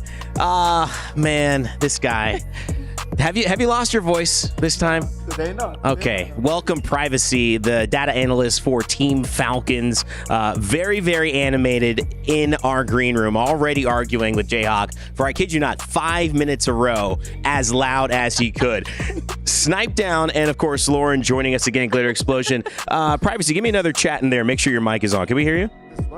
It's a little low. I can hear you, but it's a little bit low. We might turn you up in there as well. We'll come to you in just a second because we have a couple of questions. Snipe, obviously these last 3 games giving us a bit of the turn in a way. 100 Thieves starting to bounce back again, which is huge. 2nd place after that 5th. And then, turning it into a story where, yeah, this looks like one more big game. They're legitimately going to be able to qualify here. You can see it here. 60 points already. And then Virtus Pro, a big win by Zach Mazer right behind to put him in 3rd. Yeah, I think VP has honestly been trailing behind the leaderboard a little bit, so this is going to be a huge momentum boost for them. And with the 100 Thieves, I don't think anyone could have expected this coming into it. It's almost one of those things where it's like, do we want to get all our points out of the way early to give Phony some cushion and maybe get him out of here after game 7? They're at that point right now where they have enough points. They would have qualified in the last lobby already. So I'm curious if that's something that they've talked about or if Phony's just going to keep rolling with the momentum. But I mean, this is quite the storyline. Privacy, how do you feel about this 100 Thieves story? Pretty amazing? It's amazing, and I'm really very happy for Pony and the performance he's doing. I can't really imagine the pain he's under now, but he's still doing his best with the results, and he's doing very good, and I'm happy for that. We got you back there as well, buddy. I know you're saying you're just proud and can't really imagine all the stress to be playing in that situation. So obviously even players, even though your opponents, admiring the tenacity of Phony to be involved and back in the mix. Lauren, yeah, Virtus Pro surprising. Any other surprises as we head into it? Alliance doing what we expected them to do since the start of the series, but... No, I'm glad that you actually called out Virtus Pro because specifically it's that last match that we just saw before this break is the perfect illustration of what happens when Alliance has a slower game. When they go out early and they don't get the 22 kill wins, the teams like the Virtus Pros are able to then take advantage of that, get some points on the board for themselves, and it starts to even up the standings as well, because we saw in Pool A what happens when those top teams are absorbing so many points. The fight around the bubble to top 7 and the fight around the bubble to stay alive gets that much closer. We're seeing multiple way ties or 1 or 2 points separating things. starting to balance out a little bit. Yeah, and that big win here coming towards the time of the win means a lot more. We saw all gamers actually get a win, but they were very close to, obviously, they didn't make top 7, and very close to feeling like they kind of lost pace later on. So this was a good timing for Virtus Pro. Privacy, I'm going to talk to you about this. Jumba said you guys are the luckiest team to ever win a LAN. And you can quote him.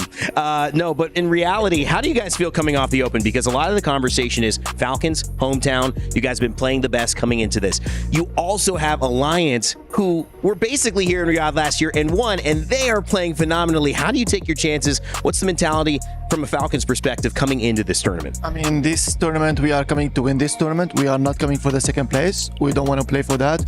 We have seen HAL and Zero are playing one of the best performances in a while, and Wolsey doing his perfect job, like how the book says. Wolsey doing 0 mistakes, and that's how the team wants to play. We want to win. We are very confident for the Sunday, and yeah, Alliance is good, but we will see for the finals. You know, that conversation keeps getting better and better. I'm sure you'll have a lot to say about it as well. Let's start talking about a few fun things we put together. You know, Hugo, our stats guy, you may know him from ALGS, and he's been working with us as well to find a couple of these interesting conversations that we haven't had. Yeah, here's a knocked leaderboard, but we didn't tell you that it was the people doing the knocking. These are actually the people who've gotten knocked the most in this tournament. Pita kind of leading the charge there.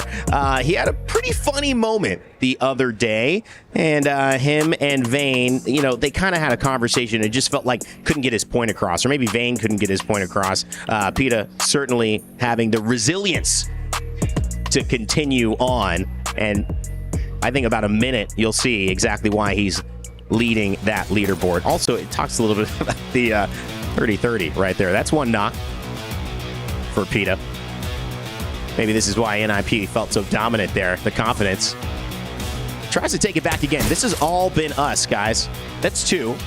And, you know, I think this is also just kind of speaking to the gun meta right now, right? Privacy, I mean, you're looking at what happens when these ranged weapons are involved in extended engagements. I mean, there is a part of it that people wants to get even points, race farming points, by getting knocked or whatever. But like the 30-30 being dominating all the time, with the 30-30 being dominating all the time with the damage they do. I mean, yeah, all the stats is getting like too much leveled up with the damage stats. Snipe, if you're peeking and you've lost 4 times in a row, do you keep peeking? I mean, it seems like Vane has a personal vendetta at this point, but we actually saw this in a recent game of QQ. I mean, come on, Pita. Just get it down. They're farming the Evo points. I mean, you got to do it. When you're stuck in a building all game and you know zone's coming to you, you got to find a way. I've seen many teams adopt this strategy. I mean, come on, man. Come on. He was happy, like, this is 100 Tell points. me this clip is over. How's he getting revived so fast? That's what I want to know. I mean, you know, what is the teammate reviving him going? I mean, are we really doing this again? Can you just hold? Can you just hold the angle? Yeah. And not peek? My goodness. Pita showing us a little bit of what it looks like to be on top of a leaderboard, even though that leaderboard may not be the one that we were seeking heading into these games. Privacy, would you start running some of the numbers on one of your players if it happened to them? You know, start talking to Falcons and Imperial House saying, you know, we got to talk about your knocks if you saw a clip like that. I would say for sure. I mean, Zero was doing it multiple times in scrims, and we were laughing because we wanted some points. We were like bored in the gut spot, and we knew the zone is coming to us, and we wanted some kind of Evo point. We did this. It's like nice, yeah, but we can't do it in a LAN because I will be scared actually getting into the gut spot doing this type of race farming. I mean, the reality is there is some technical analysis there because they are gaining Evo. They're not in a dangerous position, but you never know, and you are risking having a 2v3, not getting that up, and then losing a really good spot in zone when you do it. Privacy, there's so much to pick your brain from, but as well, you are the zone guy. You love working through how these zones are landing. A lot of our pools in terms of how we play tend to have themes of where these zones are pulling, how these teams are navigating. Sometimes it leans in the favor of certain drop spots. How have you felt the zones have been watching here today in Group B, or at least if you haven't watched much today, yesterday and panning out in this tournament? I don't want to be like seeming like a little bit of a hater, but like most of the zones were north side today, except for the Storm Point. We had all north side zones for ED. We did the same for World's Edge. I mean, whoever was landing in that side was benefiting so much with those type of zones. Yeah, we know that lately, for example, E District had certain zones repeating over and over. It's happening again, and yeah, I mean, it is sadly at certain points has to have certain pulls, and the team that is in a good POI will be benefiting out of it. Hopefully Sunday will be different. All right, there's the analysis. Something big just happened over here. We're not the only tournament running. They really like what you had to say there as well. Or they maybe just loved your point. Either way, we're in with a bang. Let's send it back to the casters. We're at Game 6, going into Game 7. 4 more to go until we find out who's taking the W in this series. Thank you very much, Rain Day. Always great to hear from Privacy as well. But now we're going to turn our attention back to our stage here, back to the players, back to the teams, because we are now getting into the slightly more interesting games now, where we really start to focus in on those point totals. Who's going to go through the match point finals? Who's going to go to the LCQ? And who is going to be thinking about how to get to the airport? I will say, Jayhawk might not have been brave enough to say it when he was on the desk, but Privacy was giving him a very hard time in the green room about his YouTube videos, about why he wasn't talking about Falcons enough. Well, Falcons, maybe they need to give Jayhawk another reason to talk about them in a YouTube video when they get to those finals on Sunday. They have already made their way there, but of course, will Alliance be joining them? Likelihood is yes, because they've already accumulated so many points, 82 of them to be precise, making these Alliance fans very happy indeed. I wish that everybody actually got to experience that conversation, because the amount of times that Jayhawk said the words, can I just speak? can I just speak? Didn't get the opportunity very often to get his rebuttal in. But speaking of the games, let's turn our attention to what's happened so far. We saw Match 5 go to S8UL, and VP stepping up to the mark and announcing themselves here at the mid-season playoffs at EWC with a win in our previous game. Dan Gaskin, legend bans. We've just seen who has been banned. We're starting to get a little bit I'll say a little bit restricted on our picks these days. Yeah, losing another Recon legend with Sparrow going, so we're going to be seeing a lot of Pathfinder, of course. I'm sure there'll be a few off-meta selections, maybe Vantage creeping in here or there, because not only can you get the Survey Beacon, but also with the blue selection could get Ring Console as well. Looking across at the legends that have been picked, yes, Pathfinder very prominent here indeed. Lots of Rampart, lots of Fuse to be selected as well, as we are into Storm Point once more. And we're starting off with Virtus Pro down at Devastated Coast. Bad news for them after their win in the previous game, which was nothing but good news. Long way to go for them here. It looks like we're heading up towards Northpad, and if you're an Alliance fan, great news for you. It's going to be actually Newcastle banned, by the way, going into the next game. 11 Newcastles. Ballistic and Pathfinder only one behind and thereafter, but that means that, well, we're going to see a very different composition going into the next. But zone-wise, yeah, you called it absolutely spot on. Alliance, they're going to be delighted with that one. Go back through the VODs, everyone. I think I'm 100% on zone calls so far. I think, actually, to give you your credit, you are.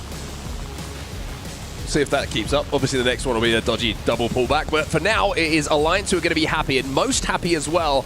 Like the guys and girls were talking about in the previous game, Alliance claiming Trident, but because nobody wants to take Northpad, due to the fighting prowess they have, and knowing that Alliance quite simply will fight you if you go to Northpad, they get the entirety of that northern side. So essentially, I'd say a POI and a half. Not the best POI in the world, Trident, if you only have that to yourselves, but get a POI and a half. All of the opportunities that you have over there, and of course you're going to have the dogs to take down as well. You're going to have a really good time, and they're certainly going to be looking good when that zone goes their way. No Ring Console though. They do have survey beacons, but I don't believe they have a Ring Console to access, so they might be joined by a couple of teams quite quickly, so they don't want to be too spread out.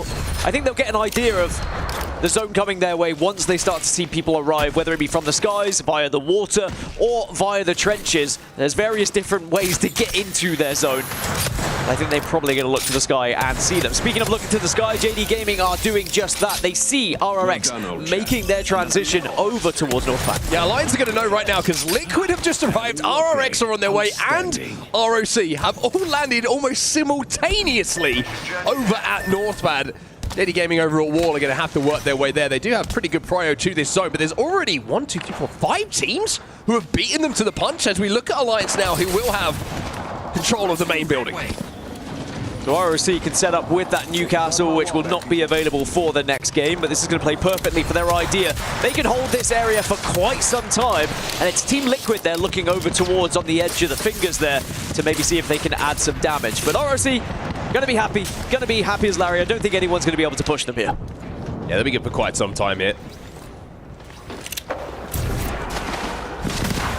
Especially towards the end of the game as well, you're going to see they're going to have an opportunity to pick off some KP as there's the potential for this zone to either pull back towards the southern side, excuse me, of where Alliance find themselves, or potentially towards those fingers. SAUL are going to play the red tunnel here, and we'll be able to get the wall down. You can see how quickly they've rotated as well, just left with just white armors. Didn't have the opportunity to get the Evo to get up to Blues. Rampart and Newcastle certainly building a base down here underneath. Alliance saw it happen though, so they'll be well aware of SAUL's position. But again, SAUL, they're going to be comfortable. Instead, we focus our attention elsewhere as Virtus Pro going up against Unlimit. And it looks like this one, maybe a 1v1 at this point as we join it. Certainly a lot. No, it's a 1v2. Looks like Zach Mays has just been able to pick off one, but can he get away?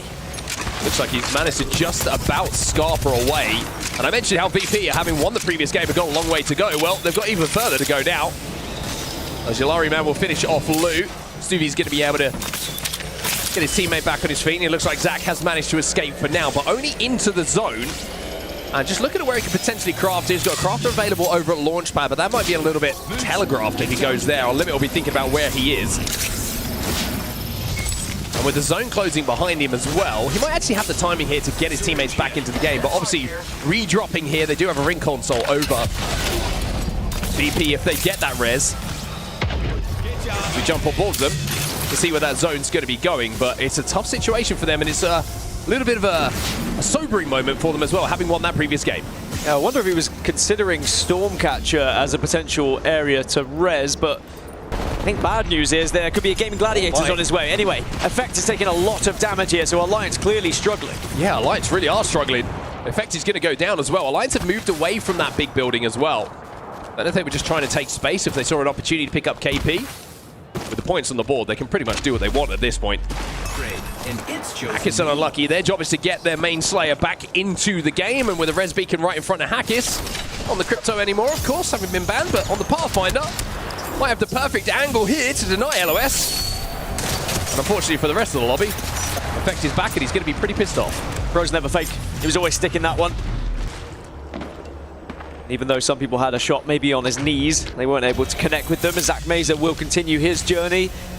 And it looks like he was thinking about Stormcatcher, but that's actually where GG currently resides. So he probably is going to have to dip off the other direction as he sees them cross to Stormcatcher on the right-hand side of his screen. And Virtus Pro, I'm in third place at the moment. Zach does have plenty of meds to work with. 8 syringes. It's okay. It's not the best, but it's enough to work with right now. Yeah, it's a tough situation. 8 syringes seems like a lot, but as Zone 2 and the speed of which the zone is going to take damage, not being able to craft the medkit over a Stormcatcher as well, he's going to have to prioritize those banners. It might be a little bit closer than people realize for VP to get back into this game. But for now, VP are still alive. Zach is still in the game. GG now get themselves up to purples. Outside of Funk, of course, by hitting that survey beacon. As Zach decides he has to make this play, maybe based upon the fact that the meds are going to be hurting, to try and move towards getting those banners, but it seems like by hitting that survey beacon, also GG are going to know he's coming, and Zach has had to scarp away the other way. Over to SBI Esports though. Over at Mill here, doing a little bit of damage onto a team escaping on that Trident. Yeah, NRG just getting away, but I think NRG maybe has a 2. I think they lost one potentially during that combat, and the answer is yes, because you can see the death box there right on your screen. So that was the rewards SBI have. 19th place at the moment, 16 points. SBI are in that dangerous territory of bottom 3. We sadly saw 3 teams exit yesterday, and we are going to see 3 more teams exit today, and their keys crushed. Alliance are back to 3. We saw that a little bit earlier. Back to the spot, playing outside of the building, kind of in the reservoir, the little circular one outside of that building. VK Gaming now make their way towards zone as well. They're going to play one of the donuts. Go next, holding down the tunnel, which checks everybody coming in from the checkpoint choke. Difficult to hold though, if some of those nades start to roll your way, especially with no Watson. Maybe Newcastle Wall can eat those up, but Rival Esports are actually going to hit an evac tower, as you can see over in Checkpoint, and they might be landing towards where VK Gaming just went. Elsewhere, we go on board with Evos, who are moving towards the mill, where we just saw SBI leave. Oh, and the remainder of NRG are coming back towards mill as well, potentially to see if they could pick up that death box on their way, but they're going to be greeted by Evos, and it's going to be us, guys. way back round. Don't worry about us, guys. Just checking in. It's a loop of the track. It's just a circle at this point as NRG say, all right, we're going to have to do this the hard way. NRG almost taunting them. Taunting the rest of the lobby, just being like, hey, still alive here. VP, though, Zach Mazer has just gone down to the ring, but he got his teammates back into the game over at Stormcatcher, so there's an opportunity for them to res elsewhere, back towards the northern side of Stormpoint, and RRX in a little bit of trouble here, Dan. Yeah, Fusion on the other side have been trying to push out of the wall, but JD Gaming are right behind them, so this is not going to be a simple one. Newcastle down as well. Rezzy's not going to be there to hit those Rezzys, and JDG are going to send it to make sure that Fusion will get sandwiched, will get pinched and be taken down. JD will be the winners ultimately of all of this. And all the meanwhile, 100 Thieves were kind of watching over it, saying, do we need to get involved? The answer probably no, because we're in a more comfortable position right now. Oh my. Perhaps we could just pick up a kill or two as RRX do get confirmed as eliminated from the lobby in 19th position. And then Shopify Rebellion going down as well to GG off camera. I mean, how on earth has that happened? Oh, it's happening. It was outside of Command Center, it looks like. 103 Thieves inside of one of the donuts, this time on the eastern side of Northpad. It's now in the hands here of Jim Burton, just trying to see if he can hold any teams out. This is how it stands on the right-hand side of your screen. You can see Alliance been dominant so far, and an opportunity with the POI that they landed at and the zone coming their way for them to extend that lead even more. Good news for VP fans. The win wasn't short-lived, even though it's been a bit of a scary start, certainly a shaky one. Lou and Slayer, thanks to Zach's play, have managed to get back in this game. You saw how tight it was. Virtus Pro on 48, but they're only 7 points ahead of those that are chasing for that top 7. So it is not guaranteed right now as Evo's looking to try and push up onto SBI here. Got that first knock as well, and it's that boy Nate, who keeps getting kill after kill. So impressive in the EMEA Pro League. And SBI just getting chomped away at the moment. Nate will find a little bit of damage here, and he's sliding as well. SBI Esports eliminated. Keep your eyes on this guy. Well, I think he's going to be a name to watch in the future. Yeah, just one of those. You see him just come out of nowhere sometimes. It reminds me a little bit of a very young Unlucky when we used to see him compete in the EMEA Pro League as well. And then when he got his opportunity on Alliance, well, he has not looked back. Speaking of looking back, a few teams are going to have to. Gaming Gladiators, after taking down Shopify Rebellion, maybe are aware that Virtus Pro is behind them here, or are behind them, excuse me. Crazy Raccoon also in the area though, but I don't know if Crazy Raccoon know of GG's position. Yeah, this is really interesting. VP have kind of committed to this choke as well. I don't think they're going to have the meds to wrap zone at all. I don't know if they have an evac or if even if there's a place that they can place it. So they have to commit to this choke. By the way, Mythic Bin has just spawned over at Checkpoint here.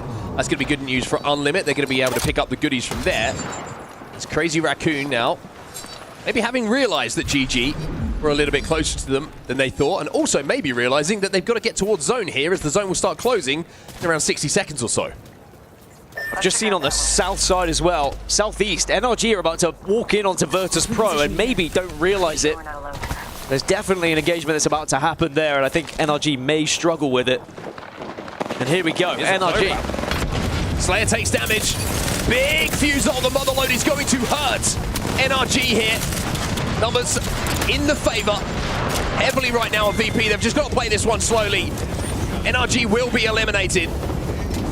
Slayer down on the Newcastle means that maybe it's going to take a little bit longer to get themselves back up, but they should be able to get healthy here. No one's overextending for this. GG have moved towards that survey beacon, and now the choke seems pretty free for them to walk through, but the zone closes in 20 seconds here, and they have to be careful that they can even get towards zone. That is one thing that could actually be in favor of Virtus Pro though, because GG have bigger fish to fry here. They have to work out how they're going to get into zone, rather so than really focusing on keeping VP out of it.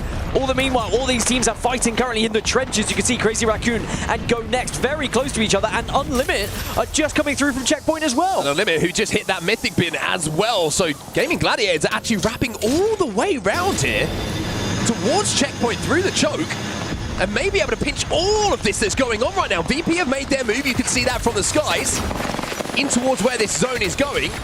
and Unlimit have no idea what's going on behind them potentially here as this fight breaks out in and around this bunker. Yeah, this is going to be a catastrophe for a lot of these teams as now Unlimit look to try and press up. But sadly, you walk into an incredible amount of gunfire. Crazy Raccoon doing a great job here. The rest of the team just scarper past to try and get in towards that zone. Unlimit will be down to 2 though. Yulari Man has been finished and out of the game. Crazy Raccoon are safe in this corner, but VP now wrap in behind them. I'm not sure if they're going to be completely safe in that little corner they're trying to find. Well, GG decided to take a balloon and actually dive on Evos. JD Gaming get taken out, and Evos lose the fight, so GG forced their way into the southwest side of the zone. Impressive drop from there. Hostile close. Do Crazy Raccoon know they're there? You see the pings coming in here from Oblique. Now they know. VP burst out, but it's going to be Karampu who gets the first knock here. Zach Mater will follow. VP decimated. VP dealt with. Crazy Raccoon. I mean, in that fight. Again, this is another team who is so close to that top 7 right now. 41 points in 9th place. And to do it against VP, who are in that leading pack, but only by several points, is going to be huge for their chances of reaching match point finals. Well, if you want to know where this game is ending, it is pulling out to the most western finger, right at the back of Northpad. So teams like Rival Esports, who are the only team at the back of that finger, are going to have a fantastic potential in-game position. Team Liquid pretty close to them as well. SAUL we saw playing in the red room, the red tunnel, are going to have access to this as well. But everyone else is going to have to work not just through Northpad, but through all of the teams who are there already. This next zone is where the teams that moved early should reap the rewards. The teams you just mentioned, SAUL, ROC, Alliance, VK, Rival, and Liquid. But all the meanwhile, these teams on the outer edges are now trying to work out how they can actually find themselves in on this northwestern side. 100 Thieves perhaps going to go for a full wrap towards the water, but then they would have to take an engagement against potentially GG here. Yeah, GG are making that play that you talk about, just wrapping all the way around as we take a look back at that Crazy Raccoon versus VP fight. It was over almost before it started. As 100 Thieves continue their way in towards this zone, they're going to be able to get to this donut building that's going to be clear. But now they jump down into the trenches. They have no idea. The Crazy Raccoon are waiting, crouching, hiding, ratting, and taking them down. And this is going to be a difficult one to come back from. 100 Thieves try and back off, but it is going to invite more pressure for Unlimit to come in and join this one. GG also looking over it. Several teams looking to try and find KP here. Looks like 100 Thieves have at least managed to stay alive, but for how long? The host on the Newcastle, most importantly for 100 Thieves, has managed to stay alive for a few seconds, but the problem is the zone is a problem. He has to use that castle ward just to progress, but that is a beacon for the rest of the lobby to focus in. Sangjoon gets silenced, but Sangjoon will stay alive. Oh, and pick up a couple of KP on his way forward. Unlimit gone. Crazy Raccoon fall as well as Sangjoon becomes the kill leader, but for how long? That was a kill plus a placement point. It guaranteed them 10th. Now ROC positioned themselves here at the top a long time ago. They will have a good vantage point on top of this building where Twisted Minds, Alliance, VK, and Go Next will reside. 100 Thieves have been eliminated. Verhulst will go down, but a couple of extra placement points as that solo kinda might find that this is a lonely game to play on your own as well in the next few moments for Go Next. He will fall as well. 8 squads now remain. That felt a little bit like bullying, I'm going to be completely honest. Everyone was shooting it, kinda. I felt sad just watching that happen as ROC still up on the height. But remember, they have to move to this western side. But if they can find the right time here and avoid the gunfire of Liquid, maybe use that castle wall on the other side, they could drop right down and find a position to work with. And Alliance still alive as well, all up to purples. We saw Effect go down early, but Hackett was able to get that early res.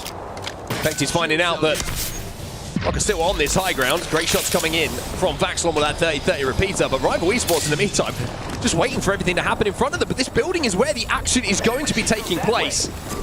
3 teams stacked up upon each other with ROC looking down on them. Yeah, this is going to be mayhem for all of these squads trying to exit. I think ROC are hoping that they can maybe pick things up here whilst also making that decision about how they get into zone. You can see they're slowly walking across their bridge that they have to work with, but it's about where they go. They're well aware of Liquid's position, but also concerned about these teams moving. Well, Alliance are trying to get ahead of the traffic using that energized zipline to leave the building first and try and reset. That's exactly what they've managed to do, but they are taking some damage, and Hackett has to be careful. Oh, his toes just got singed there as that thermite does its job here. Twisted Minds now leave, but it's down to enemy and Crook as Albrelelli has fallen. Might get the res, might not either. Crook is still alive, but it looks like VKG took full advantage, but now ROC get involved. Great shots coming in, but now the reload has to come in. Vaxelon will stay alive long enough. GG now make their cross-twisted minds will fall in the meantime. ROC using the mobile shield to walk forward, and now that they're at the edge of zone, the castle wall will go down as well. GG gone. 6 squads remain here. Alliance trying to destroy that castle wall, though. They want to take this fight, but they're well aware Team Liquid are destroying them from the other angle. That's why they're trying to be aggressive here. Got to be careful if they swing, because Vaxelon has taken this high ground position. The rest of the lobby initially wasn't looking, but now they are. Sorcerer drops down. It's a 1v1 between Sorcerer and Unlucky. Can't get the armor swap.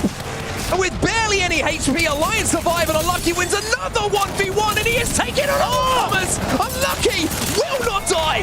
Finally goes down. Rival Esports, though, had to throw everything at just the one player. Still have a Kraber, but have to try and get a flow back up. And SAUL, maybe not just looking to get to zone, but looking for a kidnap, looking for an opportunity to get a little bit of space in front of them.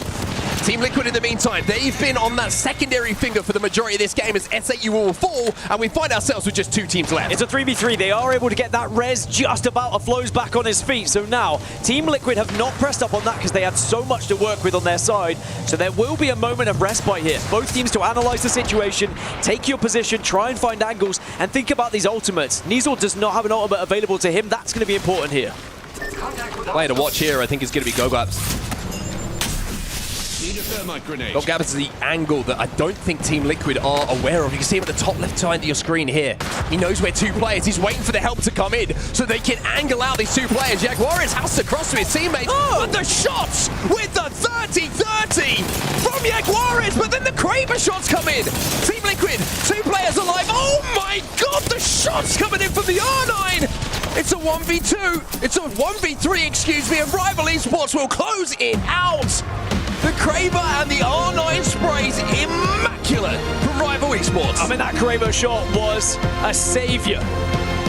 After seeing one of their players fall initially, Team Liquid doing the job on the cross, but Rivals, I mean, that game should have been theirs. I would have been concerned if they hadn't have won it, considering how much space they had throughout the entirety of that final circle. They almost overextended at one point, but they did pick up more kills, and in the end, they're the winners, so they're going to be delighted, and it puts them up into the top 3 right now. Creates a small gap, and after 7, Rivals, they are currently going to match point finals. That's the kind of game you hope you can have late on in a series. Just the one that takes a little bit of pressure off your shoulders and turns your attention to looking forward to qualifying for match point finals instead of any of the negative thoughts that you might have if you had a dud at this point in the series.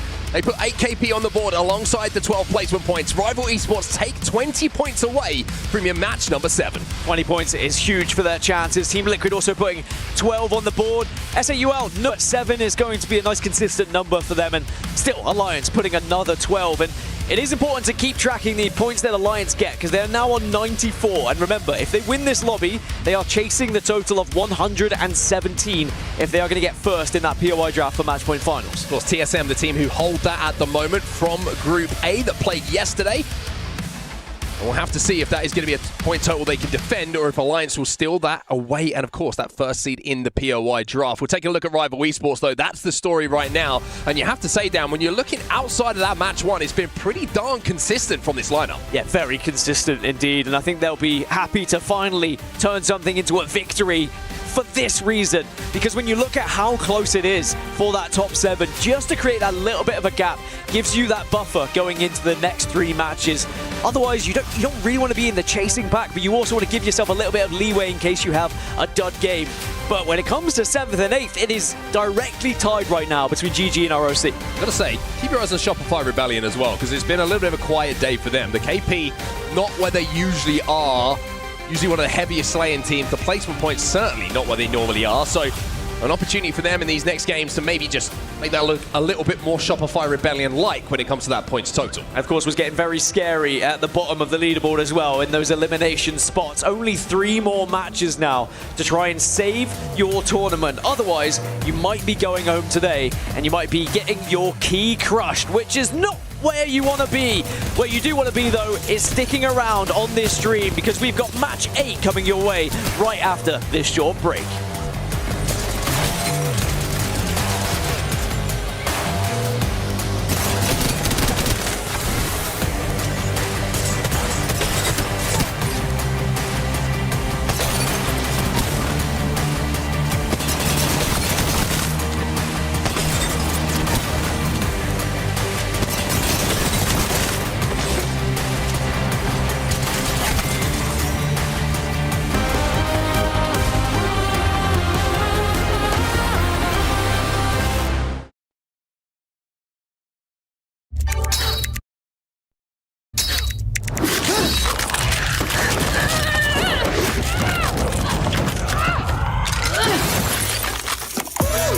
Picture impossible. Lenovo Legion.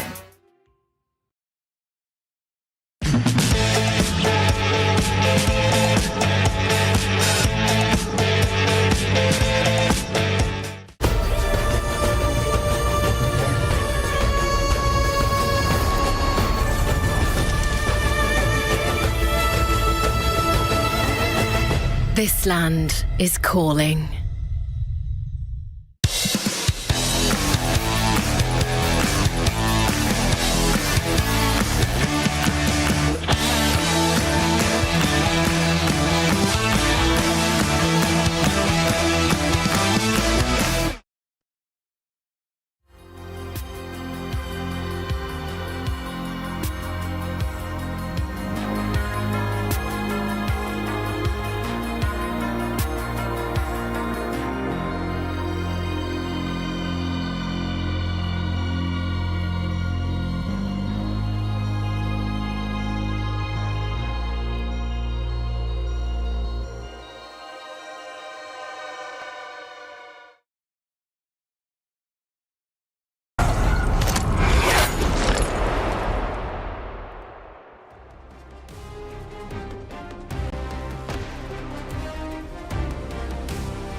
Welcome back, everybody, once again. Game 7 is done. Game 8 just around the corner. And boy, are we in the place we love to be, and that is getting near the end of a series to decide who is going to go through the match point finals, who is going to be in that LCQ, and unfortunately, who is going to be cramming themselves back into an airplane and finding their way home. It'd be really sad if people did actually fly home the first day they were eliminated, but just immediately taken to the airport. It has happened with some players previously who are just like, get me out of here, I don't want to be a part of it anymore, and they just want to get back to practicing before the next event. Well, I mean, speaking of next events, it's going to be in Japan. It's going to be the championship finals. Getting excited. I cannot wait. But right now, we of course focus on who's going to get their key crushed here in the Gidea Arena, because only 3 more matches to try and save your tournament lives, and it is getting pretty dicey down there, but it's also very tight in the top 7 as well. Alliance currently very much lead the way, but there are a few teams that are starting to catch them up a little bit, but I'm not sure it's going to happen. Alliance just seem to be too strong.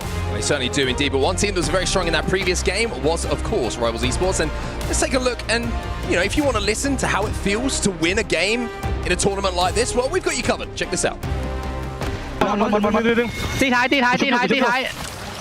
อยู่ม้าแดงกูมันอยู่ม้าแดงกูมันอยู่ซ้ายตัวนึงอยู่ซ้ายตัวนึงอยู่ม้าแดงนั้นตัวนึงนะฝั่งซ้ายต้องวิ่งอ่ะผมเซลอยู่ขวานู้นตัวนึงมันปาไฟใส่กูมันเดินไล่พี่ปะไม่แน่ใจขวาใกล้ตัวนึงแพนดูขวาอยู่กูมีเคเบิลอ่ะกูล็อกซ้ายอยู่มึงเอาเคเบิลเปิดมันได้ปะกูล็อกซ้ายอยู่อ่ะตัวซ้ายต้องวิ่งอ่ะมันวิ่งไปแล้วเหรอไม่ชัวร์มึงมีอันตีป่ะมีอันตีตรงนี้ป่ะมีอันตีตรงในวงได้ป่ะเนี่ยกูกินที่ซ้ายไม่อยู่นะฝั่งซ้ายไม่เห็นแล้วกูพลิก100บาลิติกขวากูถอดตัววิ่งลงไม่ซ้ายโอ้ไม่ทันซ้าย150ดูได้ป่ะดึงดันมาพาต่อเพียบสุดท้ายพังมาโซนนั้นดึงซ้ายมาเลื่อนแล้วสวยทอนสวยเว้ยมีขวาเดินมาพอดีพี่ผมเลยยิงขวาอยู่เมื่อกี้ขวาเดินมา2 ตัวเลยเมื่อกี้เฮียเคเบิลก็เน่าสวยเป๊ะชี้ใหญ่สีเบาจัดไอ้สัตว์ The duality of emotion you can hear in that. When the first knock goes in, it's like, wow, how did you do? Why did you? And then it's like, oh, don't worry, we won the game. Everything's good. Nice. Good job, everyone. One of those conversations that the tone of it can change very quickly depending on if you win that fight or if you lose it. What was he sniffing? That's what I want to know. Does it smell nice? It looked like something apple-scented. I'll have to ask him a little bit later. But yeah, I mean, as long as the Newcastle doesn't go down in that fight, I think you're going to be really happy as we see how we've got here so far. 5 matches were concluded earlier as we were looking at World's Edge and E-District. We saw Alliance take 2 of them, 100 Thieves, VKG and SAUL taking the first 5. Before we moved over to Stormpoint, VP taking the first, and as we just saw, Rivals taking match number 7. We do have 1 more on Stormpoint though, and of course we lose 1 more Legend as our first support goes out the window. That support is out of the window. Like you say, Newcastle will not be a part of Stormpoint in this match number 8, and this will be the final game on Stormpoint before we head to Broken Moon. Now, if you checked out the games yesterday, and if you didn't, shame on you, but thank you for joining us right now, you'll know that Broken Moon certainly was entertaining when it came to those final 2 games, especially with everything that was on the line, qualification and, of course, the jeopardy of potential elimination. So make sure that you're staying tuned for those final 2 games. Before we get there, of course, Dan, we have to go back to Storm Point. Entertaining, but albeit chaotic on Broken Moon, that's for sure. But it is going to be a very different Storm Point now. Without Newcastle, we saw a lot of teams that were setting up, being able to make a lot of fake cover through that castle wall. I wonder whether maybe we see a few more ramparts pop up for that reason. I am seeing a lifeline selection coming through. This is something that we have seen here or there throughout scrims and can be very beneficial when you think about creating fake cover. That Halo, even though it's not as long as a castle wall, it can be so huge in your chances of winning a game if you get off at the right time. They're really good at stalling as well. Sometimes you got to cross like awkward open ground. Like imagine that previous zone that we saw where you got likes of VP trying to cross awkward ground, right? You can just stall out a little bit, get some meds off very, very quickly, and then continue on your way to a little bit more hard cover. So Lifeline certainly does have an impact on these games. Will it have an impact on this game? Will she be an influence on who goes on to claim that champion banner? We'll find out very, very soon as we are ready to get into match number 8. It's the last time we will be here on Storm Point before we go over to Broken Moon. And I will say, there's no doubt on which legend's going to be banned in this one. 18 ballistics being selected, so expect to see a lot of Devos, Rampages coming into the equation here, and maybe a few fights being had in the early stages as people try and really capitalize on his ultimate. I thought you were going to say 18 octanes, and then I wouldn't have believed you. One day, maybe there'll be a match point finals that goes to 17 and Octane starts to become picked. Bring back RevTame meta. I'm not joking. Oh I'm joking. Everyone calm down. Everyone relax. It was a joke. Now look what you've done. I'm sorry. You say something so blasphemous. Hands up, everyone. That's on me. The whole dev team said, the whole production wait a team, second. dev team is now heading down to the commentary booth. I'm going to have a serious conversation. Dan, you take it from here. I'm going to need a new casting partner just for such terrible takes. But yeah, we've got a quick tech pause on the screen just to make sure everyone is sorted, whether there be tech issues or whatnot. But zone-wise, I mean, I'm not going to talk about that, actually. I was going to talk about it, but then I remember in the arena, maybe someone can hear us, so I'm always being a little bit careful. But I can talk about the legends that have popped up. Whilst I mentioned 18 ballistics, there is going to be plenty of Fuse and Pathfinder as well. They're going to be the main inclusions in those compositions alongside them. A good amount of Bangalore, and then as expected, some Ramparts popping up, a few Wraiths and Caustics, 1 Lifeline, and 1 Vantage as well. Ooh, interesting. Who's playing Vantage? Let's take a look. It's going to be SBI Esports, who quite simply needs some points. So they're going to need to hope that Vantage can have the impact that she needs to when it comes to picking up KP. Who's winning this? Scissors, shoot. All right, we need both POVs. Yeah, didn't really help. 1, 2, 3, shoot. Paper. I think we're on the best. This best of 3. It's an argument. Who's he playing against? FX not having it. I think he just won. FX was like best of 3, buddy. To be fair, that's what I do. Initially, it's best of 1 if I win. Then it's obviously best of 3 if I don't win the first one. And then it goes to best of 5, best of 7. Yeah. Until you then eventually win. I have to become physically intimidated. Effect doesn't usually need to go to a best of 3 in a 1v1. He just straight best of 1. 1v3s. Job done. He does. Easy peasy. Well, let's take a look at the carry value leaderboard. This is a statistic which is worked out as essentially how much of an influence to a team a player is being, how important they are for that team, and how much of an impact they are having for their team. And 54 for Effect, you know, you take that number and you look at the next closest and how close the rest of them are with that statistic. Verholst in behind with 34. That is a chasm between how impactful Effect has been for Alliance in comparison to everybody else who's on that leaderboard. And my favourite part is that there's 2 Alliance members on there, and Hackis again, maybe he should be the one who just sits back and he's leaning back in his chair as once more it's Effect and Unlucky. I mean, sure, the carry value is there, but you also have to consider an IGL and what they bring to the game.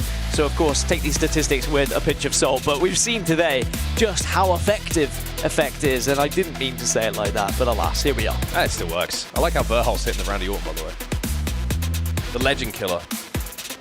Now I'm going to call him. Well, if you want to be a legend killer, you might have to take down this man, because he seems unstoppable. Would you say he looks relaxed, Dan? I'd say so. I think he looks pretty relaxed. I mean, I'd be pretty relaxed if I was on 94 points going into match 8 as well, because they've not only already secured their spot in the LCQ, they've already secured their spot in match point finals. I don't know, fun fact about Unlucky. I would like to know a fun fact about Unlucky. He doesn't actually use hand warmers. That's actually a tea bag. He's rubbing it in his hands. That's also something I just made up. If you just... I was really hoping you were going to give me some unlucky lore that was going to keep me going, but instead... Special blend of herbs that he rubs on his hands to things up again. Make him one of the best players in the world. I do enjoy it when players suddenly notice the camera that's been right in their face for the last 30 seconds as well, and they just feel a little bit uncomfortable, so they have to wave at it. Unless you're Effect, who is just more than happy to lean back and sleep. One team who has been very, very good today, understandably, as we were taking a quick look at them, has been Alliance, and we're going to take a little look at some of the highlights for today, and some of them certainly coming from the POV of that man Unlucky on your screen. Dan, they have been quite simply superb at times today. Unbelievable, actually. I think we come to expect it from them, so I don't think we give them enough credit for how they are performing, because you know, if this was a team that we don't usually see performing this well, suddenly doing what they're doing, we would be gassing them up even more so.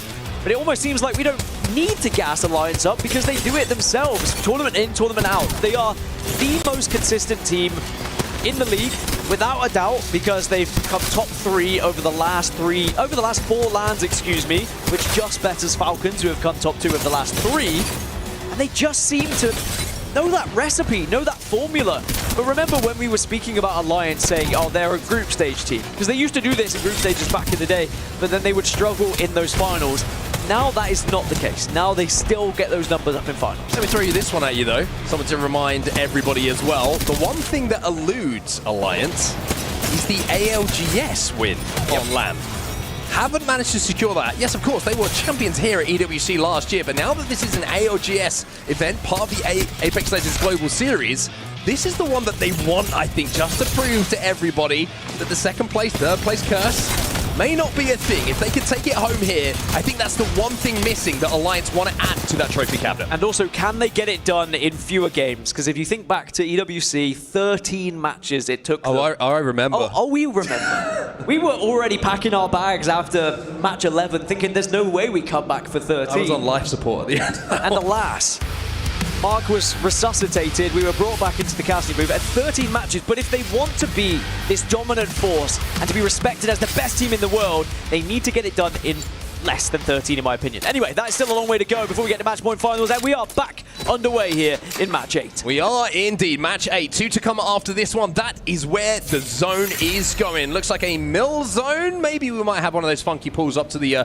southern side of checkpoint, but for me and my money, and for anyone who's watching, I think that's going mill, Dan. I want to keep my 100% record. Please go mill. Well, Liquid have a ring console up towards down B, so they're going to be able to move fast, so we'll get a good indication of where they transition to. And of course, S8UL have one at the mill to work with as well, but they do have Fuse and Pathfinder, so they need to get to blue before they can start to use said ring console.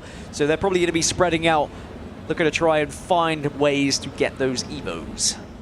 Of course, on the right-hand side there, you saw as well that EWC trophy.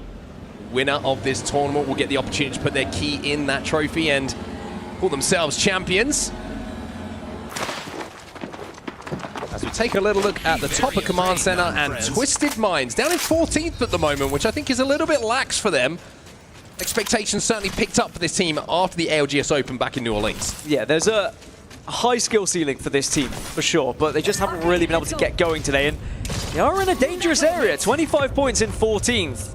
There is no guarantee that they're already in the LCQ. They still need to put points on the board here, otherwise they may find themselves down in those bottom 3 and could even be eliminated early. The next one of those teams as well, down in the bottom 3, 19th place for them at the moment, just 16 points on the board. It's been a very quiet day for these 3 gentlemen from EMEA. But still games to go, 3 of them including this one. A lot of opportunity to pick up points here. Just looking at where the teams are starting to descend, it does seem like a lot of teams are reading this as a mill zone. Target over there. Also a pretty difficult one to get into late here. It wouldn't surprise me if we see a lot of traffic arriving and building up at Sito Station.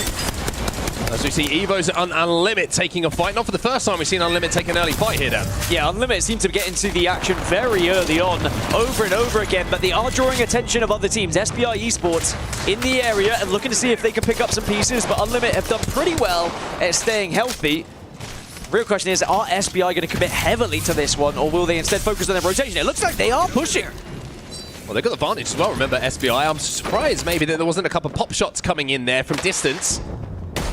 Sniper's Martin, there we go, there we see it. That's going to give the information away. SBI can't close that gap, and now we're going to see both teams fully healthy, and we're going to see a beautiful off angle, but no knock initially, but the Whistler will get it done. The Whistler doing the job, and now they can press up. Oh, wow. And sadly for Unlimit, I cannot see them winning this one. They do get one knock, but this is why you have advantage. You can not only transition from A to B quickly, but you have that sniper in your back pocket as well. Well, Echo making a little bit of ground. Cross, Shalari, man, makes it a 1v1. Let's not get carried away. Relax. Ika will get the final knock and will allow SBI Esports to get back on their feet. Nobody else in the vicinity. They will be chilling. Wow, some extra points for SBI. And they're going to be delighted with that. You said they needed points, and an 18th position at the moment, a team fight going in their favor is going to do wonders for them. Now, another team that needs points, RRX. They might be able to sit here for a little while before they have to get pushed by potentially JD Gaming. 100 Thieves look like they've just left them alone. They don't fancy taking that fight against them, and why would they? It's a pretty pointless one to take. Instead, 100 Thieves looking to focus on their rotation instead. Yeah, 100 Thieves probably thinking just prioritizing placement points at this point. Secure your spot in that match point finals. RRX going to play for this ring console, so they're going to get good zone information. Eventually, when Rohai manages to stick this thing, got a little bit early that time around.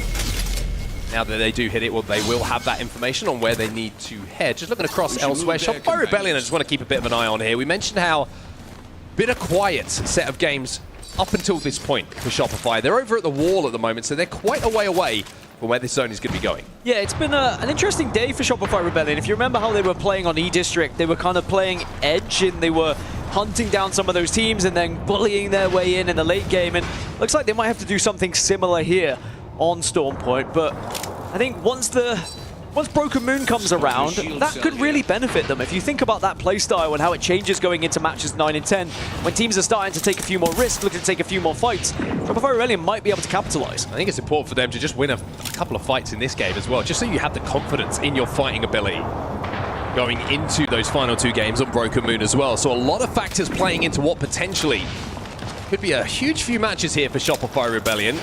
They want to get straight through to match point finals. They don't want to have to come back on Saturday and play through their LCQ, because that is going to be brutal. There's not a huge amount of qualification spots, remember, available in that LCQ to make grand finals. So the pressure in those games is going to be immense for everyone involved. Yeah, a little bit more than last year. I mean, I think it was only 2 from the LCQ last year, if I remember correctly, but 6 available this year through that LCQ. So not many, but still enough that the good teams will be rewarded for their positions. As Zone 1 about to close, and most teams have found their way towards Mill at this point. We've got about 6 squads who are not within that zone right now. Let's go this way. Interesting to see where this zone pool does occur, because there's a few teams who are starting to play checkpoint side. There's still some teams in and around Mill, and I think everyone's starting to second guess themselves that are in one of those positions at the moment. And it is going to pull towards the bridge, essentially, outside of Mill, probably towards the rocks between Down Beast and Mill. So, will you give me Mill zone on that one? Mill technically is still within this zone, you give me that so one? I will give you 100% record, everyone. We're on fire today. Alliance will be pretty happy about it, though. You can see the top left-hand side of your screen, but meanwhile, RRX looking at go next. Maybe see if they can pick up some damage here to push up on this one, but both teams do have the building, so they don't necessarily need to take this fight. This is both teams who are involved in the elimination scrap at the moment, so this could be really influential on who stays down in the doldrums and who has their hands raised, certainly the end of this fight. They have to be careful, though, because 100 Thieves are over at checkpoint at the moment, and if they hear this fight, the speed at which they can slide down that hill to get involved in the fight in third party cannot be underestimated. I think that's why you've seen both teams just a little bit nervous on overextending for this fight. Verhosh just slides down with his arms raised like he was in the picture.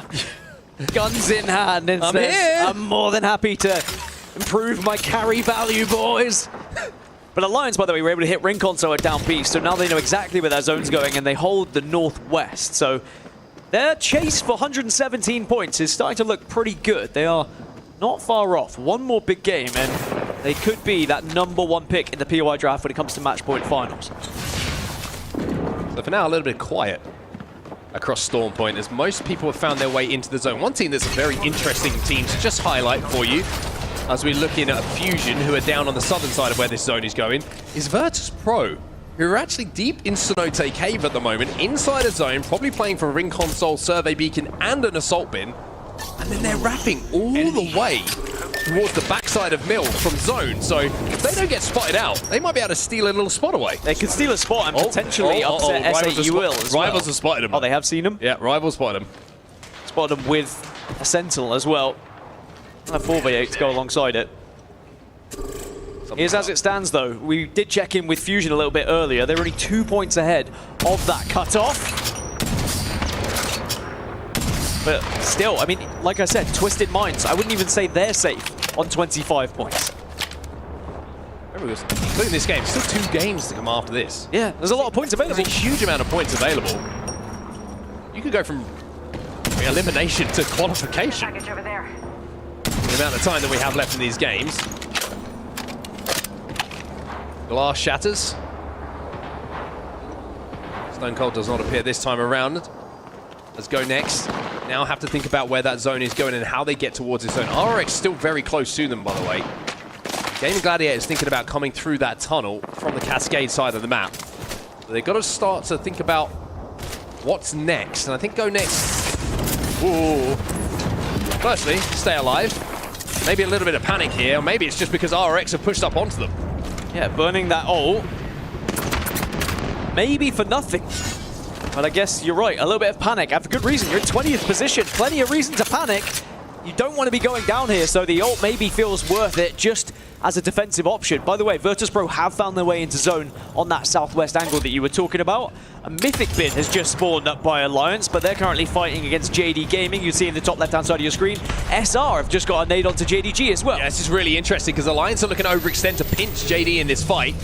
Elsewhere, NRG and VP have a little scuff, but it's Shopify who are forcing their way in here, and they're outside of zone at the moment, so they have to make this play. This is what Shopify Rebellion have had to do every single game we've seen them, really. Playing edge and then forcing their way in, but they might then walk into Alliance after this if they win it. Oh, that thermite. They're going to play off this damage here. VP have been eliminated in the meantime. JD Gaming trying to hold. Koifel gets one, though. And Koifel will fall, and Shopify will fall again. Pressure massively on Shopify Rebellion, with JD Gaming going down as well in that fight. Alliance clearing their backs as they do so often. But JD, not just the only team who are now moving up. Gaming Gladiators have taken this space. And Unlucky is scarfering away, and he's probably going to relay that information to his teammates now. Alliance closing in on 100 points. Did they hear GG? That's the real question for me. They certainly did. Hackett's just damage on his way back there, so he would know that GG are behind them. Well, not only did they get a Mythic bin, but it looks like they got some goodies inside that Mythic bin to work with as well. Also, as you can see here, the Tempest has run out. They don't have that ultimate available to fight now. The sling weapon isn't going to be all juiced up in the way that you would want to, and you've got to go through Alliance, who have Effect on red shields. My favorite part of this is Effect and Unlucky are completely on their own. Hackis is over towards the other end of Down Beast watching elsewhere. He literally just lets Effect and Unlucky do what they want. He says, you two go sort them out. I'll keep an eye on the rest of the lobby here. And they've done enough to scare Gaming Gladiators away. Gaming Gladiators now have to commit to checkpoint. They've gone all the way around the zone, but 100 Thieves will be waiting for them. This is a little bit closer to where the zone is going to be going. We'll take a look back at that fight we just saw between JDG and Shopify Rebellion. Koifel managed to get one, but you saw it was just damage coming in from so many different angles. It was tough for him to really clutch that situation. Twisted Minds have been eliminated as well, and they are going to start looking over their shoulders as we head towards Broken Moon. Crazy Raccoon have just had 2 knocks as well, thanks to the charge rifle on the side of RRX. Fusion, though, on the southern side is going to be chased by SBI as GG are now walking into 100 Thieves. From first place team to second place team that you're walking in, they can't really catch a break, GG. 100 Thieves might actually be the problem here. As you can see, that they're in a bit of a pinch.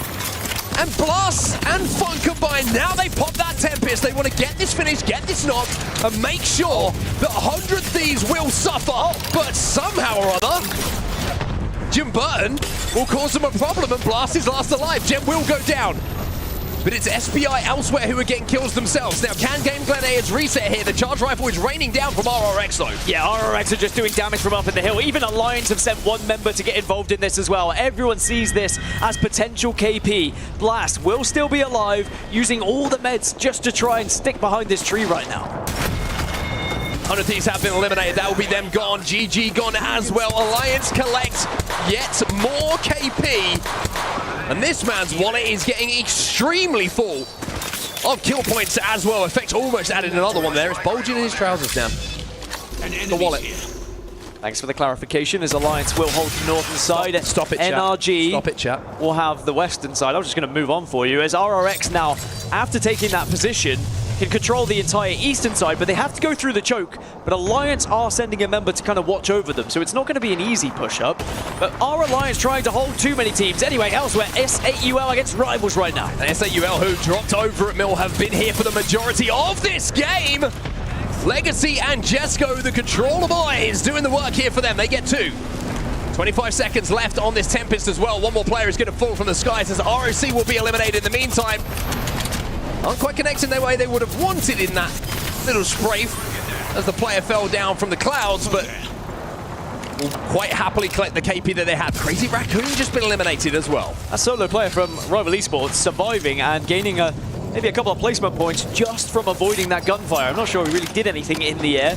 Maybe he was trying to shake it as much as he could, but 8 squads now remain. Alliance still the only team within the circle. They're looking over NRG. Remember, RRX still have to transition through this choke, but they're also aware of Alliance position. Meanwhile, GoNext are currently fighting against VK Gaming on the southern side. I'm gonna say Alliance are in obviously the best spot, but for more than one reason. We'll check in with them in a few seconds' time. Let's GoNext, who have struggled so far in this series, but now are in 17th at a couple of KP and placement points here, and they can move out of those elimination spots. VK Gaming trying to escape via grapple and zipline. GoNext will be able to reset here. Still that one member of Rival Esports, by the way. Still surviving as GoNext in 16th position, so they're still just outside of the elimination spots as well. VKG just crouching behind the last remaining knockdown shield and maybe going unnoticed. No, Team Liquid have not have spotted them here. Team Liquid have noticed them, like you say, but there's so many teams trying to move in, they might be able to just sneak out a few seconds they need for this res. S8UL will be eliminated over NRG. Flyer Henchman, he gets the armor swap, but I don't think it will be enough, but maybe it will for Kinda to move in here. The celebrations you can see behind them from GoNext, as Kinda and Atinum get the points they need to move them up to 14th spot out of the elimination spots as it stands. This could be a game we look back at for GoNext. They're keeping their tournament hopes alive. Team Liquid, though, will be the winners of that big fight happening on that side. Only VK. 2 of them. Only 2 of them. The same can be said for VK. Only 2 of them as well. So it's really going to be between RRX and Alliance here to win this game. He's all putting pressure onto them as well, creating enough space on this side of zone to make sure they can get that res off as well. Look at Effect, by the way. Again, just walking up, taking so much space. Looks like Liquid are going to get back to a full 3. Yeah, Jaguar is coming from the skies here. But they have to move a long way from that southern side. Alliance still holding the north. Alliance have crossed 100 points, by the way. They're now only 15 shy of taking that #1 spot in the POI draft, and they still have 2 games left and points available in this one. I think Alliance have spotted out one of the rotators from VK Gaming, who was trying to find a spot inside of that zone, and they're trying to chase him down. Yes, indeed, QQ. Tough spot to be in. VK Gaming will be eliminated. 3 squads remaining. Alliance one of those, and closing in on that points total to steal away from TSM. Well, Alliance just backing off slightly. Actually, Unlucky stays in a very aggressive position, but now they've got to go back to Hackies because RRX has started to transition on this eastern side. Yeah, Alliance might be in a little bit of a pinch here. Team Liquid have moved up, taken that space on the other side. Like you say, RRX are getting in behind Alliance. Jaguares. Knuckle Clusters goes in, he gets a shield break, but Alliance still healthy enough to get those batteries off. So Team Liquid, even though they had just the 2 of them earlier, now with still a chance in this game because the zone is actually pulling closest to them. On this cannon here, they can hold this for quite some time and force the others to push towards them. Will not have that Tempest, and nor will RRX, as it's going to expire in the next 5 seconds or so on both sides. What ultimates are available, what abilities are available for Alliance to get out of this position. RRX up into 15th spot now, outside of the elimination spots as well. RRX do have a caustic. Potential for some gassy endings here for the other teams, but it's an identical composition on the side of Alliance and Team Liquid, both having the fuse, and there is the first mother load that's blown. Alliance getting focused on, but still surviving. How many ults have we seen go the way of Alliance? How many grenades, knuckle clusters all firing in at them? They are trapped. They don't really have a choice here but to jump over. They don't really have much of an option outside of a zip line to get into any space. Alliance stuck in a corner in more than one way. I mean, this game is far more important for the likes of RRX and Liquid than it is for Alliance. But they go up, they go over, and they find a rock. The evac movement, and now they're sending it on to Liquid. Liquid's some good damage though, but the Thermite's going to go down, but dealing with effect can be important. Unlucky. We'll make those numbers a little bit more comfortable, but it's an easy cleanup as RRX will swoop in behind the fight between Alliance and Team Liquid and will call themselves Game 8 champions. Alliance picked up second place there, I believe. RRX will take first. They get some much needed points to send them up to 14th, but Alliance will get another huge game to send their points total up, and they are going to be so close to taking that position away from TSM. First place in that POI draft. Now they're only going to be 8 points short of it, but RRX, they're up to 36 points. That sets a bit of a gap between themselves and the bottom three. Yeah, interesting game, that one, because it sets it up beautifully for these last two games on Broken Moon. How many teams do we see down in those elimination spots going into that game, find enough points to elevate themselves out of it to give themselves the opportunity to go into that LCQ? Very, very interesting to keep your eyes and your ears on those elimination spots and how frequently in-game, as it stands, those places are going to swap around. Yeah, interestingly now, the bottom three teams, EVOS, SBI Esports, and Fusion, are currently in the danger zone, and they have to now try and do what they've just seen teams do in this match 8 by getting points on the board and taking themselves out of, oh my god, can't say anything, of the elimination zone. But RRX get 19 points, Alliance with 15, Liquid with 12, and go next. I mean, 15 points on the board, that is a massive performance from them, and as I said, could be the difference maker. Yeah, they just need to find a little bit of consistency in these next couple of games, and go next may be able to resurrect themselves from thinking about elimination to coming back and playing tomorrow in that LCQ. We'll take a look at the team breakdown though of our winners, RRX, as they move up into 14th in the overalls after that first place match placement. Yeah, that's going to be them looking back at this one saying, all right, now we've got ahead of the chasing pack. We just need to be consistent going into 9 and 10. We don't need to do anything crazy if the LCQ is all we're thinking about. If they want to get further, if they want to get to match point finals, they need another win, realistically, if they want to get into that top 7. And Riyadh doing it all with his eyes closed. Very important stuff. Imagine how good he's going to be when he opens it. What I say. Terrifying. Wake the man up. Game Gladiators currently hold the 7th position on 50 points, but ROC, Crazy Raccoon, NRG, JD Gaming, Liquid, all in touching distance, and Shopify Rebellion not far behind either. It is also very nervy when you look down at that bottom 3. Yeah, bottom 3 is very, very close. I mean, you look at Fusion on 22, it's only 25 for Unlimited, so it's not like there's a chasm they have to cross to find themselves playing tomorrow in that LCQ. It is very much, to use a wonderful cliche that we love to use, all to play for as we head towards Broken Moon. Yeah, Broken Moon is going to be an exciting one to watch. You're not going to want to miss it at all, because we still need to find out who's going to make match point finals and who is going to be going home. Don't go anywhere. We'll be right back after this.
watch a man's getting safe out. See some play game like snakes and ladder. My ex-base, come on, new one's better. It's a playground, better watch a man's getting safe out.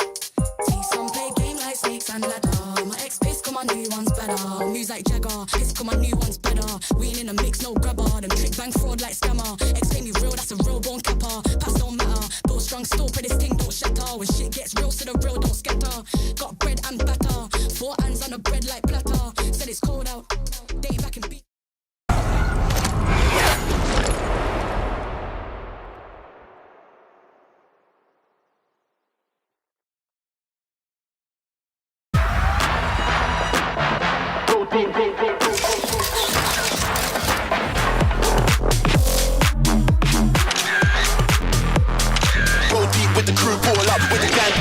Oh, dude.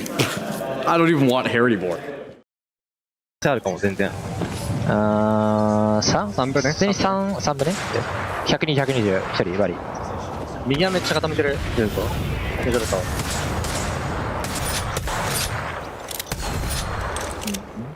かな。俺、ゆっくり前使えるかこれ。右弾いて。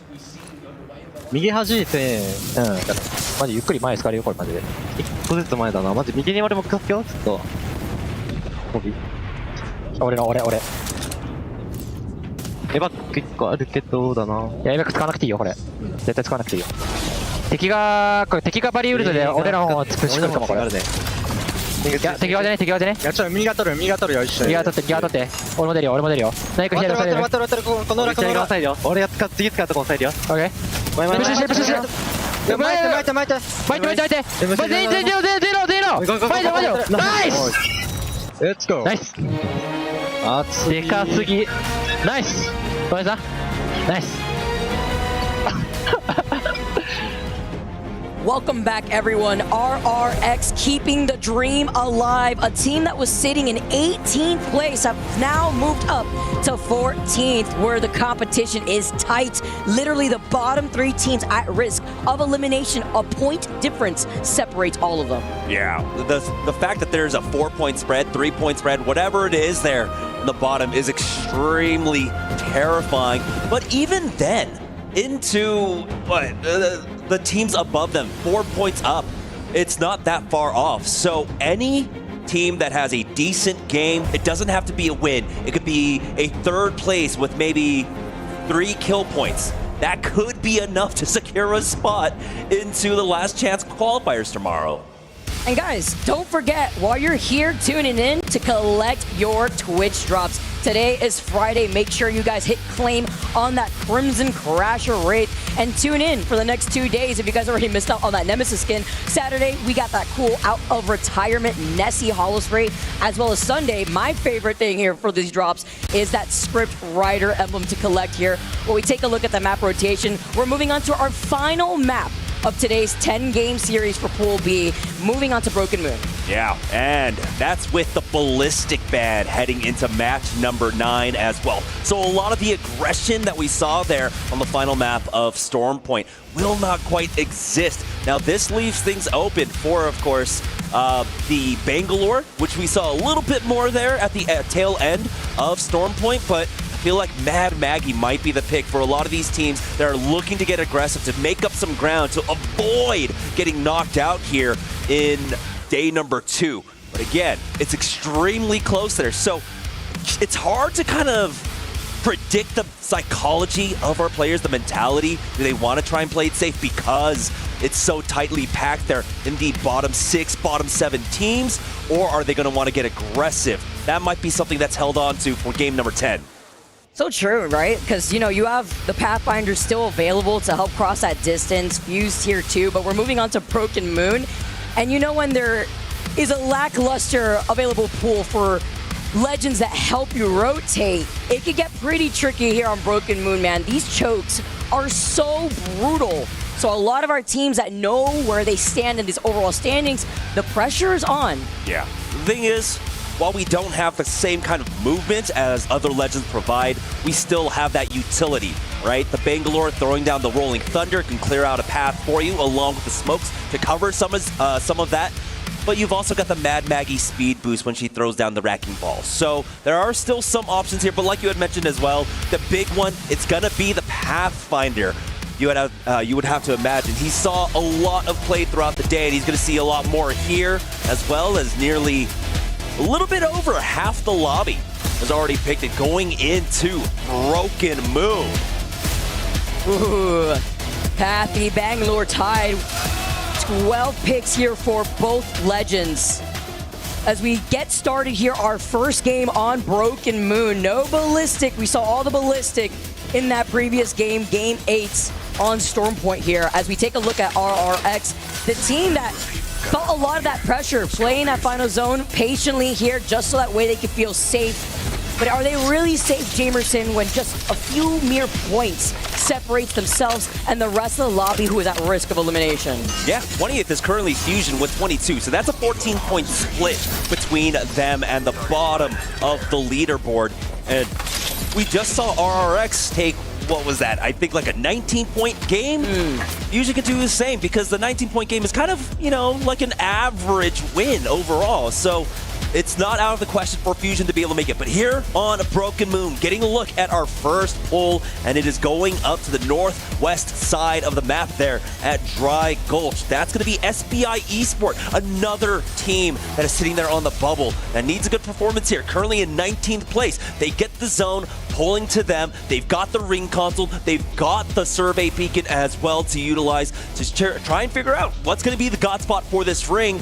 And this is where they can turn things around for themselves. Yeah, one of the teams rocking the Mirage too, so you could lean maybe into that Renaissance Man out here as they're going to be able to play objective, having that ring console, that survey beacon. Rock is already on the way, where that Evil Harvester is over to the south side of SBI, so it's actually maybe an inevitable first fight that we're going to be seeing between SBI and Rock, with a lot of teams already making their rotation on these accelerated zip lines. But it's VK Gaming that we're on board with right now, a team who has been having a standout performance here in the pool play so far. It's been helping me out in the Fantasy League as well. Oh, yeah, but I'm they sure. they are moving their way now through Hazmat Tunnel, will avoid a lot of the fighting that might come their way. It looks like Twisted Minds are taking plenty of time over at Terraformer to hit up both the scans, and so VK Gaming will have a free rotate through. They do have to still deal with possibly NRG or SBI on their way into this zone, but VK Gaming are on the move.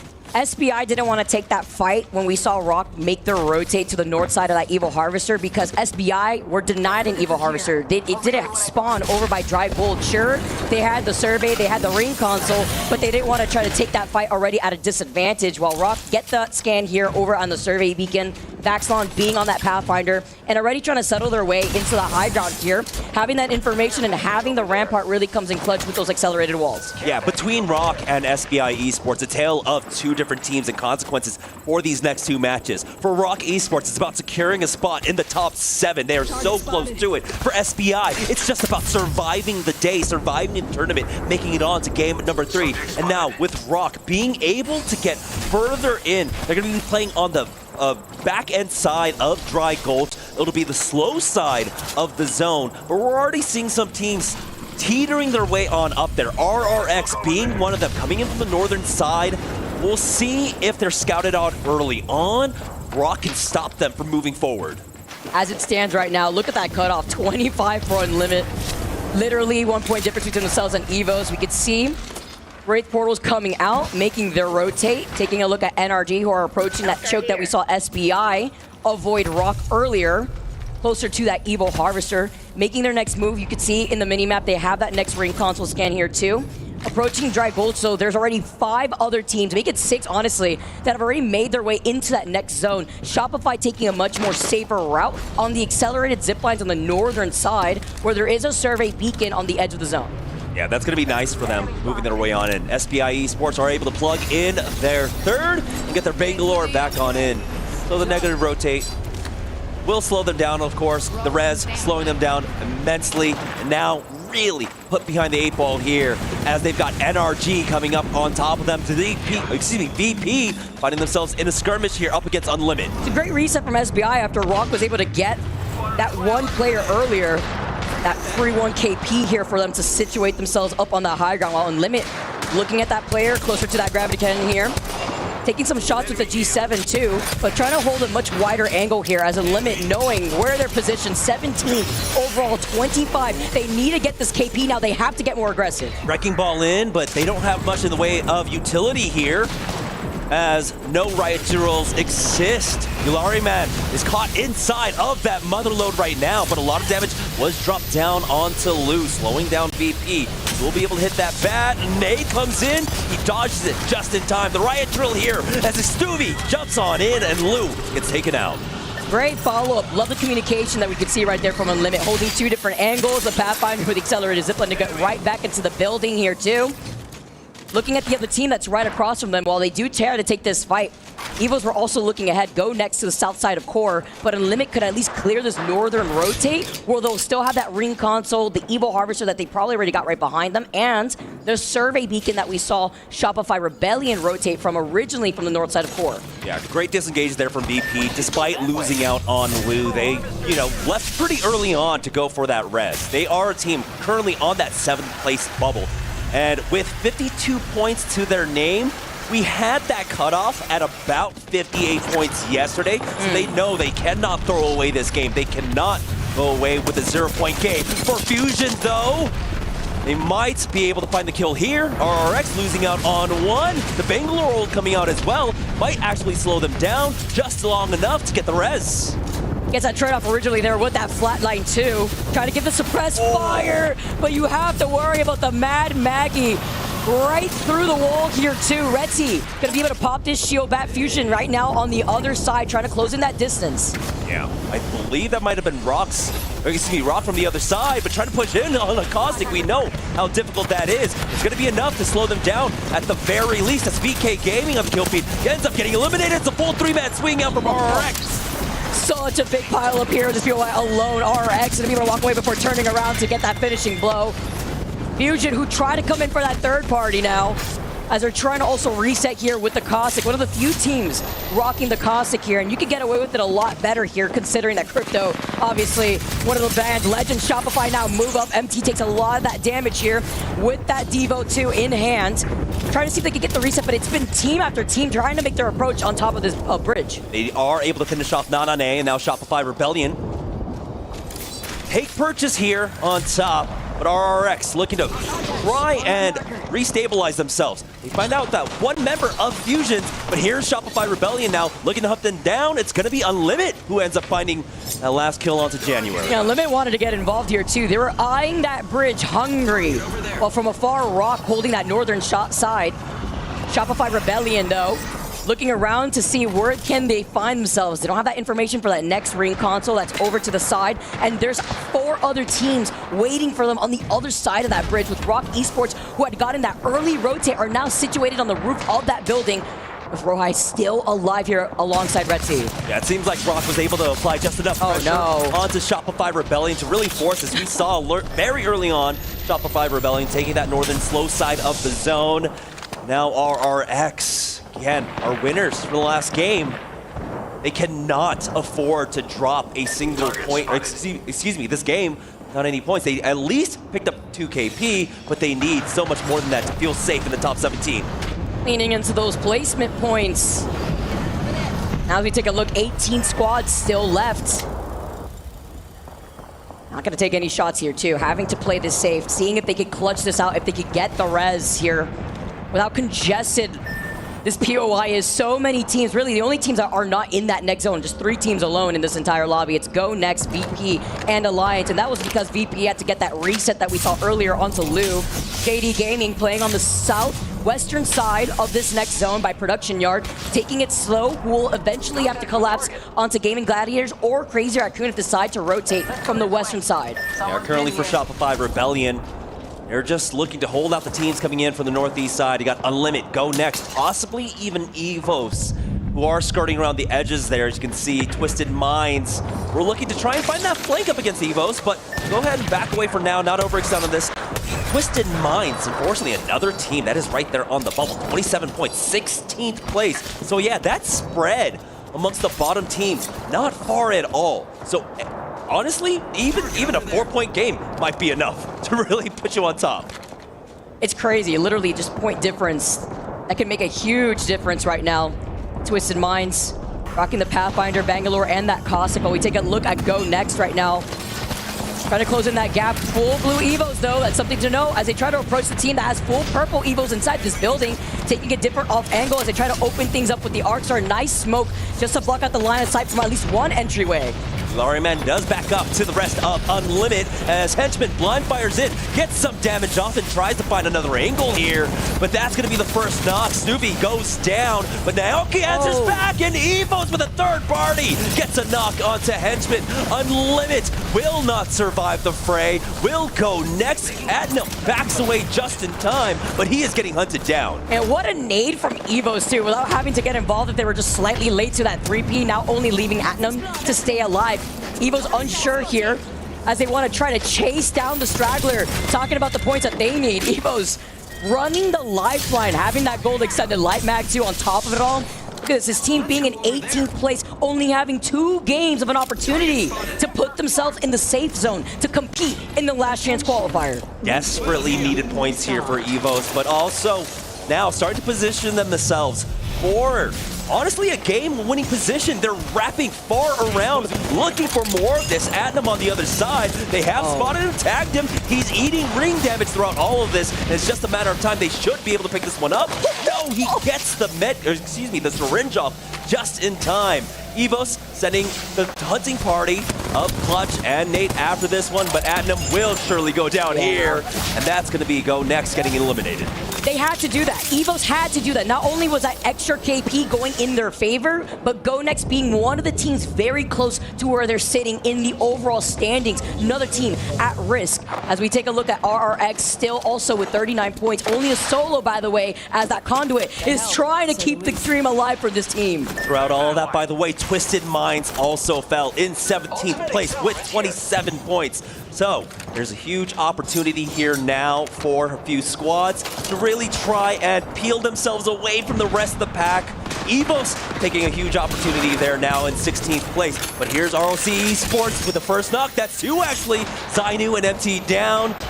Now Rock Esports will eliminate Shopify Rebellion, really establish themselves here on the god spot of the zone. So early on too. Remember, they had rotated here from that Evo Harvester that's close to Gaming Gladiators on the map, got that beacon scan, and immediately rotated on top of the roof using that Pathfinder zipline. They saw the fight going down on that bridge, but we take a look at the replay of the fight that we just saw. But we saw them rotate on top of that bridge. We saw them pressure out Shopify Rebellion that were forced to rotate from that south side, and now they hold that northern side too of that next zone. RX still solo, by the way, alive here as Evo's trying to find them. Alliance involved in this fight. Going down with Hockey's here. Effect tries to keep it alive here. No, he take out Gaming Gladiators. Quick res coming out from Alliance. They're going to try and punch them on in as Evos making their way in on that north side. Rock keeping an eye on them this entire time. They dropped down and might have actually spotted out the RX player, but Evos gets one knock onto MG Clutch, securing that thirst as well, and ROC are doing everything right to try and get the victory here. I have no idea how the solo from RRX that dropped on their heads, Evo specifically dropping on that solo's head, is still alive. It's Red Sea. They're going to try to counter-rotate over, trying to follow up that same pathing as NRG are right on top of them. They understand the situation, trying to look them out here as Hoodie's forced to pop the shield bat. Razy just on the other side of this car right now. Nate has no awareness of it. So far, he does get spotted out. Hoodie, the later rifle here, spots him out. So Evos, again, with a huge pickup, a huge kill, knocking out RRX, who are currently 14th place with 39 points. Evos 10 points off from them, catching up to it. But now you can see NRG are looking to try and eliminate them, understanding possibly that this is a 2v3, especially, never mind, with that respawn beacon down. They know it's a 2v3. The clutch res right now, out of the line of sight of NRG, right behind the truck. Talk about bringing some attention here too, while NRG hold this other lip. As other teams start rotating right behind them, you gotta be careful here from afar. Nice pressure poke though. While rival esports are also looking down here. Team Liquid neighboring that same building with Alliance right to their south. Timmy was able to find a knock, or excuse me, Baxlon was able to find a knock onto Timmy. This creates a huge window of opportunity now for Evos to push up. NRG are able to get that res, But you can see that EVOS were able to cover so much ground because of that knock. Throughout all of this, Alliance now are making their way up. They are on the fast side of the zone. They've got to move with it as Team Liquid are looking to keep them backed out. Right now, EVOS forcing out a lot of these walls from NRG. Utility being utilized from them too. Sheila has popped out here for Sykes. Meanwhile, the collapse here over to that north side. Rock, who had that high ground originally on that building, are looking down at JD Gaming, who are trying to share that building with them. EVOS, though, are looking down at NRG. They're trying to take this fight here, too. It's a huge pile up in the building right to their south as they try to approach. It's a motherload to start things off, but Hoodie took way too much damage. Now, that's going to be Rock just trying their best to hold on to their position for NRG, though. Timmy holding on for dear life. That Halo comes down. Empty Clutch goes for that peak. Guild gets behind some covering here. Might just be enough to keep them alive for now. And have that opportunity to hit that bat. The Sheila Sykes keeping them at bay with the covering fire as they try to go for the peak. Look at that difference of having that lifeline to at least reset as quickly as possible. Now it's only up to Timmy. And here you have EVOS with the lifeline to get that remote res just as quickly. Timmy trying to run for his life, but they're trying to take out NRG. Throughout all of this, though, ROC were able to deal with the threat on top of them. That was JD Gaming taking them out. Rock still holding on to Godspot. Throughout all of this, again, Alliance did end up taking that first place spot in the group right now with 126 points. They will be first seed going into our games on a Sunday. Get a little comfy here as Alliance now move up. Full red Evo looking to get the res here too, with Team Liquid right alongside them because they have to get their own res. Onto Hawadis being on that caustic. Talk about some pressure here as they try to pepper it in, but then they take way too much damage. Unlucky effect. Alliance continue on their domination. I'm pretty sure how in Pool A had what? 32, 33 KP. Now back overtook him as EVOS with McClutch and the Devo gets that knock onto Hockeys. They're just able to run up instantly, 3-2-1 him and take him out.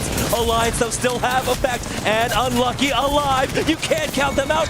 SAUL drop on top of EVOS and finish them off. EVOS though pick up some much needed points. Unlucky now forced to back off. Effect is fallen and now it's left to one member of Alliance. SAUL also just down to Sharky. Meanwhile, Rock wants to get as much KP as they want. They know they are on Godspot. They have the high ground. They're looking at the solo of S8UL. They're looking at the solo of Alliance, and it's just a matter of time before Rock comes out on top here if they keep holding these angles. Sharky's got his dancing shoes on. Unlucky, unfortunately, has to deal with that devotion, and there's the drop down from Rock Esports. They're getting a little bit of the ring around here, but the Pathy will be able to drop in. Oh, nice tracking, almost.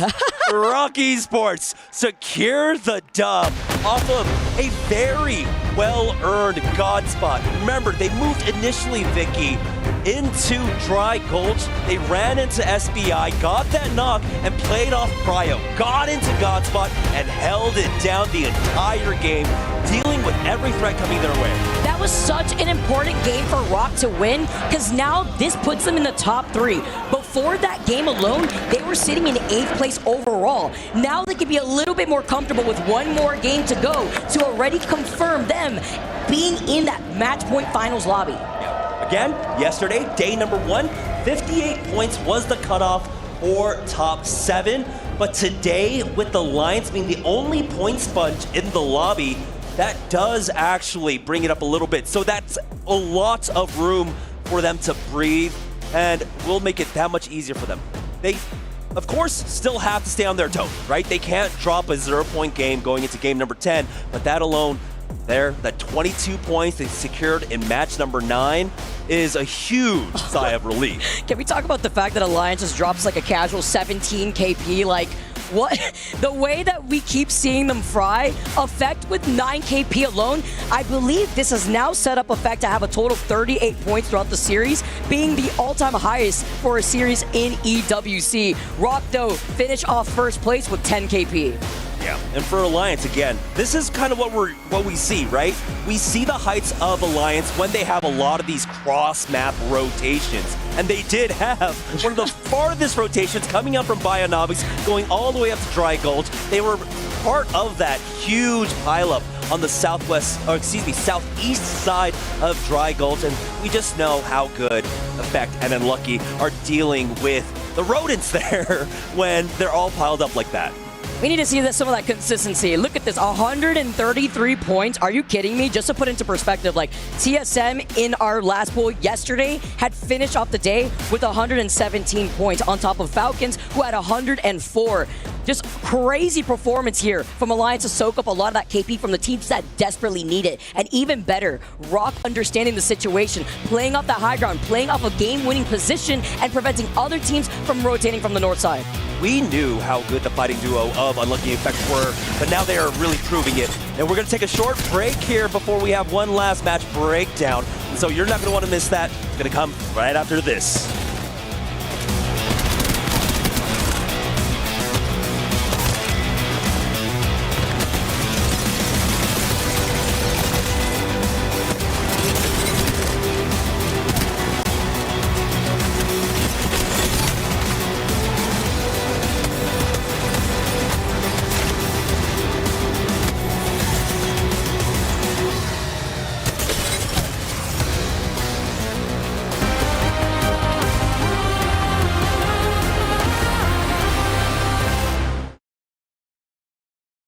The human body was built to move, not trapped at a desk in one singular posture for 12 hours a day.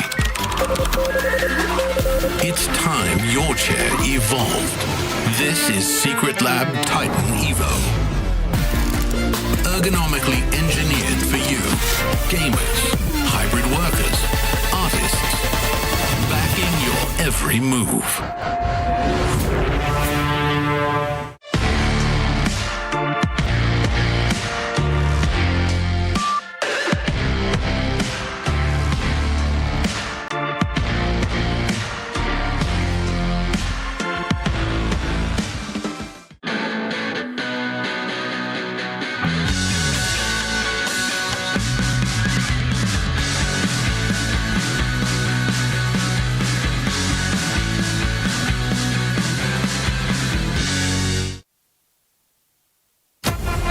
Dear Papa, my studies have been very rewarding. They have introduced a new game to practice our skills. No abilities, no healing, just you against another. Electric.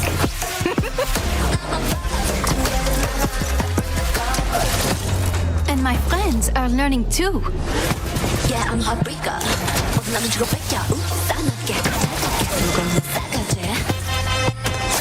Now we know where you fit in the food chain. But you know me, Papa. I take my education seriously.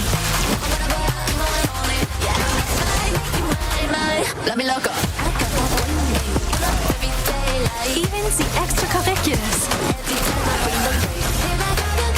Miss you lots. Je t'embrasse.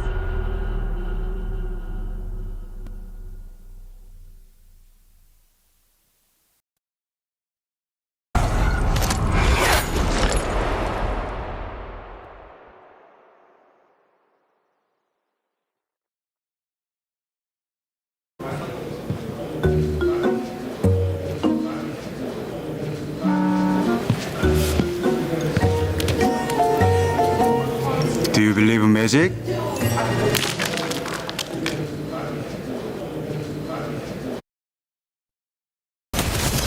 Everyone has to push towards us. I think, Deej, you come to me. I'm coming, I'm going. For you. Actually, you're good. Fighting on right, one shot. It's gonna be top 3 real soon. It's gonna be top 2 real soon too, I think. I'm bagel, whatever. All you backs. Yeah, I'm playing high. Guy out here. 51. Oh, he died. Look off. Top left. Nice. Place up. Get the fence if you can. The last one's in the building. Yeah, in the building, down here. I'm bagel now. I bagelted. Who's under raids? Yep, solo fuse. This is my bangle. Below you. Yeah. Bangs below you. Yeah, I got him out. Kill this guy first. Kill the fuse. I lost one solo. Ready? Yeah, ready? 3, 2, 1. Jumping. He climbed up. Careful. I'm swinging left here. On backs? Yeah, me. Oh, Let's fucking go! Come on! Let's fucking go! Get fucking shit! Come on! Scintillating win by Rock Esports as they now have themselves a great spot and a great chance at qualifying for our championship match point Sunday. However, I will say that there's a lot of teams, even though Alliance is performing well, that have really caught my eye. I'm sure yours is at home as well, for how well they're performing under the pressure. Let's bring it back in the studio and talk a little bit about it, especially with my analyst guys right here and gals, Jayhawk, Snipe Down, and Glitter Explosion. This is one, I'll start with you, Lauren, where we're starting to see in some ways, these new faces, S8UL, Rock, coming in and dominating on a LAN stage that we haven't seen yet. But also, in terms of the group meta, yesterday, we saw 7 teams qualify. It's looking like Group B is heading towards a similar trajectory towards who's going to be able to make it into Sunday. Yeah, because, Jayhawk, you had mentioned it when we kicked off the day. We had big point sponges at the top of our leaderboard, so that meant that our bubble was potentially a little bit different than what people might have expected for maybe the Game 9, Game 10 area. But we're having the same situation now in our group. Both of them were at the 50-point cutoff for Game 8. Now we're in Game 9. Group B here is at 54. Yesterday it was 55 for Game 9. So everything is almost tracking identically right now. And when you're seeing these one-off, pop-off performances from the squads that need to push themselves into the safety bubble on the other side of things or get themselves closer to top 7, it's starting to kind of really balance things out. Alliance mirroring almost what TSM did, except the almost is just on TSM's side of not competing with Alliance overall. They have blown by the point total, I think 130 points so far, Jayhawk. But one team that just got a win here, we haven't talked too much about, S8UL Esports, Legacy, Jesco, and Sharky. These guys have been there, Sharky a LAN champion as well. Having the ability to perform like this on this stage, got to be a tremendous amount of confidence for them. Absolutely. First off, I want to say shout out to the S8UL fans, because every time I've ever tweeted about them, they come in droves. They are some great fans. Genuinely, I think they might have one of the biggest fan bases on the ALGS, so I'm really excited to see them maybe get to a future LAN and show out like we've seen some other fan bases. But S8UL, they're one of those teams that I really do believe in these 10-game series is set up to thrive. Snipe talked about it earlier. You can't really focus on the negatives too much because you have a lot of games to go. And S8, if you know anything about those 3 players, they are a little bit emotionless when it comes to all the sort of negative things. And at the same time, with the highs, they don't have these crazy pop-off celebrations, even in the most wild of games. And so, sure, at the beginning, maybe they had a little bit of a slower start, but they started to kind of find a rhythm. They got a big win, I think, in match 5 or 6. And then we keep continuing to see them perform because this team, they're just really dang good. I think that's a great mention that you bring about keeping your composure, staying in a balanced state instead of having these overly hype and then obviously these low lows when things don't go well. We were kind of even talking about Shopify Rebellion. Is that going on with them? Not having the day of being in the top of those power rankings I would have expected, but of course they are looking like they'll definitely stay in this tournament. Snipe Down, a team you highlighted earlier on, is Rock. Now, they popped off, and I think deservedly so, after winning that last game and obviously looking like a team to beat. Yeah, absolutely. We talked a lot about Rock and just the confidence that I think Saucer has in his teammates to give him the information. This team has honestly been flying under the radar so far in this. They've kind of not had top frag kills, but they've been in the top 10 almost the entire time, and that one win they got just propelled them all the way into the top 3 to really secure them to move on. And I think that's something about this team that they did develop because communication. I was talking to Raven about this morning with NIP, and I did compare these 2 teams a little bit. We are so far past the individual skill carrying you through tournaments, and obviously that we see a lot of these top teams have that, but every pro player is individually talented. It comes down to what can you bring on top of that, and communication is so underappreciated, especially at early stages of a game. And now we're not in the early stages. We're in multiple years into the game where communication and the way information you can feed your IGL is going to determine how well in the positions that they can get you into, and consistency over a 10-game series is key. Deed's first LAN event was EWC last year. Now he feels like he's earned it. He feels confident, and you could tell with Rock, they feel like they belong. A little bit more than that after a great win and a great placement here. And standing by, we've got 100% of Bronzy with Lace. Yo, thank you so much, guys. Look, after a rough couple of days for Phony and the 100 Thieves team, of course, Phony was able to make it today. So we do have Bronzy, the coach of 100 Thieves, who was willing to step in and sub if Phony wasn't able to make it. Now, Bronzy, obviously you have preparation for the coaching sides of things, but what prepares you to be an emergency sub? Well, truthfully, when I got the message that I might have to sub in, immediately the boys and I were like, let's hop into TDMs, hop into rank, warm up as much as possible. I mean, realistically, it's just warming up my aim and being able to at least communicate a little bit to them and be able to play on their same pacing.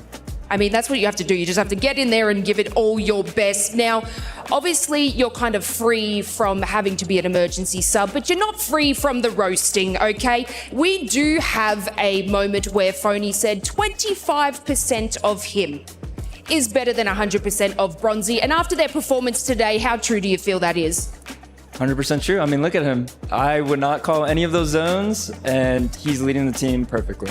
I mean, we couldn't have asked for better. They're in that top section and they should be going through to the match point on Sunday. Now, of course, you're a very dear friend of It's Timmy from NRG, and obviously he will be retiring from the ALGS. How are you sort of feeling about him leaving the scene? Thank God. No, I'm kidding. You know, we went through our ups and downs as teammates, and then me being his coach. I think one last attempt and hoorah to what he loves doing. You know, there's just a lot of opportunities out there, and overall, I mean, I'm happy for him. You know, I think we all should be happy for him. Apex was a staple for 5 to 6 years for him, and you know, eventually people have to move on, and that's what he wants to do. Yeah, well, we wish the best, obviously, for It's Timmy, but of course, to 100 Thieves. This is Bronzy, the coach from 100 Thieves, and hopefully they play out this last match. Excellent. Over to you guys at the casting desk. Thank you so much, Lace. I love the shout out over to Timmy, right? You know, the last hurrah here as NRG are sitting in 9th place with 50 points overall here too. Trying to see what they have to do differently for this final game, the final stride for these teams that know what's at stake here, the teams that want to be comfortable not having to play through the last chance qualifier, who are already sitting in that finals lobby waiting for the rest of the game for tomorrow to play out. Yeah, but they're in the bottom right now. That's the big story. Which 3 teams will be going home tonight, meeting their fate? The hands of the Crusher that we've got in the back of the stage. And it's a really tight pack. It's a really tight pack. It comes down to even the smallest mistake could be sending you home tonight. We've gone through 9 matches total, transcended through so many different maps, World's Edge, E-District, Storm Point, and to end the day, Broken Moon. Final game of today, final game of our pools play, and currently where it stands right now, we've had a good diverse spread on our legend bands here, but more importantly, I was wondering, you know, theory crafting, what kind of compositions are we going to see roll out? The Bangalore, the Fusey, the Rape to help rotate out here. It's going to come in clutch for a lot of these teams that know they have to try to get this KP without getting 3P'd, but specifically for the teams at risk right now, Twisted Minds tied together with Unlimit, 27 points each. That's 17th and 18th place. SBI, which that final zone pulled towards their POI before they ran into Rock, lost out on one of their teammates very early in the game, and then having to play that as a solo all the way through before seeing them with 24 total points. Fusion right underneath them in dead last with 22 points. It's still incredibly tight unless Fusion could do something absolutely insane to skyrocket them over Twisted Minds. It is not out of the question whatsoever. A 5-point spread between our bottom 4 teams. And even then, looking at EVOS just above them, that's going to be EVOS at 16th place with 35 points. So, EVOS aren't even sitting pretty right now. If our bottom 4 teams somehow all together have decent games, that could still knock them out. But EVOS have to feel comfortable. You saw them. They were chasing out after a lot of kills in that last game. You saw them aggressing into the zone to chase after kills.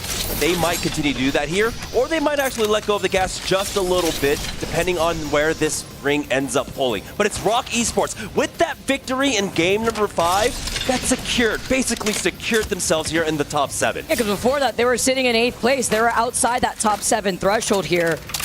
It's even harder when you have a team like Alliance soaking up so much of the points. If Alliance end up going above 140 points, currently they're sitting at 133, they will officially top that of Falcons points of 140 in last year's EWC during groups. Impressive to say the least, to see how that's really moved on across different maps here, legend bands being put into consideration, as Rock already making their next move after getting that ring console. Yeah, they're averaging about 15 points per game for right now, so trying to hit 9 more points, it looks like it's going to be fairly easy. I mean, Effect alone has been able to get that in kill points in multiple games throughout the day. As we have Rival Esports now moving forward. There are teams sitting on that top 7 bubble right now with 61 points, currently in 5th place. They feel relatively safe, but they still have to stay on their toes. I need to highlight a team specifically that we talked about earlier on in the series. Unlimit, sitting in 18th place with 27 points. We talked a lot about Ilari Man and popping off. Went from 3rd in Pro League Worldwide to only 6 kills so far in the series. They only hit top 10 once, which is crazy as Fusion. In trouble, our team sitting in dead last right now have already lost out on their Valkyrie. Yeah, Danmatic falling here. January and Kimchi will back away. It was VK Gaming that was able to get that knock and possibly be able to secure that thirst. But Fusion have some time and some space to work with as they do end up backing away. They can maybe make their way on over to Spaceport. Possibly over the Dry Gulch. There is a replicator there to play off of to try and get him back on in. It's really smart for VK Gaming, a team that loves to get aggressive out here. They know what's at stake. Being in 6th place overall, every KP matters here as they made that quick rotate from cliffside. But are forced now to drop down because Shopify Rebellion, they've understood the assignment. Zainu getting that knock. Yeah, and Shopify Rebellion was a team that started off so strong at the beginning of the day, but now find themselves in 13th place with, well, 44 with that thirst. But they have fallen quite a bit off that leaderboard, and they are still within reach of the top 7, but it's going to be so incredibly hard because they need a standout performance. They need a win here in game number 10.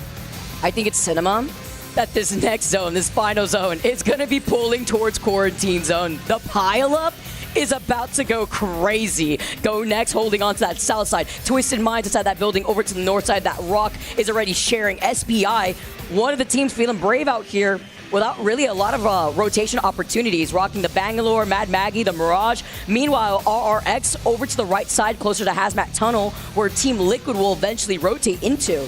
Yeah, this one's going to play fairly similarly to how Dry Gulch did. But you see that it's not the strongest of priorities for one squad, right? Rock doesn't get the goddess of spots like they had in the last game. And so they're not going to have the same kind of control over the outskirts of this zone, right? They were playing the absolute slowest side of the ring in game number 9, but now they're smack dab in the middle of it. So they don't have the same control over their destiny like they did in game number 9. That's going to leave a lot more space open for teams like Fusion, Shopify Rebellion, that were both eyeing that kind of rotation earlier on. So coming in from the northern side, they'll have a lot more space to play off of.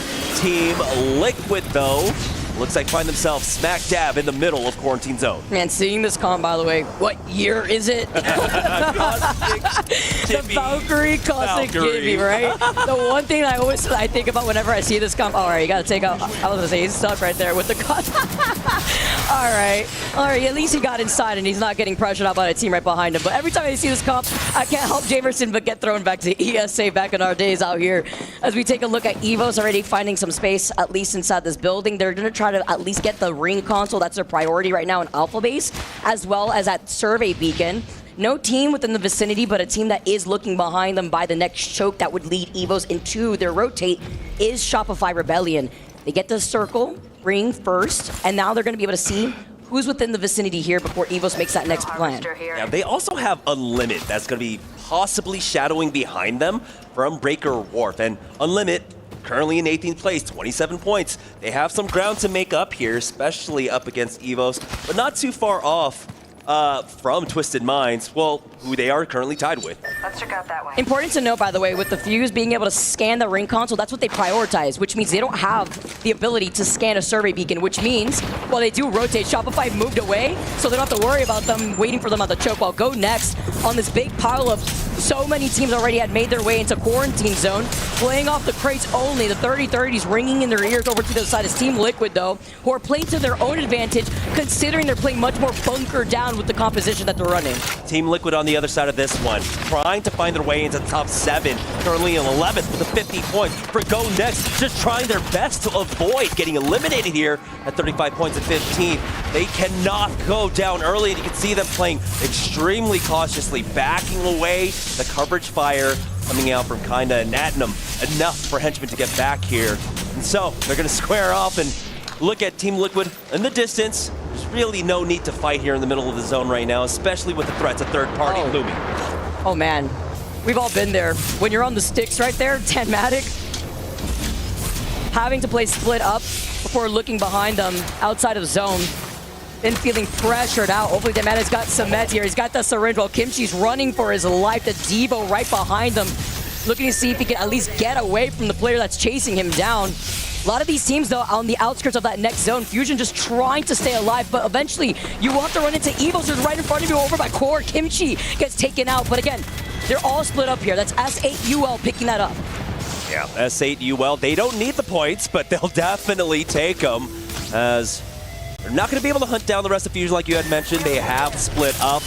That's going to run them into Shopify Rebellion, into Evos. Evos, another squad that do need these kills to just stay ahead of everyone else in the lobby right now, as we get a better look at where January has run off to in the middle of the core right now. You can see Evos just off into the distance. Danmatic just trying his best not to make any noise whatsoever. Well, he might actually just be out of meds completely. Man, and definitely, it's like a horror movie out here, because Shopify are waiting in the mist, while Team Liquid, having to worry about these nades now, is biting away at so much of their meds because they've been here so early, but then off the Knuckle Cluster alone, bombardment of these nades gets that knock originally here, but you can't really push as easily with the caustic barrels. Yeah, they also already utilized the Gibraltar ult. Oh my goodness, That's oh my goodness. slowing down. The Nox Gas Grenade along with the barrels are the only things slowing Go Next here, but it's just a matter of time. There's a knock. That's Team Liquid out of the game.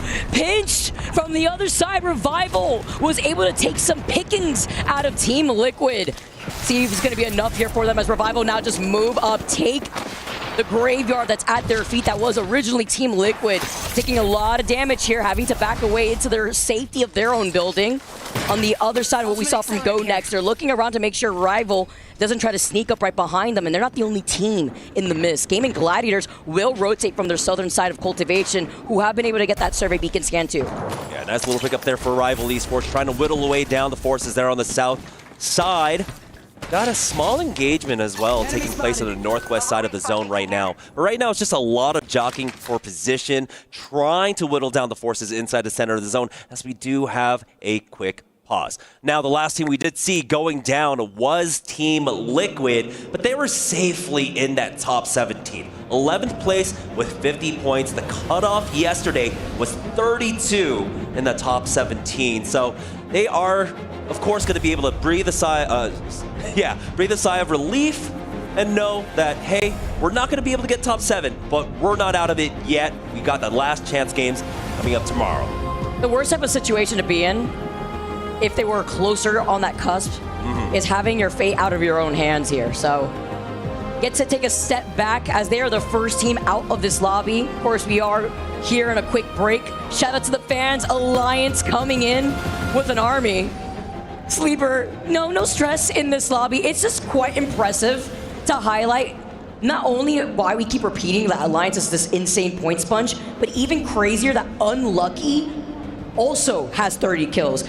Off of KP alone, Alliance has been able to gap the rest of this lobby with just KP. Just ignore the placement points, which is crazy. Yeah, that they could avoid getting eliminated off of KP alone is kind of absurd. And honestly, they did an amazing job all throughout the day. Or even getting a little cheeky. We didn't get to talk about it, but we saw a few Vantage picks. And well, it's Alliance picking that one up for themselves heading into game number 10. It's interesting to see how a lot of these different teams have opted, whether it be the Wraith, some teams committing to the Valkyrie, of course the purple perk on Valkyrie, allowing her to get the scan through the buildings in the middle of her ultimate too. helps out for a lot of teams that have to go in for a much slower rotate. Doesn't really help out, though, in a zone like this. It can be difficult with the amount of teams that are sharing some of the space in quarantine zone. Guys, thank you so much for your patience. Let's dive right back into our final game here. We've only said goodbye to one team thus far. And looking at the other teams that are still rotating here outside of zone, Unlimit, BK Gaming, who are waiting by the choke side of Cliffside, where nobody's going to be rotating in that direction. Fusion, who had to play split up. Denmatic actually survives, by the way, with Shopify rotating away from him. And hopefully they'll be able to rejoin together. Hopefully he's got meds, because he's eating the zone right now as he's rotating in. And there it is, Fusion! Get Kimchi back in the game. So this is one of the toughest struggles a team in the bottom of the leaderboard has had to face just to claw, to survive, to have an opportunity, again, to play in the last chance qualifiers here, but they have the tenacity to do so. And we'll see if they can get in here, but the two rotation paths that they have, both of the choke points that they're running towards, well, Unlimit is here on the northern side, and like you had mentioned, VK Gaming also controlling the northeast choke that Fusion might have to run into. So unless they have unlimited heals, I don't know what Fusion can really do here. I mean, they have a Valkyrie, but you know they're definitely on the sticks. Like, having to exist the way that they did, Danmatic, of course, being one of those players, it's going to be tough. They're probably going to have to loot along the way. It is round 2, closing up 2. And once that zone closes, the Mythic Bin will spawn. And guess where it's going to be spawning? Right next to Alliance. Crazy here, as Evo's now right behind Shopify. They see them up ahead. Shopify, though, having to try to prioritize their own rotate off the other side of the accelerated zip line. S8UL will be on the lot that's to the left side of the cliff. So Shopify on the high ground will eventually wait out on Evos. For Shopify, though, they still have some threats to worry about on the other side of this choke. So they can't just keep their eye focused and tunnel vision onto Evos right now. That might actually give them the opportunity to run up. MG Clutch, with that Wraith Portal, will get his team safely into the zone right underneath Shopify Rebellion, as Zainu actually matches him on the other side. The port's been taken. They're going to get knocked. No, they somehow survive and get out alive, but they still need to heal. Man, the R9 Koiful gets that beam, while Alliance, Hockey's effect, having a party to themselves. Evos, though, are able to at least reset, so do not take that portal here, even if they want to try to cross that distance. GG coming for the third party on the spite up against Alliance. RRX down to solo right now, as Alliance try their best to hold the line, but no, the third party is too much for GG. And they do not hit 140 points, by the way, to match that progress that we saw from Falcons last EWC in the group stage, where they secured the most points we've seen here, as RRX now as a solo trying to see what they could do, sitting in 14th place overall, 39 total points, and I'm just trying to stay alive. Yeah. Gaming Gladiators currently still hovering on that building right now. He might have an opportunity to get back over there, secure those banners, and get his team back on in, but right now RRX are sitting in a really tough spot. For Evos, they're able to navigate their way around. They did have to basically rotate back around to S8UL's side because of Shopify Rebellion and how strong that they were able to match them on that Wraith Portal. Oh, Nate actually takes a shot off at S8UL, so they've given up the ghost. They know that someone's behind them, and here's MG Clutch going for another port. This time right behind S8UL, though, closes in that space now. Moves have to be made. They have to fight no matter what. It's going to be difficult. They have to pop that med kit. They hear the portal here at the same time. S8UL have the high ground advantage, though. Going over to the other side of the Motherlode, creating so much space. The Hail Mary Grace, but the circle damage is too much. It's only up to Hoodie being on that lifeline to allow them to get the KP that they may need. Still gets the res here to at least delay the inevitable. But the ring is damaging them this entire time. MG Clutch healing up throughout all of this, but JD Gaming are watching on. S8UL were able to make it into the safety of the zone, and there it is. Evos knocked out, and now they just have to watch on to see if they will be moving on to tomorrow's game. That's one of the situations where your fate is not in your hands right now. Sitting in 16th place overall with 36 points after going out. S8UL, though, a lot more comfy. Sitting in 2nd place, looking at JD Gaming, who are waiting for them inside the bunker.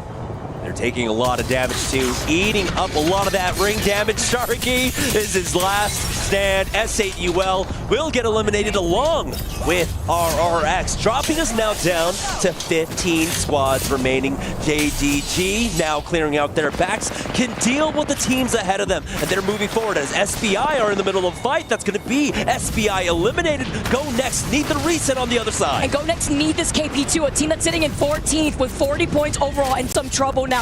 Only up to Henchman. Can he clutch it out? JD Gaming, though, get to go and take all the death boxes at their feet. It's Go Next that get eliminated at the hands of Crazy Raccoon. A little bit more comfortable for Go Next, sitting in 14th place with 40 points. Remember, the cutoff yesterday in top 17 was 32.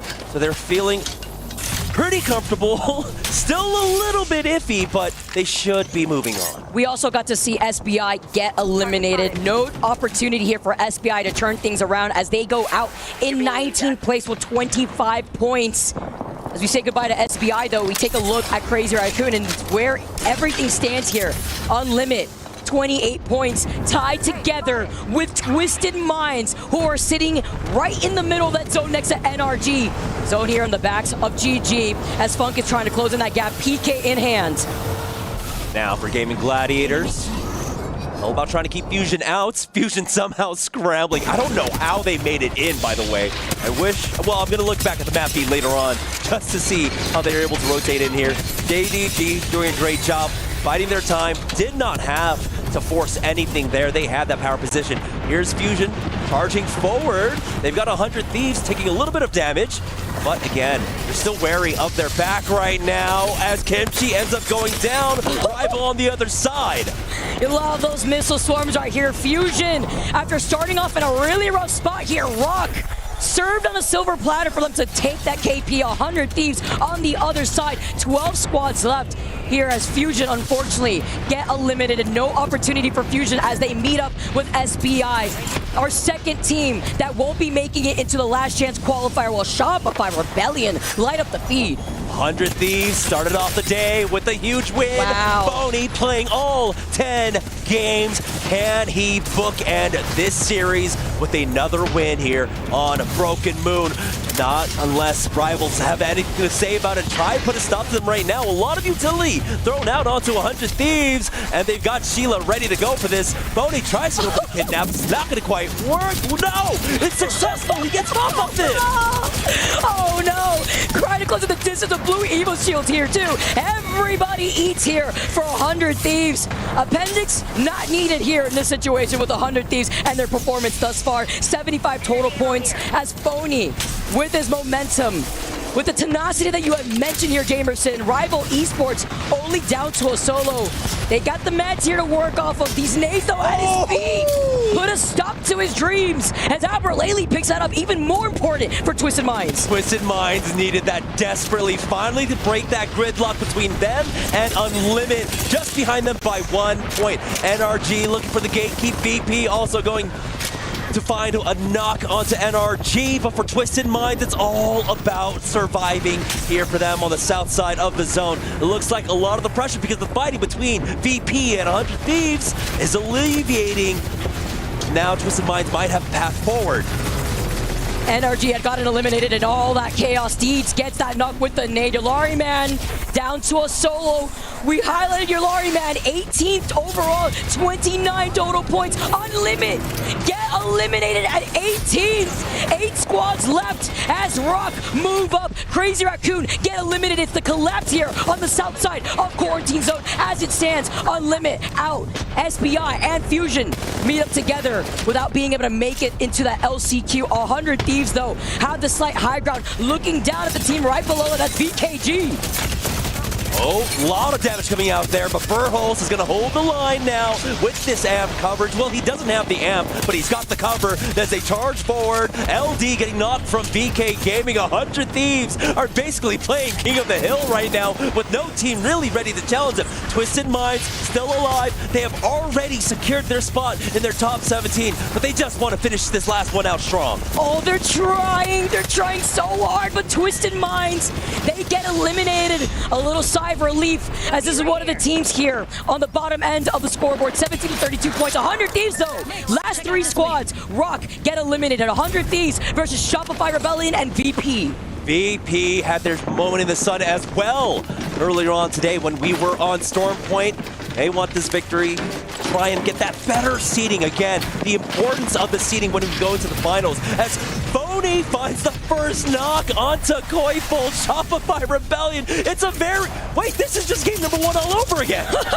Getting a little sense of deja vu out here while Phony tries to pelt them with this bow check. The circle, though, is closing right behind his back. They need to start moving over to the other side. That's why Phony is on the race. Get that information repositioned right now as 100 Thieves also look at Shopify, who are pinched in between both of these teams. It's going to be 100 Thieves versus VP to finish things all off. Shopify Rebellion trying their best to survive, but the Sheilas are out in play. The amp coverage down here for Jen Burn, and they are ready to finish things off with VP. Both of these teams will be able to find themselves in that final lobby as Jen Burn lets Sheila sing before dropping down from Pride Rock. Verholst, though, missing out on some shots, and he only has 6 bullets in this Devo on the sticks, while Jen gets taken out by Slayer. And now, with that next knock on Symphony, it's all VP. Verholst, can he do it? There's a knock, but no! The repeat comes out, and it will be VP securing the last victory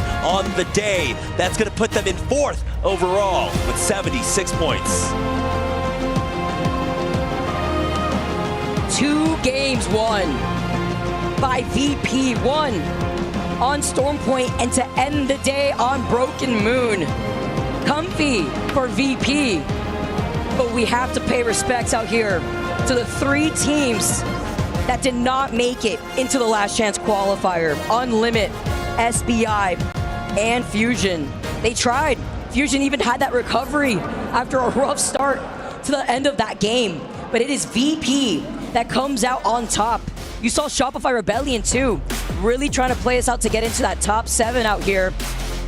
Now being able to see our teams and where they stand after this match 10 results, but VP taking it with 10 KP, 100 Thieves here too, double-digit KP, not as soaked up as Alliance had gone down the second team to go down in this game. It's just so funny how we had such a similar story. Game number 1, Skyhook West, it's 100 Thieves, it's Shopify Rebellion, and it's Virtus Pro. And then we bookended perfectly here in game number 10.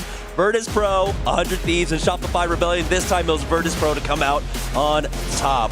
GG to them. But like you had mentioned, those 3 teams going home, Unlimit, SBI Esports, and Fusion. And you know, you have to give a nod to SBI Esports. They came out first seed from their region, but it just wasn't enough. This was their biggest LAN performance. This was the most pressure put onto them. Their second LAN appearance for almost all the players on that roster. So they still have a lot to learn and a lot of room to grow.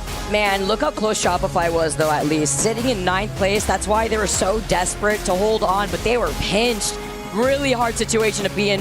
57 tied together with JD Gaming. They wanted to be in that top 7. But even better look, though, are our top 7 teams to join our other 7 teams from yesterday into that final lobby, securing now officially our 14 teams that have made their way into the match point finals. That's right. So we'll have another 10 matches tomorrow to see who will fill out the final 6 teams in that lobby. Right now, though, we already have 14. We have a good idea of what the draft's going to look like, and it's going to be so difficult, right? Because the stakes are so high when it comes to the last chance matches. Just keeping your tournament hopes alive, right? But despite how well you do down there in the last chance qualifier, your highest draft is 15th place. As we take a look at our teams, though, that put on a performance. Fusion, bottom team here, Kimchi, had finished off with 5 KP. January, Denmatic having a rough go here in this 10-game series. SBI. And we had Yulari, man, there. We hyped him up. He had one of the best performances there from Unlimited, but you saw the shock in his face. He just could not believe it. And, you know, with so much at stake, with his performance across this split, you can understand his disappointment and his shock throughout all of this. And it's really unfortunate that with this format, it's that one match and you can get knocked out. Isn't it crazy that we were hyping up Alari Man, who had broken records? 14 KP, 4K damage in one game alone. In a pretty stacked lobby. It was like winners round 2 of the Open. But comes to show how a lot of these changes, patch changes out here, teams have approached the meta differently. You would expect the Devo to just completely overtake the amount of kills that it's been able to secure, but it's the R9 that comes in, finding that impact here. But it's a moment of emotion here for a lot of our teams, the 3 teams that have to walk away with their head held high. Yeah, now unfortunately for these squads, you're gonna have to watch on as some dreams quite literally get crushed in the crusher. But before we do that, let's check in with VP for the final end game call, that final victory on the day in match number 10. We need to hold on right here. Yeah, throw it deep, Slayer. Throw it deep, but not too deep to where we have to like cross and get. I think I can peek down on this team. Guys, we can sit here on me. Guys, sit here on me until last second. Guys, sit here on me. On Zach. Nice. Watch the guy. It's about to be a 3v3. Can we lifeline out? I'm batting. Give me drone. I don't have it. Guys, it's about to be a 3v3. It's just one alive over there. It's about to be a 3v3. Give me a lifeline drone. I got killed. 3v3. 3v3. Give me a lifeline. Swing right. Lifeline hold up. Lifeline out. I'm batting. I'm gonna go top right. Arc in the tree. I'm trying to shoot this rampart on this fucking Sheila. I'll crack rampart. I got nades on them. I'm gonna swing left here, I think, guys. Swing with them, Slayer. Play with them. Back one, guys. Play together. I'm Phoenixing right now. Valk, literally one on the left. Nice. I'm swinging right. Slow down. I'm getting right. Slow down. I haven't even said anything. Right here, guys. Slow down. No, swing him. We're fine. He's one. Dead. Let's go. Let's go, baby. Good shit. Let's fucking go. Game. Good shit. That's what it is right there, finish, man. Bro. That means the worst possible. No, we might have gotten higher too. It hasn't updated yet. No, it did. Those were the 6 points. Pool play is now over. Welcome back to the main stage, where I am once again joined by your first place finishers. It is, of course, Alliance. What a phenomenal performance. You can hear the crowd going crazy as well. Hackis, Effect, Unlucky. Gentlemen, due to the nature of my job, I'm rarely lost for words, but I've got to say, map 2, map 4, my jaw was on the floor like the rest of the arena right here. It was phenomenal. So, instead of trying to talk my way out of it, like a host would do, I'm just going to spit some facts at you right now. Okay, are you ready? Effect. He had 3,871 damage in map number 2, and that is the second highest we've had in competitive this year. So congratulations. The 32-point game that you guys secured on map number 4 is the highest yet at the Esports World Cup. Congratulations. And in that same game, I'm not even sure that you know this, Hackis, but you managed to secure 39 knockdown assists. That is wild! Some wild statistics for you guys there at home. Effect, I've got to ask you had an absolute worldie of a day. It was phenomenal. Was it just that when you were once on a roll, you were just unstoppable? What happened?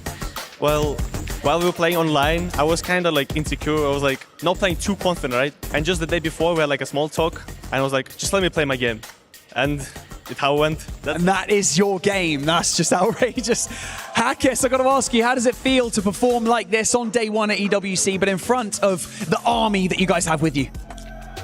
I mean, feels amazing as usual. Just group stages so far though, so still got locked in for finals, and I'm just taking it slow in the meanwhile. Oh, the IGL that we all know. He's locked in, everyone. He's locked in. Now, I'm sure that you guys already know what's coming up next, but this is how we keep things spicy at the end of the show here at the EWC. I'm going to get all of you guys to contribute to crushing the bottom 3 teams' keys, as is your right as first place finishers of today's group stage. These are the keys: Fusion, SBI Esports, and Unlimit. Effect, can you please turn the key to start the engines? I'm going to hold it. Here we go. You're going to hear it starting up. You're going to hear the engines rumbling. You're going to feel it in your feet as well. Okay, next up, Hackis, I'm going to get you to flick the switch. This is going to open up the iris and expose the teeth. Have a look in. Have a look in. Look at those nasty teeth. Okay, Unlucky, I want you to press the button, and when you do it, I want you to go, Unlucky! 3, 2, 1, send them home! There's 2. You know what? Unlucky, mate. See you later. How did that feel? How did that feel? I'm really sorry. I'm not happy about it. He's not happy. He feels sorry. Okay, well, with that, 6 teams have been sent home. 14 are currently awaiting in the grand finals, but that means that just 6 teams are going to make their way out of the last chance qualifier tomorrow. It's going to be a bloodbath, and I cannot wait. And we're going to see you very shortly, right after this.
What a day we've had here in Riyadh. Man, the ALGS does not disappoint, and yet again, a great finish to an incredible day. Group B took the stage, and yes, while we had some mega winners, we also had some surprising teams that didn't show up. A lot of teams in the middle of the pack that'll have a chance to create a bit of a stronger narrative tomorrow in our last chance qualifier. Let's wrap up the day here on desk. I'm your host, Rain Day, helping to close it out. Of course, my analyst desk with me, Jayhawk, Snipe Down, Glitter Explosion. Guys, guys, I know we've talked about Alliance ad nauseum. We don't necessarily need to do it right now too much, but for the fans at home, for everyone watching, what's the storyline?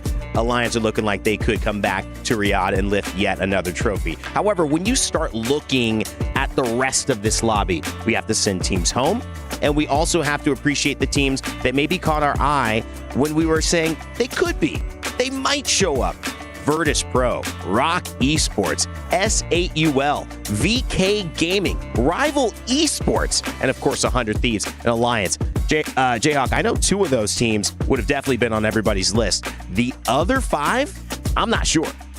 Absolutely, and I want to talk about Virtus Pro because this was a team that going into the Open, they were the #1 overall seed for the Americas. There was a lot of high hopes. They don't really have a great showing there. They weren't very happy with what they had, and then they go into Pro League and they kind of continue to slow down. They didn't look very good. There was a chance going to the regional finals. They missed EWC altogether, and yet here they are having their final bounce back, winning 2 games, which is a big confidence booster. I especially believe for Zach Mazer because being the IGL, you have 4 weeks in a row where you just don't really call the greatest games, and now all of a sudden on LAN you're back in form. Going into the finals, I think that VP might be back. He heard our boy Dia at the Open say that he was the best IGL in the game. That's a hot take. That's right. That's a big one. And he is now coming back. We love you, Dia. Listen, Snipe, I think I've mentioned Rock. I've mentioned VK. We've looked at S8UL. I want to start kind of shifting our idea towards teams that maybe didn't perform today. And, you talked a little bit about NRG as well. Talk to me about what you felt their performance inspired or lacked in terms of inspiration this afternoon and evening. Yeah, watching NRG, I mean, they did end right in that middle of the pack, 50-something points. So they're averaging, a little over 5 points a game. But honestly, one of the biggest things that stood out to me was that Game 9 at Dry Gulch that Rock took. They were in a really good spot. They let Evos res as a 2-man. All they had to do, they had over a minute to make this play. They just needed to clear their back. There was no one that could have taken them out. The only team that was on height. No one was going to push to take their spot. They let them res as a duo. They let them then, they were Rampart, by the way. They could have had these walls set up with 30-30s. They let them then run under them directly and then climb up because they were all tucked into a corner, and then they ended up getting pushed out by multiple teams that ended up pressuring them. And it's just plays like that just are a little bit of hesitation where you're on the fringe, so you don't want to make a mistake and you're kind of playing a little more reserved, but it's those moments that you take the game into your hands and take control to not allow anyone to be next to you. And they were in a great spot to close that game out. And honestly, that was the moment that I realized that they are playing a little too timid. And if that's how they're going to be in Game 9, something had to change for Game 10, and we saw it and it didn't. So I think they're going to go back, look at that kind of stuff, review it, and come out in the losers bracket. And hopefully, this is Timmy's last event, that they come out firing. Yeah, you want to make finals, especially for Timmy, if you're the NRG organization or just his teammates trying to say we want to send you off with one last show. I've got to say, in Riyadh, you typically think of heat, you think of sand, you think of beautiful buildings, Esports World Cup. You don't think of the sea. Well, maybe change that tune because there's a sea of fans standing by with Barney and Alliance.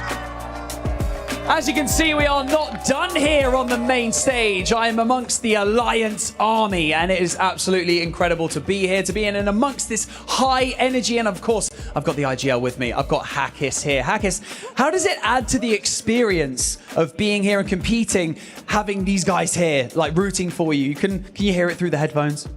Sometimes when it's a little bit quiet, but I mean, overall it feels amazing, they bring to the energy, they keep us motivated and they keep us energized so we can just stay focused on the game, Yeah, of course. Obviously, the hard work here is not yet done. You've got Sunday, you've got match point day. I mean, did you gain any valuable information from watching the matches yesterday that you can then utilize going into Sunday? You don't have to give away too many secrets, but, it's obvious that you guys watch it back and study it. Yeah, I mean, of course, I will do always, but the most important thing is just seeing how the maps play out, what characters are good, what people are actually playing on each map, and prepare accordingly.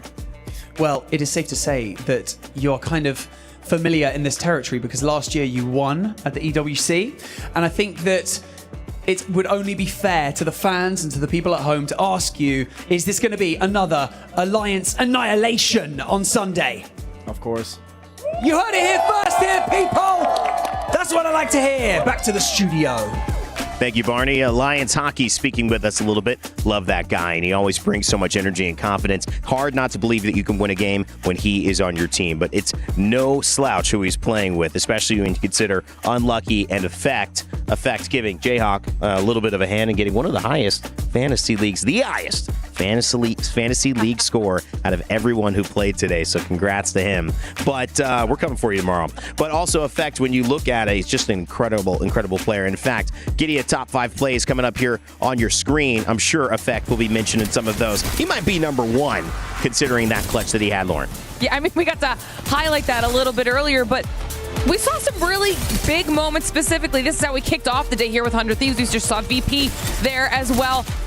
It was just so insane out of Effect individually at the end of the day that I'm sure we're going to be seeing some probably record-setting stats by an individual at a LAN. And, I love that we're talking about can Alliance bring this back another time, because it's not another time. Well, they won last year at EWC. Now this is officially ALGS. Mark was talking about it during the cast. That's right. They need the ALGS title to add to their belts. They haven't gotten that yet. That is a great distinction because, they are still fighting for something. I talked about this in the green room a little bit, that sometimes there are teams who can perform so well, but they still need to do something else to get, the image, however strong it is in people's minds. It takes 7 seconds to make a first impression, and it's so hard to change them. And I think Alliance has done so well in this last really year and a half to change it.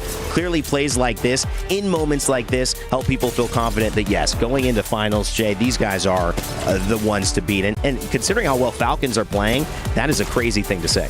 Absolutely. And listen, I really feel like this finals is maybe a legacy-defining moment for both of these teams. I agree. Because Falcons are looking to go back-to-back and say, maybe the Dynasty era is over, but the Super Team era is officially here. And for Alliance, sure, they won last year here in Riyadh, but at the same time, it took them 13 games to do so. So I would actually like to offer up a challenge to Alliance. I think the one thing that they have not proven to us is that they can win in dominant fashion on match point. And so I would love to see if they're going to etch their names into the history books as the next Dynasty after TSM and Dark Zero. I think they need to do it in a lot quicker pace. You know what? This is incredible because in the same way I agree with you, but in the same way I'm proving my point of how it's never enough. Alliance have been so successful, but now you got to win fast. Now you got to win blindfolded. Now you got to win up with your eyes closed, playing left-handed. I mean, it makes sense, but we all do it, and that's just what competition is. We know how good they are. And in fact, let's get some stats for how good they are and how good these players have been, because we got our kill leaderboard coming up and our MVP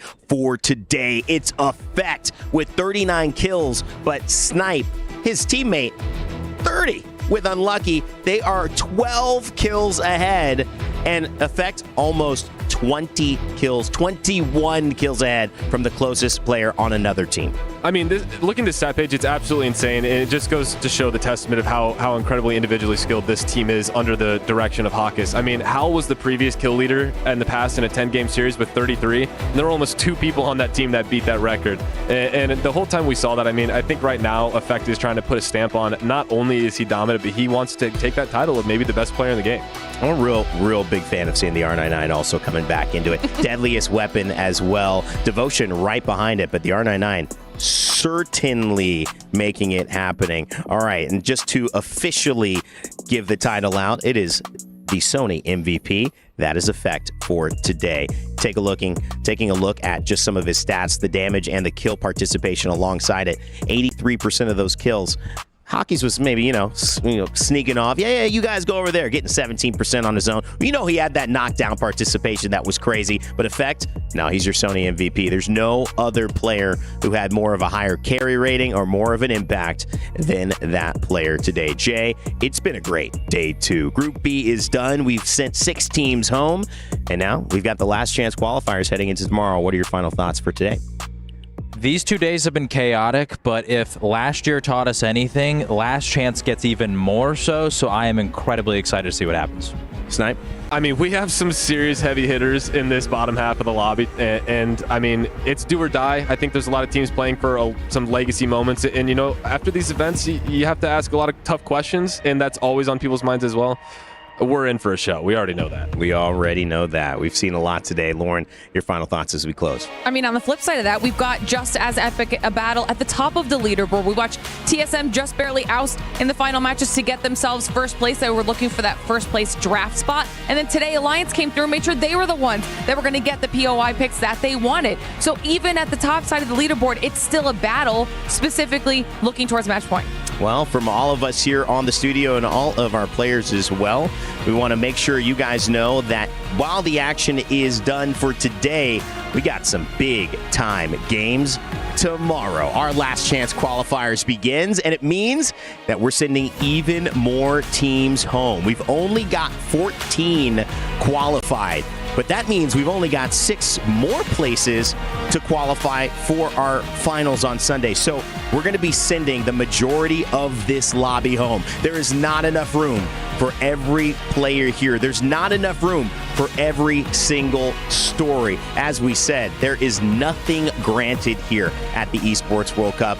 Everything is earned. Who will earn it in our last chance qualifiers? Well, you'll have to tune back in tomorrow to find out. My name is Rain Day. As always, remember to never give up, never stop gaming, and we'll see you in Riyadh tomorrow.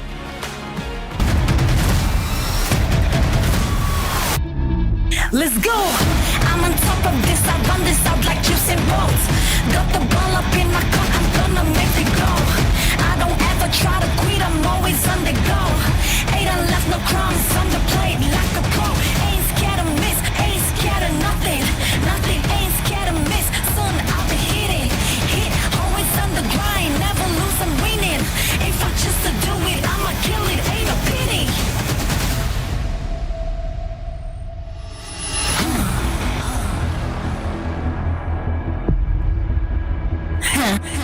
I keep it moving.